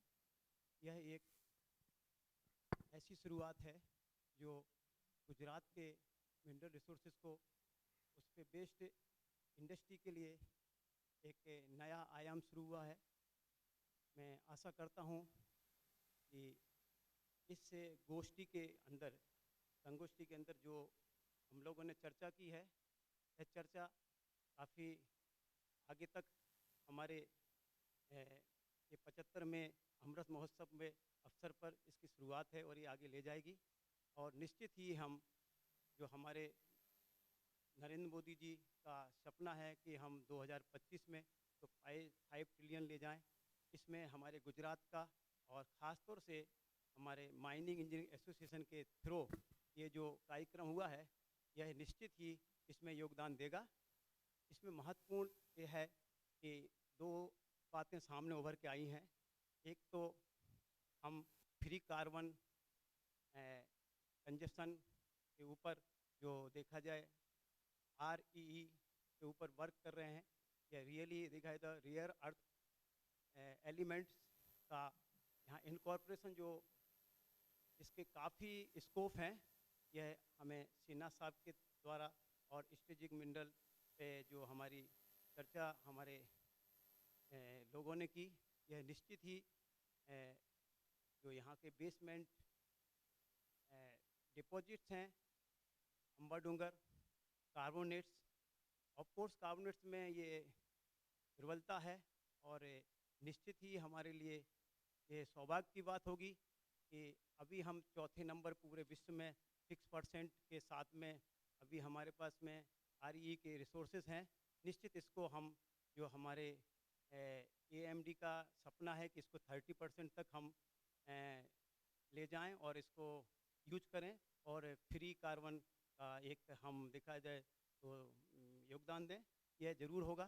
सेकेंड, ये जो सीमेंट इंडस्ट्री और लाइमस्टोन का यूज, सीमेंट, केमिकल, इसके अलावा जो हमारे कई तरह के छोटे छोटे जो उद्योग हैं जो बहुत महत्वपूर्ण हैं, जैसे textile industry, paper industry, leather industry, इनको भी ध्यान में रखते हुए जो श्री A.K. शर्मा जी ने GMDC के रिसोर्सेज के बारे में बताया कि केवल GMDC बॉक्साइट्स और मल्टी मेटल सिलिका इनके फ्लोराइड के ऊपर ही काम नहीं करती है, बल्कि लाइमस्टोन में विशाल इसके सुअवसर हैं। तो मैं ये कहता हूँ कि आज जो लाइमस्टोन के लिए हमारी सीमेंट इंडस्ट्री और जो हमारी केमिकल इंडस्ट्री स्ट्रगल कर रही हैं और जो विदेशों में हम इम्पोर्टेड लाइमस्टोन की ओर देख रहे हैं, वह GMDC से सहयोग लें और उनके साथ में हाथ मिला के हमारे खुद के ही मिनरल का यूज करें, भारतीय मिनरल का यूज करें और हम विदेशी मिनरल के ऊपर आधारित ना हों। तो ये हमारे लगता है कि एक मेक इन इंडिया के लिए एक प्रभावशाली कदम होगा। तो मैं इसके लिए श्री A.K. शर्मा जी का शुक्रगुजार हूँ कि उन्होंने एक बिजनेस अपॉर्चुनिटी का हमारे सामने एक रोड मैप रखा है। वो रोड मैप निश्चित ही हमारे इससे केवल गुजरात के लिए नहीं बल्कि दूसरे ही इन्वेस्टर को इनवाइट करेगा। निश्चित ही कच्छ के अंदर जो GSI ने और गुजरात के अंदर 22,000 समथिंग मिलियन टन डिपॉजिट दिखाया है। ये रिसोर्सेज में कुछ भी कहो, अगर 1 कैटेगरी का यदि मुझे 10,000 भी अगर मिलता है तो दैट बिकम द जो रोड मैप है कि 2026 में हमको करीब 86 मिलियन हमारा यहाँ पे क्लिंकर बनना है, वो निश्चित ही साकार हो सकता है। इसी के साथ में मैंने देखा कि जो ड्यूलाइट ने एक बहुत अच्छा प्रेजेंटेशन दिया कि बॉक्साइट, हमारी बॉक्साइट का एक ज़माना था जो जाम खंबालिया में करीब करीब देखा जाए तो 250 से 300 माइंस चलती थी और आज वहाँ पर कहते हैं ना कि बहुत ही माइनिंग का नाम भी कम दिखाई दे रहा है। तो हो सकता है कि जिस तरह से उन्होंने डिपॉजिट दिखाए जो 110 मिलियन के आसपास हमारे अभी बॉक्साइट के डिपॉजिट दिखाए हैं, तो हमें उम्मीद है कि बॉक्साइट पे भी और वर्क होगा और बॉक्साइट भी यूज होगा। इसलिए एक कुल मिला के आज की जो सभा में आप सबका सहयोग रहा और जो ब्रेन स्टॉर्मिंग हुई है, यह निश्चित ही गुजरात के लिए होगा। मैं इसके लिए शुक्रगुजार हूँ सभी का। Thank you very much.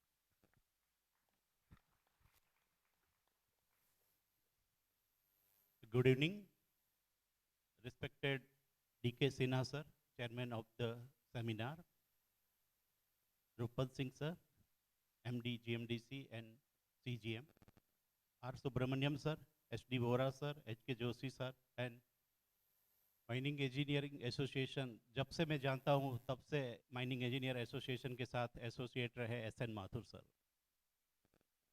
First 2 session जो था जिसमें डी.के. सिन्हा सर ने, सुब्रमण्यम साहब ने और रूपन सिंह साहब ने बताया था, और जिसमें मैं नहीं था, लेकिन मोर और लेस जो मेरे को बताया कि रिगार्ड रूपन सिंह साहब ने जो बताया कि हमको माइनिंग सेक्टर में एक बोल्ड स्टेप लेना पड़ेगा, एक इनोवेटिव स्टेप लेना पड़ेगा, तभी माइनिंग सेक्टर का जो डेवलपमेंट है और जो हम लोग 5 ट्रिलियन इकोनॉमी की बात कर रहे हैं। अभी यहाँ पे सीजीएम ऑफिस से आर.बी. ध्रुव साहब सीनियर जियोलॉजिस्ट भी है, वो भी मेरे ख्याल से उस पॉइंट पे हाईलाइट कर सकते हैं। लेकिन जो 2-3 पॉइंट जो सेकंड सेशन में जो टेक्निकल सेशन था और उसमें जो 3 लोगों ने particular GSI geological survey of India के डीडीजी सर ने और ए.के. शर्मा साहब ने और डिलॉइट से जो प्रेजेंटेशन हुआ, तो उस पॉइंट पे मैं 2-3 बिंदु पे चर्चा करना चाहूँगा। शायद जो डाटा जीएसआई ने दिया था वो माइनिंग लीज 2014-15 में 427, probably they are talking about the mining lease only, I think minor mineral की लीज उसमें कंसिडर नहीं की होगी। और जो 18-19 में वो फिगर आके 185 फिगर आया है। लेकिन हमको पता है कि उसी दौरान एमएमडीआर एक्ट का अमेंडमेंट हुआ और अमेंडमेंट एक्ट के एमसीआर के अंतर्गत सर्टेन मेजर मिनरल थे वो माइनर मिनरल में कन्वर्ट हुए। तो नाउ उसकी जो लीजेस थी वो now consider as a minor mineral और might not be consider in the IBM data as a major mineral. तो एक इतना ड्रास्टिक रिडक्शन लीज में नहीं हुआ है। ध्रुव साहब will be a proper person to explain it, but I think ये जो फिगर है वो मेजर मिनरल की लीज का आफ्टर अमेंडमेंट के लीज के फिगर है, और वो फिगर के हिसाब से इतना रिडक्शन नहीं हुआ होगा। नो डाउट माइनिंग लीज जो है due to certain lease reason कि नाउ एनवायरमेंट क्लियरेंस एंड जो अदर एस्पेक्ट है उसके चलते माइनिंग लीज ग्रांटिंग में डिले हुआ होगा, लेकिन जो फिगर है वो सब्सटेंशियली ये कम नहीं होंगे। दूसरा रीजन जो एमएमडीआर एक्ट में अमेंडमेंट हुआ, अर्लियर जो सौराष्ट्र रीजन में बहुत सारी लाइमस्टोन बॉक्साइट की जो लीजेस थी, पर्टिकुलर में ये 2 मिनरल की बात कर रहा हूँ जो मेजर मिनरल के अंतर्गत, और अगर हम लोग साउथ गुजरात रीजन की बात करेंगे देन डोलोमाइट कि वो जो 5 हेक्टर से कम हेक्टर की जो लीजें थी, पर्टिकुलर 1 हेक्टर 2 हेक्टर या मतलब उसकी जो संख्या थी वो काफ़ी ज़्यादा थी और वो ऑलमोस्ट एग्जॉस्ट हो गई थी जो लीज के नाम पे, मतलब they are using the royalty pass and other thing. तो उस लीज में जो भी सीजीएम ऑफिस से या जो स्ट्रिक्ट एक्शन हुए उसके चलते या तो वो लोग सरेंडर हो गई, और उसका मतलब इतना लीज की संख्या में आपका इम्पैक्ट, आपने सिर्फ लीज की संख्या दिखाई, लेकिन अगर ओवरऑल प्रोडक्शन की बात करेंगे तो production no doubt each and every sector में मिनरल का बड़ा है। सीजीएम ऑफिस की अगर हम बात करें तो रॉयल्टी कलेक्शन पिछले 3 साल के हिसाब से अगर हम देखें तो रॉयल्टी कलेक्शन बढ़ा है। सेकंड पार्ट में जो ए.के. शर्मा साहब ने बताया, तो मैं उसमें यही चीज़ कहना चाहूँगा कि जब से सर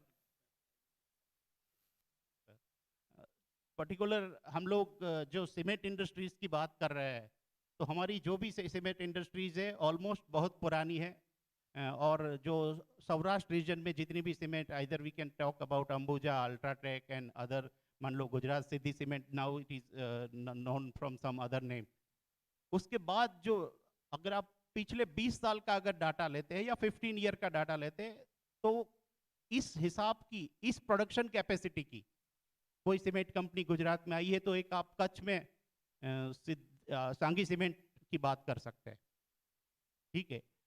शर्मा साहब ने जो डिटेल दिखाई, GMDC itself holding a very large leaser of limestone, लेकिन कच्छ में इतना सारा रिजर्व है, why cement company is not coming?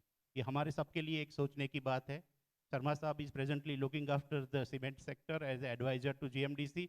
उसने एक स्लाइड में दिखाया है कि जीएमडीसी के साथ पीपीपी मोड पे कोई भी कंपनी आगे बढ़ेगी, और मेरे ख्याल से यही एक बेटर ऑप्शन रहेगा कि कच्छ में कोई इतना लार्ज यूनिट आए कि जिसके चलते शर्मा साहब को मैं आपको पूछना चाहता था कि sir why cement company is not coming to Gujarat, और हमारी जो प्रोडक्शन कैपेसिटी है वो भी सर ऑलमोस्ट स्टैग्नेंट जैसी हो गई है.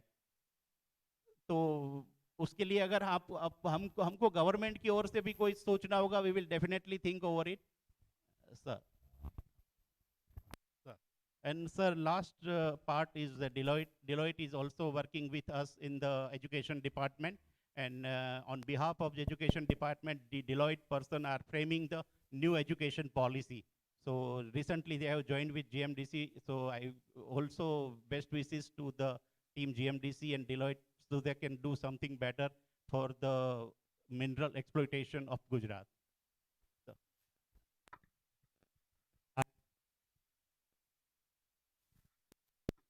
आपने जो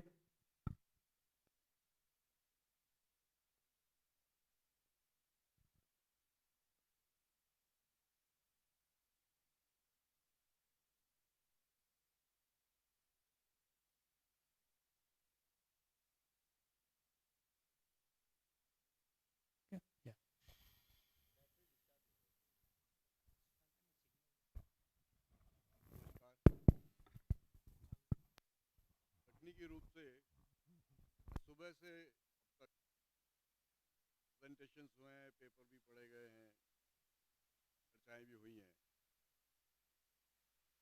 उन सब का निचोड़, हम अंग्रेजी में कहते हैं टेक अवे, से कुछ सेंटेंस शेयर करना चाहूँगा. पिछले 3 से 4 दशक से अगर हम रिकलेक्ट करें, संबंध असंबंधित हर प्रकार के व्यक्ति ने एक ही प्रयास किया है, येन केन प्रकारेण, या तो चलती माइन बंद हो जाए या नई माइन चालू नहीं. मेरे ख्याल से जो शर्मा साहब हैं या उस उम्र के पड़ाव पे जो लोग हैं वो इस चीज़ को एग्री करेंगे. ना करना चाहें तो कोई बात नहीं, पर वो सत्य है. तो बड़ी विडम्बना ये है कि जो माइन या खनन प्रक्रिया को बंद कराना चाहते हैं, जिन्होंने बंद कराई, जो आज भी सक्षम है बंद कराने में, उनको ये नहीं पता है कि वो क्यों बंद करा. इसको आप बहुत आराम से विचार करें, इसके ऊपर सोचें. आप पिछले 20 साल के अखबार निकाल के पढ़ें, जैसे भी चाहें, गूगल पे सर्च करें. तो बंद करवाते हैं, उनको ये नहीं पता कि क्यों बंद करवाते. चलने नहीं देना चाहते, नई चालू नहीं होने देना चाहते, उनको ये पता नहीं कि वो क्यों ऐसा कर रहे हैं. इसका परिणाम क्या हो रहा है? 5 ट्रिलियन, 4 ट्रिलियन, 6 ट्रिलियन नहीं, हम नहीं पहुंच सकते जब तक कि mining progress. Mining has to progress. मेरा सिर्फ एक छोटा सा कंक्लूजन है. माइनिंग फ्रेटर्निटी, एक्सप्लोरेशन जियोलॉजिस्ट से स्टार्ट करके प्रोजेक्ट प्लानर, प्रोजेक्ट प्रोपोनेंट, इन सबको जोड़ने वाला mining engineer, they have to, rather we all have to start talking about mining. उनको समाज में जाके माइनिंग के बारे में बात करनी होगी. माइंस क्या होती हैं, माइनिंग क्या है. We don't have to feel ashamed of being a mining professional, which is a ground reality if you analyze yourself. हम कहीं जाके अपने आप को माइनिंग का बताने में गर्व महसूस करने लगे. वातावरण ऐसा बन गया. ये चीज़ आज के प्रेजेंटेशंस में आई भी थी. तो my simple submission is, let us start talking about mining and let us start taking sincere efforts to see that no operating mine is stopped unnecessarily. New mines come up. For that, we create congenial environment, a positive environment. I think थोड़ा सा अलग हट के था, but That is what I felt like sharing. Thank you.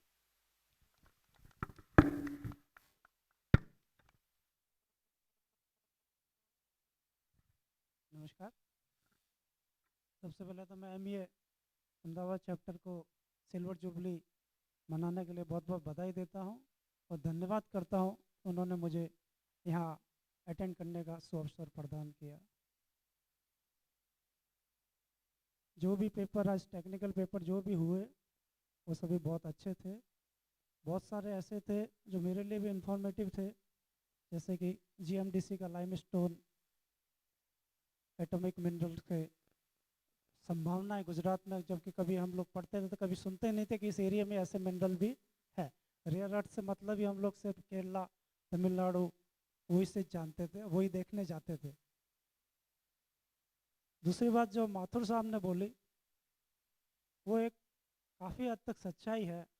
आप ये ज़माना advertise का ज़माना है, आप हर चीज़ के विज्ञापन देखते होंगे सिवाय माइनिंग के छोड़ के। ऐसा क्यों है? हमको इतने साल के 30-32 साल माइनिंग के बिताने के बाद भी पता नहीं चला। स्टील का एडवर्टाइज होता है, आयरन ओर के लिए कोई एडवर्टाइज नहीं करता है कि माइनिंग में क्या हो रहा है। एक ट्रेडिशन है या डिप्रेशन है या इंफिनिटी कॉम्प्लेक्स है, क्या है हमको नहीं पता, लेकिन एक माइनिंग वाला अपने आप को कभी भी एक्सप्रेस नहीं कर रहा।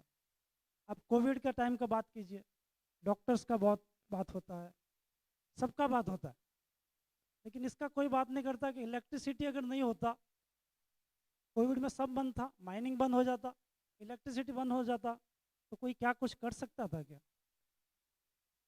लेकिन उसको कोई भी ना तो गवर्नमेंट अप्रिशिएट करती है ना समाज अप्रिशिएट करता है।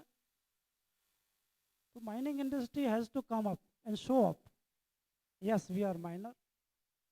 और वैसे भी एक बात जो कॉलेज से शुरू से सुनते आ रहा है कि there are 2 basic engineering only जो कि हमको धरती माँ देती है, एग्रीकल्चर एंड मिनरल, बाकी सब उससे उत्पादित है। तो मिनरल नहीं है तो आप कुछ भी नहीं बना सकते। कंप्यूटर क्या, लाइट क्या, कुछ भी लीजिए, हर रूप में हर जगह पे आपको या तो वेजिटेशन प्रोडक्ट मिलेगा या मिनरल प्रोडक्ट मिलेगा। लेकिन इंडस्ट्री को जितना इम्पोर्टेंस मिलना चाहिए था शायद नहीं मिला है। और माइनिंग इंजीनियर एसोसिएशन इस क्षेत्र में काफ़ी अच्छा काम कर रही है, उसको मैं अप्रिशिएट करता हूँ। पुनः एमबीए अहमदाबाद चैप्टर को मैं अतिरिक्त रूप से धन्यवाद देता हूँ। धन्यवाद।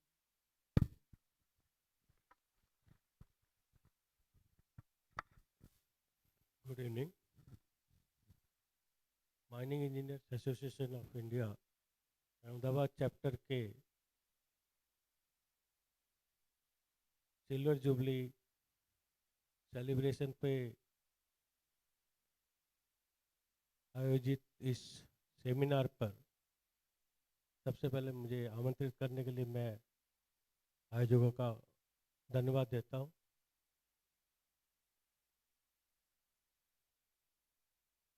इस अवसर पर आज के chief guest doctor D.K. Sinha, director atomic mineral division,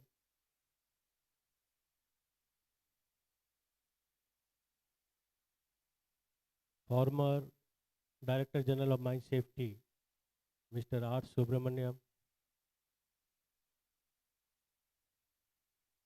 जो इनॉग्रेशन सेशन में थे और अभी सामने बैठे हैं,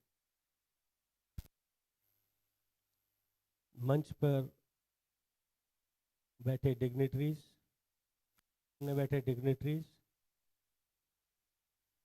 और इस सेमिनार, इस फंक्शन में आए हुए सारे टेक्नोक्रेट्स माइनिंग फ्रेटर्निटी के। आज का ये जो सेशन रहा है, मतलब technical session first and second, और 5 पेपर जो दिए गए ऑथर्स द्वारा पढ़े गए यहाँ पे, डेफिनेटली ये थ्योरेटिकल थे, पर हमको इसको प्रैक्टिकल में कैसे कार्यान्वित करके गुजरात के मिनरल को यूटिलाइज किया जाए, उसको ज़्यादा वैल्यू एडेड करके पब्लिक और हमारी जनता के लिए वो ज़्यादा बेनिफिट उससे कैसे लिया जाए, ये हमको एक सोचने की दिशा में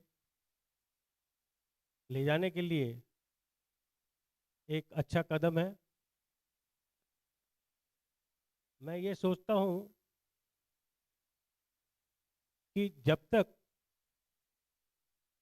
ये मिनरल तो है, अगर मिनरल का अगर परसेंटेज, अगर ग्रेड अगर उसका कम है और अगर उसका बेनिफिशिएशन नहीं हो पा रहा है, उसका यूटिलाइजेशन नहीं हो पा रहा है, उसकी टेक्नोलॉजी जब तक नहीं बनेगी तब तक हम उसका प्रॉपर एक्सट्रैक्शन करने के बाद भी या उसका एक्सप्लोरेशन करने के बाद भी यूटिलाइज नहीं कर पाएंगे। और हमको मोस्टली जहाँ पे हमारा मिनरल का ग्रेड कम है, हमको इंपोर्ट्स पे डिपेंड करना पड़ेगा। और हमारा जो अभी प्रधानमंत्री जी का आत्मनिर्भर बनने का जो सपना है, उससे हम थोड़ा सा दूर रह जाएंगे। हमारी जो उनकी जो और हमारा जो सपना है कि 5 ट्रिलियन की जो इकोनॉमी है उसको अचीव करने का जो सपना है, उससे हम थोड़ा सा ऑफ द टारगेट ना हो जाए। माइनिंग इंडस्ट्री के इन दिनों में, पिछले कोविड के पीरियड में जो योगदान रहा और उसमें गिरावट जो आई है, अभी वापस ट्रैक पर आ गई है, हम लोग वापस रास्ते पे आ गए, माइनिंग इंडस्ट्री वापस अपने कदमों पे चलने लगी है, बीच में जो बंद हो गई थी कोविड के कारण से। मैं ये सोच रहा हूँ कि जब तक माइनिंग इंडस्ट्री अगर ठीक से चली तो हमारी जीडीपी भी बढ़ेगी, हमारी इंडस्ट्री भी बढ़ेगी, हमारे रोजगार भी बढ़ेंगे। और इस सब के लिए हम सब माइनिंग इंजीनियर ही जिम्मेदार हैं। अगर हम लोग अच्छी माइनिंग करेंगे, अच्छा उसका यूटिलाइजेशन करेंगे, तो डेफिनेटली हम तो उससे लाभान्वित होंगे, हमारा देश भी लाभान्वित होगा और हमारा पूरा समाज भी लाभान्वित होगा। मैं इस अवसर पर एक चीज़ थोड़ा सा, जो मैं यहाँ पर जब था, कुछ पॉलिसीज है यहाँ पे गुजरात में, मुझे नहीं पता कि क्यों है। एक बहुत ही छोटी सी चीज़ है, आई don't know whether it is now corrected और नॉट। हम लोग बात कर रहे थे केमिकल ग्रेड लाइमस्टोन की, ऊपर में 3 मीटर 4 मीटर केमिकल ग्रेड है, नीचे में 10 metre limestone, 40 metre limestone cement grade का है। उसको निकालना नहीं, लीज दी है कि आप ऊपर से खाली 4 मीटर निकालिए, वापस उसको भर दीजिए। बगल में सीमेंट,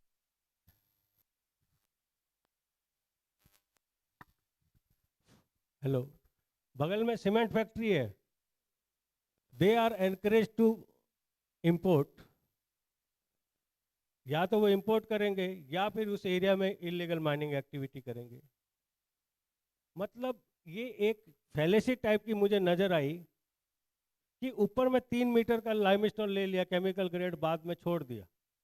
उन्हीं को या तो दे दिया जाए या सीमेंट इंडस्ट्री वालों को बोल दिया जाए कि भैया further you do it. There should be something like that policy. Why we are not conserving the mineral? हम अनअर्थिंग लिख रहे हैं, हम उसको अनअर्थ आधा तो कर दिया है, पूरा नहीं कर रहे हैं, we are living it. I don't know whether आप इस पर कुछ हाईलाइट कर पाएंगे कि ये एक policy whether it has been taken care of और नॉट। सर, अगर लीज ग्रांटिंग प्रोसेस का, और आप जो बोल रहे हैं कि ऊपर का 3 जो मीटर है उसको निकालने के बाद एज यूजुअल लेफ्ट आउट कर देते हैं, सर ये बात सही है, ये प्रोसेस अभी इसी तरह से माइनिंग हो रहा है, पर्टिकुलर जो सोडा ऐश वाला बेल्ट है उसमें। लेकिन सर उस एरिया के चलते वहाँ पे जो लाइमस्टोन है वो है सर, लेकिन वहाँ की जो लैंड है वो फर्टाइल लैंड है सर। जनरली आप उस एरिया में गए होंगे तो वहाँ पे जो भी माइनिंग एक्टिविटी होता है और उसके बाद जो प्राइवेट लैंड लीज होल्डर है, या इवन सर आप GSCL की कुछ लीजें लीजिए या अंबुजा सीमेंट की लीज लीजिए, sir they are doing the best reclamation process और उसको अगेन फर्टाइल लैंड बनाने की कोशिश करते हैं। सर जो फिगर शर्मा साहब ने दिए हैं उसमें सर अगर हम लोग सौराष्ट्र रीजन और कच्छ रीजन का कंपैरिजन करें तो कच्छ रीजन में उसी टाइप का लाइमस्टोन अवेलेबल है जिसको सीमेंट ग्रेड में चाहिए सर। इवन शर्मा साहब ने ये भी बताया कि since we are importing the soda ash के लिए जो लाइमस्टोन चाहिए वो इंपोर्ट कर रहे हैं, उसके बदले में जो सर्टेन टाइप ऑफ मैं पर्टिकुलर ग्रेड मेरे को याद नहीं है सीएओ का, लेकिन जो 100 मिलियन टन और लाइक 2 उसकी कैटेगरी जो मिडल में थी सर, वो अगर हम लोग कुछ उसका ऐसा इंडस्ट्री बेस या अपग्रेडेशन या वैल्यू एडिशन करके अगर उसको हम लोग सोडा एश में यूज कर पाए तो सर उस एरिया में सौराष्ट्र रीजन में अब सर इजीली लैंड अवेलेबल नहीं है। इवन सर आप यहाँ पे जीएससीएल है, अंबुजा के रिप्रेजेंटेटिव होंगे सर, वो they are facing lot of trouble due to the mining activity is going on. So sir आपका बात बिल्कुल सही है। As per as mineral reserve is concern sir वो फ्यूचर में भी कभी भी एग्जॉस्ट हो मतलब हम लोग उसको निकाल सकते हैं क्योंकि सर ओनली 3 मीटर डेप्थ या मैक्सिमम 3.5 मीटर डेप्थ तक उसको हम लोग निकाल रहे हैं। और दूसरा रीज़न ये है सर कि वहाँ पे ये जो अपना वाटर टेबल है सर, वाटर टेबल भी वहाँ पे डाउन हो रहा है और उसके चलते भी ये गवर्नमेंट उस डायरेक्टिव में नहीं जाएगी कि वहाँ पे इन डेप्थ ज़्यादा माइनिंग हो। Think I may be clear. With this, I give mic to Mathur Saab. Thank you very much. Thank you Sharma साहब। सबसे पहले तो मैं देश के आज़ादी के 75 वर्ष पूरे होकर पूरा देश आज़ादी का अमृत महोत्सव मना रहा है, उस अवसर आप सबको मैं अभिनंदन करता हूँ। साथ ही साथ अहमदाबाद चैप्टर 25 साल पूरे करके आज रजत जयंती समारोह मना रहा, जिसका कि ये सेमिनार भी एक भाग है, इसके लिए उनको बधाई देता हूँ। चैप्टर के सभी सदस्यों को मेहनत करके इस चैप्टर को 25 साल तक अच्छा क्या चलाया, अच्छे चलाया, उसके लिए उनका अभिनंदन करता हूँ। आज के इस सेमिनार में का टाइटल रखा था उन्होंने unearthing mineral resource reserves and mineral treasure of Gujarat. Unearthing में मेरे दिमाग में 3 पॉइंट थे। पहला पॉइंट था कि एक्सप्लोरेशन, दूसरा एक्सप्लॉयटेशन यानी माइनिंग, और तीसरा एक्सट्रैक्शन ऑफ एंड प्रोडक्ट। तो मेरे ख्याल से आज इसमें हम खाली एक पॉइंट कवर कर पाए, वो भी पार्शियली। एक्सप्लोरेशन में जो नेट रिजल्ट रहे उस रिजल्ट को हमने डिस्कस किया और बहुत से ऐसे मिनरल हमारे सामने आए जो गुजरात में है, हम सोचे से जाके आए, हमको पता नहीं था कि ऐसे मिनरल भी गुजरात में है। खासतौर से आ रही है, अभी सोचा था कड़ी पानी जैसे प्रोजेक्ट के अंदर फ्लोर स्पार के साथ में आ रही है, किसी ने आज तक जिक्र नहीं किया। बहुत सारे मीटर में शायद वेस्ट भी किया होगा उस पॉइंट ऑफ व्यू से, लेकिन ये चीज़ पता नहीं थी। तो आ रही ये जो एक्सप्लोरेशन का आज जो रिजल्ट आया है उसको और अपडेट करने की और फर्दर एक्सप्लोरेशन की जरूरत रहेगी। एक एग्जांपल मैं देना चाहूँ कि बॉक्साइट का मैंने 1980 में गुजरात जीएमडीसी में आया मैं, तब मुझे पता कि बॉक्साइट की रिजर्व 100 मिलियन टन है। आज के प्रेजेंटेशन में 100 मिलियन टन ही है, क्योंकि हर साल 1 मिलियन टन माइनिंग हो रहा है। तो ये रिजल्ट कोई अपडेट होते नहीं है, हर रिकॉर्ड भी 100 मिलियन टन ही बोल रहा है। और that is one major reason कि आज तक एल्यूमिना प्लांट नहीं आ पाया। प्लांट के लिए मिनिमम 100 मिलियन साइज चाहिए प्रोडक्ट डिपॉजिट की, आपके पास है ही नहीं 100 मिलियन टन, तो प्लांट कैसे लाएंगे, इकोनॉमिक वायबल रहेगा ही नहीं। तो ये जो डाटा होते हैं वो टाइम टू टाइम अपडेट होना बहुत ज़रूरी है। सेकेंड पॉइंट था एक्सप्लॉयटेशन। मैं समझता हूँ कि ये एक्सप्लॉयटेशन और एक्सट्रैक्शन के लिए चैप्टर को दोबारा एक नया सेमिनार करना पड़ेगा जिसमें इन 2 पॉइंट्स पर जोड़ दें, एक्सप्लोरेशन बाद में एक्सप्लॉयटेशन और एक्सट्रैक्शन में। एक्सप्लॉयटेशन के बारे में बात करूँ, मैंने अम्बाजी मैंने काम किया, कड़ी पानी मैंने काम किया। अम्बाजी डिपॉजिट जो अब है प्रैक्टिकली बहुत थोड़ा सा पोर्शन ऐसा है जो ओपन कास्ट माइनिंग से होगा, कि major portion will be underground mining. Same thing कड़ी पानी की बात करूँ तो जब मैं कड़ी पानी गया तो मुझे एक चीज़ बड़ी सरप्राइजिंग बताई गई कि साहब माइनिंग करते करते अचानक वाइट्स मिल जाता है माइन के अंदर, मिनरल बॉडी के अंदर। तो वाइट्स कहाँ से आए, वाश आउट भी नहीं है। फिर एक दिन घूमते घूमते एक अंडरग्राउंड वर्किंग मिली हमको, एडिट मिला, जो अंदर आकर बहुत बड़ा एक स्टोव था, बहुत लार्ज साइज में स्टोव था, इसमें काफ़ी एक्सट्रैक्शन माइनिंग हो चुका था। मेरा खैर ये पॉइंट बताने का पर्पज ये है कि अल्टीमेटली इस टाइप की 2 मिनरल को वर्क करने के लिए या और भी शायद किसी मिनरल वर्क के लिए अंडरग्राउंड माइनिंग का एक्सपीरियंस होना बहुत ज़रूरी है। और अनफॉर्चुनेट पार्ट है कि गुजरात में माइनिंग एक नेगलेक्टेड सब्जेक्ट है। इंजीनियरिंग कॉलेज हमने 2-3 शुरू कर दी, लेकिन कहीं भी प्रॉपरली एजुकेशन उसका नहीं है। पंडित साहब जो मेरे सहयोगी रहे हैं या डायरेक्टर टेक्निकल एजुकेशन, इसमें खास तौर से रिक्वेस्ट करूँगा उनके करिकुलम को एक बार रिव्यू कराएं, क्या चीज़ वहाँ पढ़ाई जा रही है, क्या नहीं पढ़ाई जा रही है। सरप्राइजिंग पार्ट ये है कि 5 साल लड़के ने डिग्री कर 4 साल डिग्री करके इंडस्ट्री में आया, उसको माइंस देखा भी नहीं, माइंस देखे बगैर माइनिंग इंजीनियर बन गया, आके माइंस में सर्विस करने लग गया। इस तरह के यार एजुकेशन टूर भी नहीं है उनके सिलेबस में, अभी टूर जाकर एक बार माइंस देख करके आए, वो भी नहीं है। डिग्री कर ली, कोई माइंस देखा नहीं है और यहाँ के माइनिंग का काम करना शुरू कर दिया, कल जाकर माइनिंग करे। ये जरूरी है कि इसके क्या रीज़न है, करिकुलम क्यों बार अपडेट हो रहा है, अपडेट करना जरूरी है। और एक अब तक थोड़ी सी पोजीशन शायद इम्प्रूव हुई है, बाकी शुरू के 5-7 साल तो ऐसा कि एक भी फैकल्टी नहीं है टीचिंग की, किसी फैकल्टी नहीं है और डिग्री लेकर स्टूडेंट बाहर निकल गया। तो फैकल्टी होना भी ज़रूरी है और फैकल्टी नहीं आ रही उसका रीज़न क्या है। आपने भुज में कॉलेज छोड़ा, कोई भी बाहर का फैकल्टी आके कच्छ में जाना नहीं चाहता। पालनपुर में आपने कॉलेज रखी, कहीं पालनपुर फैकल्टी जाना नहीं चाहेगी, तो सब चाहेंगे अहमदाबाद जैसी सिटी। अगर ये कॉलेज अगर अहमदाबाद होती, आज गांधीनगर में होती, तो आपको अच्छी फैकल्टी भी मिलती।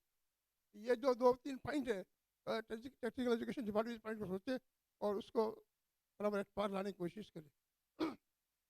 तीसरा पॉइंट था एक्सप्लॉयटेशन। एक्सप्लॉयटेशन में भी जिस अम्बाजी की बात करूँ मैं, तो बहुत सारी स्टडीज़ हुई है, बहुत सारे एफर्ट भी हुए हैं, लेकिन सीरियसली कोई काम नहीं हुआ। जीएमडीसी ने बहुत एफर्ट किए हैं, आरटीजेड से रिपोर्ट बनाई, उसने अच्छी रिपोर्ट दी, उसके बेसिस पे पायलट प्लांट लगा और पायलट प्लांट में हमने 50% सक्सेसफुली टीएमसी हासिल प्राप्त किया। इंडिविजुअल एलिमेंट का भी 50% रिकवरी हमने लिया, टीएमसी लिया। लेकिन उसके बाद में जब उस कंसंट्रेट को बेचने की बात आई तो only source was, only market was Hindustan zinc. उन्होंने उसको स्वीकार किया, लेकिन अल्टीमेटली वो भी अपने प्लांट स्मेल्टर के उसको स्मेल्टिंग नहीं कर पाए, क्योंकि टेक्निकल रीजन रहा, टेक्निकल था या कमर्शियल जो भी रीजन रहा, अल्टीमेटली वो प्रोजेक्ट फेल हुआ। उसके बाद में बिना जिंक से बात, सॉरी ये ऑस्मेल टेक्नोलॉजी की बात आई। ऑस्मेल टेक्नोलॉजी ने भी सब कुछ प्रूव किया, टेक्निकली प्रूव कर दिया, लेकिन इसकी रिपोर्ट बनाने का काम जीएमडीसी ने इंजीनियर इंडिया को दिया। उसने इसकी रिपोर्ट नेगेटिव दी, नेगेटिव आर बताया, वो प्रोजेक्ट भी फेल हुआ। उसके बाद बिना जिंक के साथ जेवी फॉर्म हुआ, उस बिना जिंक का भी जेवी किसी की फेल हो गया। इतने एफर्ट करने के बाद अल्टीमेटली 40 साल से मैं देख रहा हूँ वो प्रोजेक्ट नहीं आ पाया। कड़ी पानी का भी ये हाल है। एक मेरा एक्सपीरियंस तो कड़ी पानी थोड़ा सा बताना चाहूँगा कि जब मैं वहाँ पे था तो मेरे पे प्रेशर था कि आपको एसिड गेट बनाइए, मैट गेट ज़्यादा मत बनाइए। मार्केट में मैंने एसिड गेट की है और उसमें एसिड गेट का एकदम बना से ग्रेड तो मिल जाता था हमको, लेकिन माइंड का कट ऑफ ग्रेड था 7% के आसपास में और टेलिंग आती थी 7.5 से ऊपर। फिर फायदा क्या हुआ, कट ऑफ ग्रेड 7% है और टेलिंग 7 से ज़्यादा आ रही है, तो हम मेहनत वेस्ट कर रहे हैं हम लोग। अनलेस उसका रिसाइकिल करके उसको दूसरा ग्रेड बनाने कोई प्लांट लगा दे तो शायद प्लस एडवांटेज मिलता। ये जरूरी है एक्सप्लॉयटेशन के साथ एक्सट्रैक्शन का पॉइंट भी स्ट्रेस किया जाए और उसके ऊपर खास तौर पर पेपर पर इन्वाइट किया जाए कि अल्टीमेटली उसमें एंड प्रोडक्ट कैसे बनाएंगे। जब तक वो प्रोसेस नहीं आएगा तब तक ये कोई अनअर्थिंग मिनरल होगा ही नहीं, सक्सेसफुल होगा ही नहीं। आज का जीएमडीसी एक्सपर्ट है, लिग्नाइट माइनिंग में लिग्नाइट से कमा रही है, जिंदा रह रही है, एक्सपांड कर रही है, लेकिन जिस दिन जीएमडीसी से दूसरे मिनरल बात लगाना शुरू किया तो फेल कर जाएगी, क्योंकि हमारे पास ना टेक्नोलॉजी है ना हमारे पास में एक्सपर्ट्स है। जरूरी है कि इस टेक्नोलॉजी के लिए क्या किया जाए, उसके लिए सेमिनार करें और उसको टेक्नोलॉजी ढूंढें। टेक्नोलॉजी के लिए पेपर आए हमारे पास में। और तीसरी जरूरी चीज़ R&D वर्क करना चाहिए। जीएमडीसी के पास पैसा सब कुछ है, लेकिन R&D के नाम पे जीरो है। एक डिपार्टमेंट भी बना, एक सेल भी बनी, R&D सेल। अल्टीमेटली क्या R&D किया उसने, टेक्निकली अचीवमेंट है उस R&D सेल का। आई एम सॉरी टू से मैं जीएमडीसी में खुद पार्ट रहा हूँ, लेकिन अनसक्सेसफुल हो रहे हैं हम लोग। R&D होना बहुत जरूरी है। ICM नाम से बहुत बड़ी संस्था खड़ी कर दी है, उसका भी एम तो R&D का था। वहाँ R&D शुरू करें ना, टेक्निकल एक्सपर्ट बुलाइए, उसको R&D सेंटर बनाइए और उस R&D करिए, तो कुछ ना कुछ तो उसका रिजल्ट मिलेगा। तो ये जो सेमिनार करना is not the solution. Seminar करके उन चीज़ों को इम्प्लीमेंट करना भी ज़रूरी होता है और उसको भी सिंसियर एफर्ट के साथ इम्प्लीमेंट करें तो ये सारे एफर्ट सक्सेस होंगे। मेरी यही सलाह रहेगी खासतौर चैप्टर को, जो साहब बैठे हैं यहाँ पे, और मेरा जो सहयोग है मैं दूंगा ही दूंगा। लेकिन ये है कि ऐसे सब्जेक्ट पर डिस्कशन करें जिससे अल्टीमेट उसको इम्प्लीमेंट कर सकें हम लोग। ऐसी टेक्नोलॉजी जाने की कोशिश करें जिससे कुछ सोल्यूशन मिले। कल पेपर प्रेजेंट करके एक जलसा करके चल जाए, वो एम नहीं होना चाहिए हमारा। Thank you.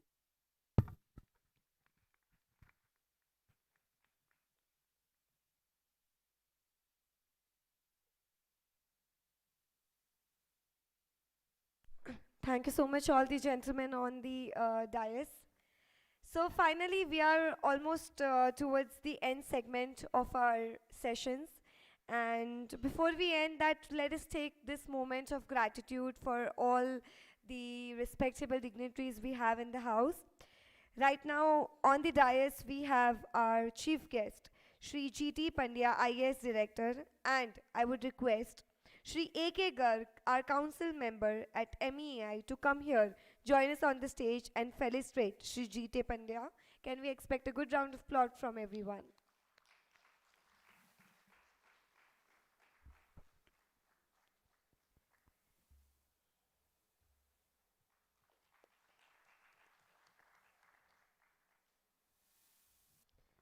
Thank you so much. I would now like to request Shri R.B. Dhruv, Senior Geologist, CGM, to please come forward on the stage and felicitate our respectable dignitaries on the dais. Shri S.N. Mathur, VP1 MEAI. May we expect a good round of applause from everyone.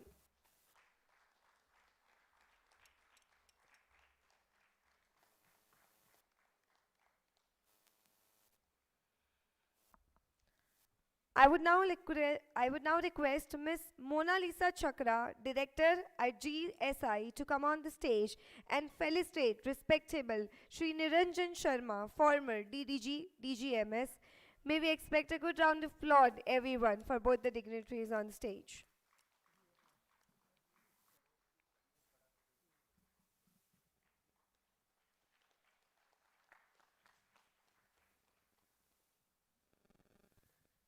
I would now request Shri N.K. Chauhan, GIPCL, to please come forward on the stage and felicitate Shri Satish Kumar.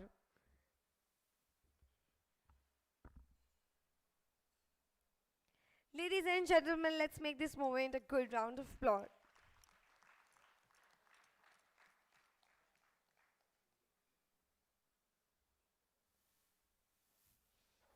I would now request Shri D.K. Patel, DGM, GMDC, to please come forward on the stage and felicitate Shri Anil Mathur, Chairman at MEAI Jaipur Chapter.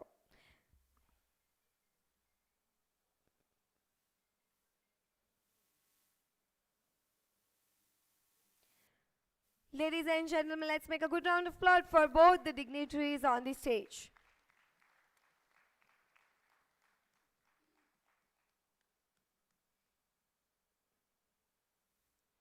And lastly, I would now like to request Shri Sanjeev Kumar to please come forward on the stage and felicitate Shri Ajay Kumar, Jain, Chairman, MEAI, Veraval Porbandar Chapter. Ladies and gentlemen, let's make a good round of applause for both the dignitaries.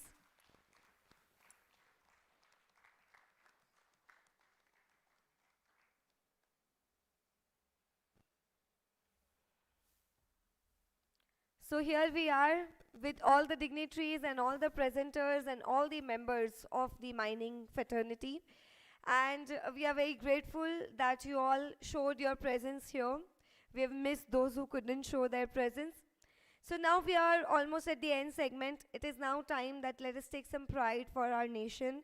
And to do so, I would like and request all of you to please rise at your seats for the national anthem.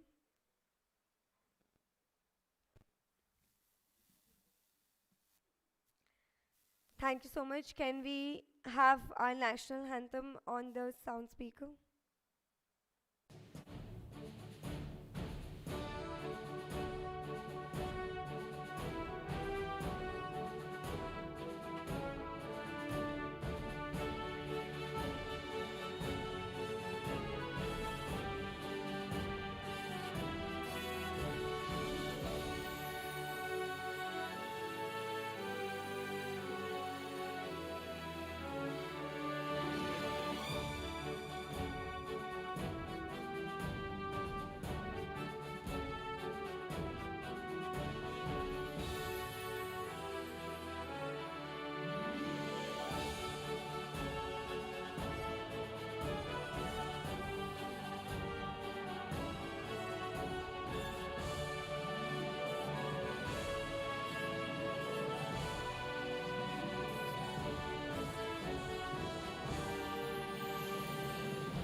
Thank you so much, everyone. So since we are at the end segment, anyone in the room, if anyone would like to give or ask any question to any of our dignitaries or give an ending note, is pleased to welcome.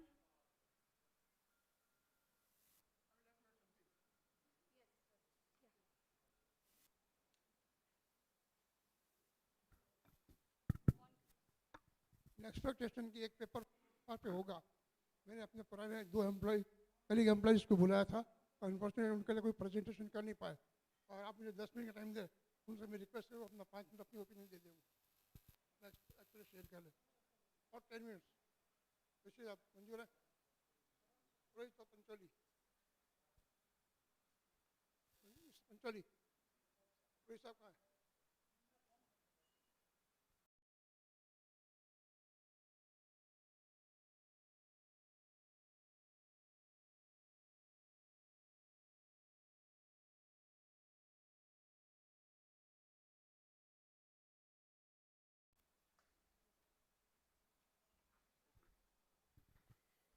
Myself, Jayendra Pancholi. I was associated with fluorospar beneficiation plant for 39 years. આપણા programme બહુ સરસ રીતે થયો. કેટલા વ્યક્તિઓને ગુજરાતી નથી આવડતું?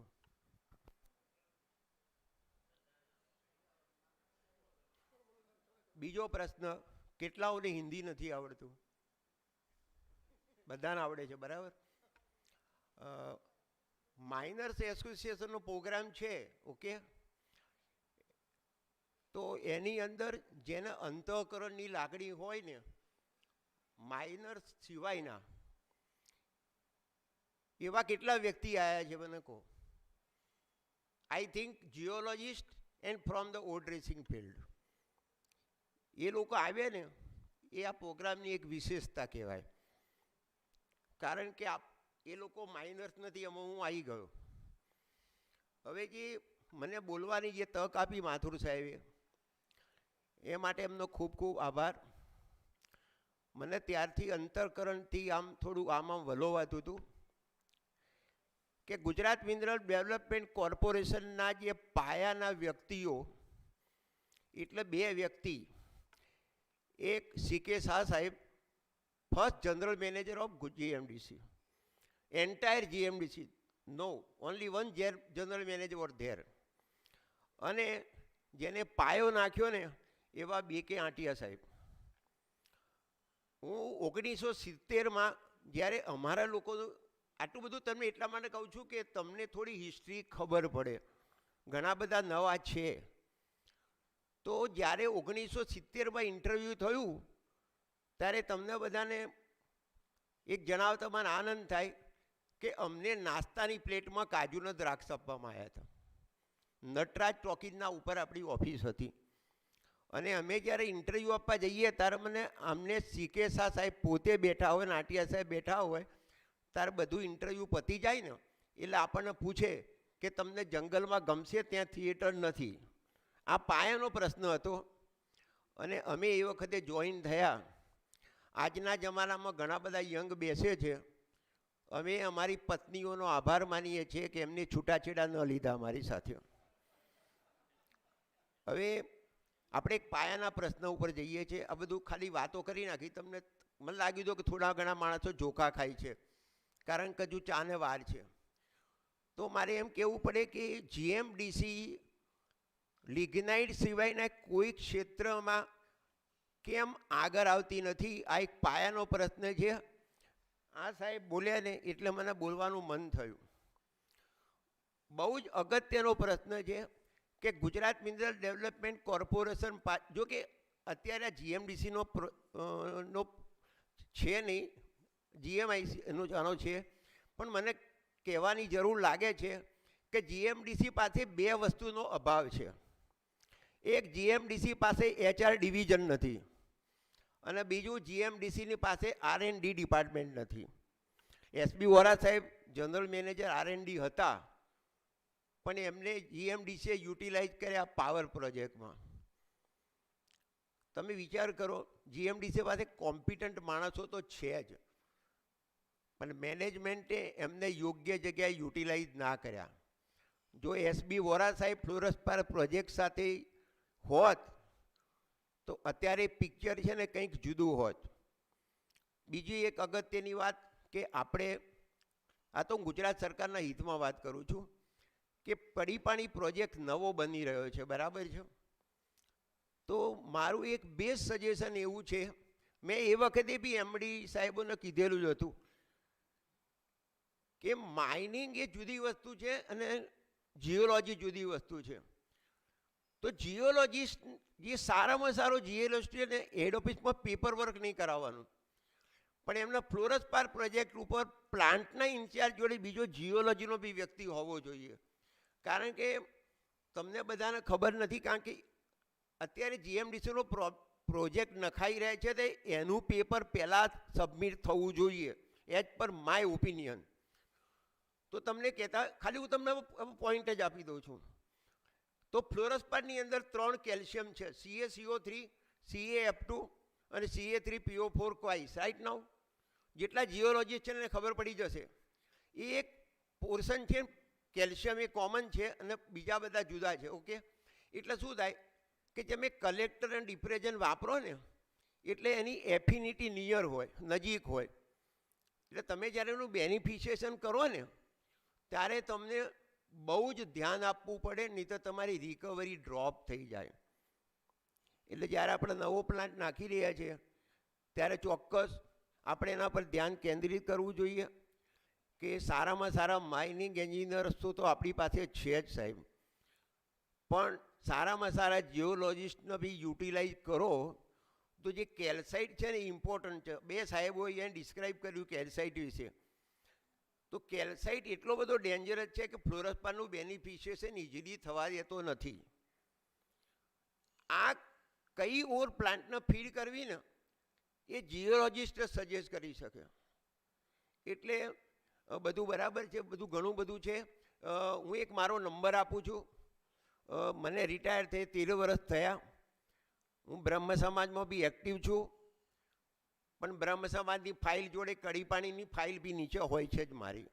મને એના દર્શન કરવાનું ગમે છે. કોર્પોરેશન આપણને એક ગિફ્ટ આપે છે રિટાયર થાવ છો ત્યારે. હું જ્યારે રિટાયર થયો ને ત્યારે મેં રિટર્નમાં લેટર આપેલો કે મારે ગિફ્ટ નથી જોઈતી, ફ્લોરસપારનું સેમ્પલ આપો. અત્યારે મારા ઘરે આવશો ને તો ફ્લોરસપારનો લોગો બી છે જીએમડીસીનો અને સેમ્પલ બી છે.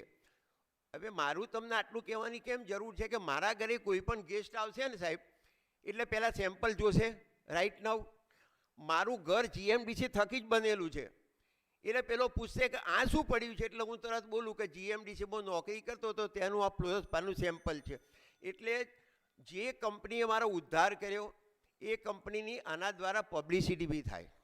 ઓકે, તો મને જે બોલવાની તક આપી, ખાસ તો મને માથુર સાહેબે અહીંયા એટલે આ પ્રોગ્રામમાં આવવા માટેનું ઇન્વિટેશન આપ્યું, તેથી મને પુષ્કળ આનંદ થયો. ઓકે, અને ઘણા બધા મિત્રોને મળવાની તક મળી. આપણે બધા ભેગા થઈને એવું ઈચ્છીએ કે કડીપાણીનો પ્રોજેક્ટ બહુ સારી રીતે બને અને આપણા ગુજરાત સરકારને ભારત સરકારનો આમાં ફાયદો થાય એવી આશા સાથે વિરમું છું. જય મહાદેવ, હર હર Mahadev. Thank you very much.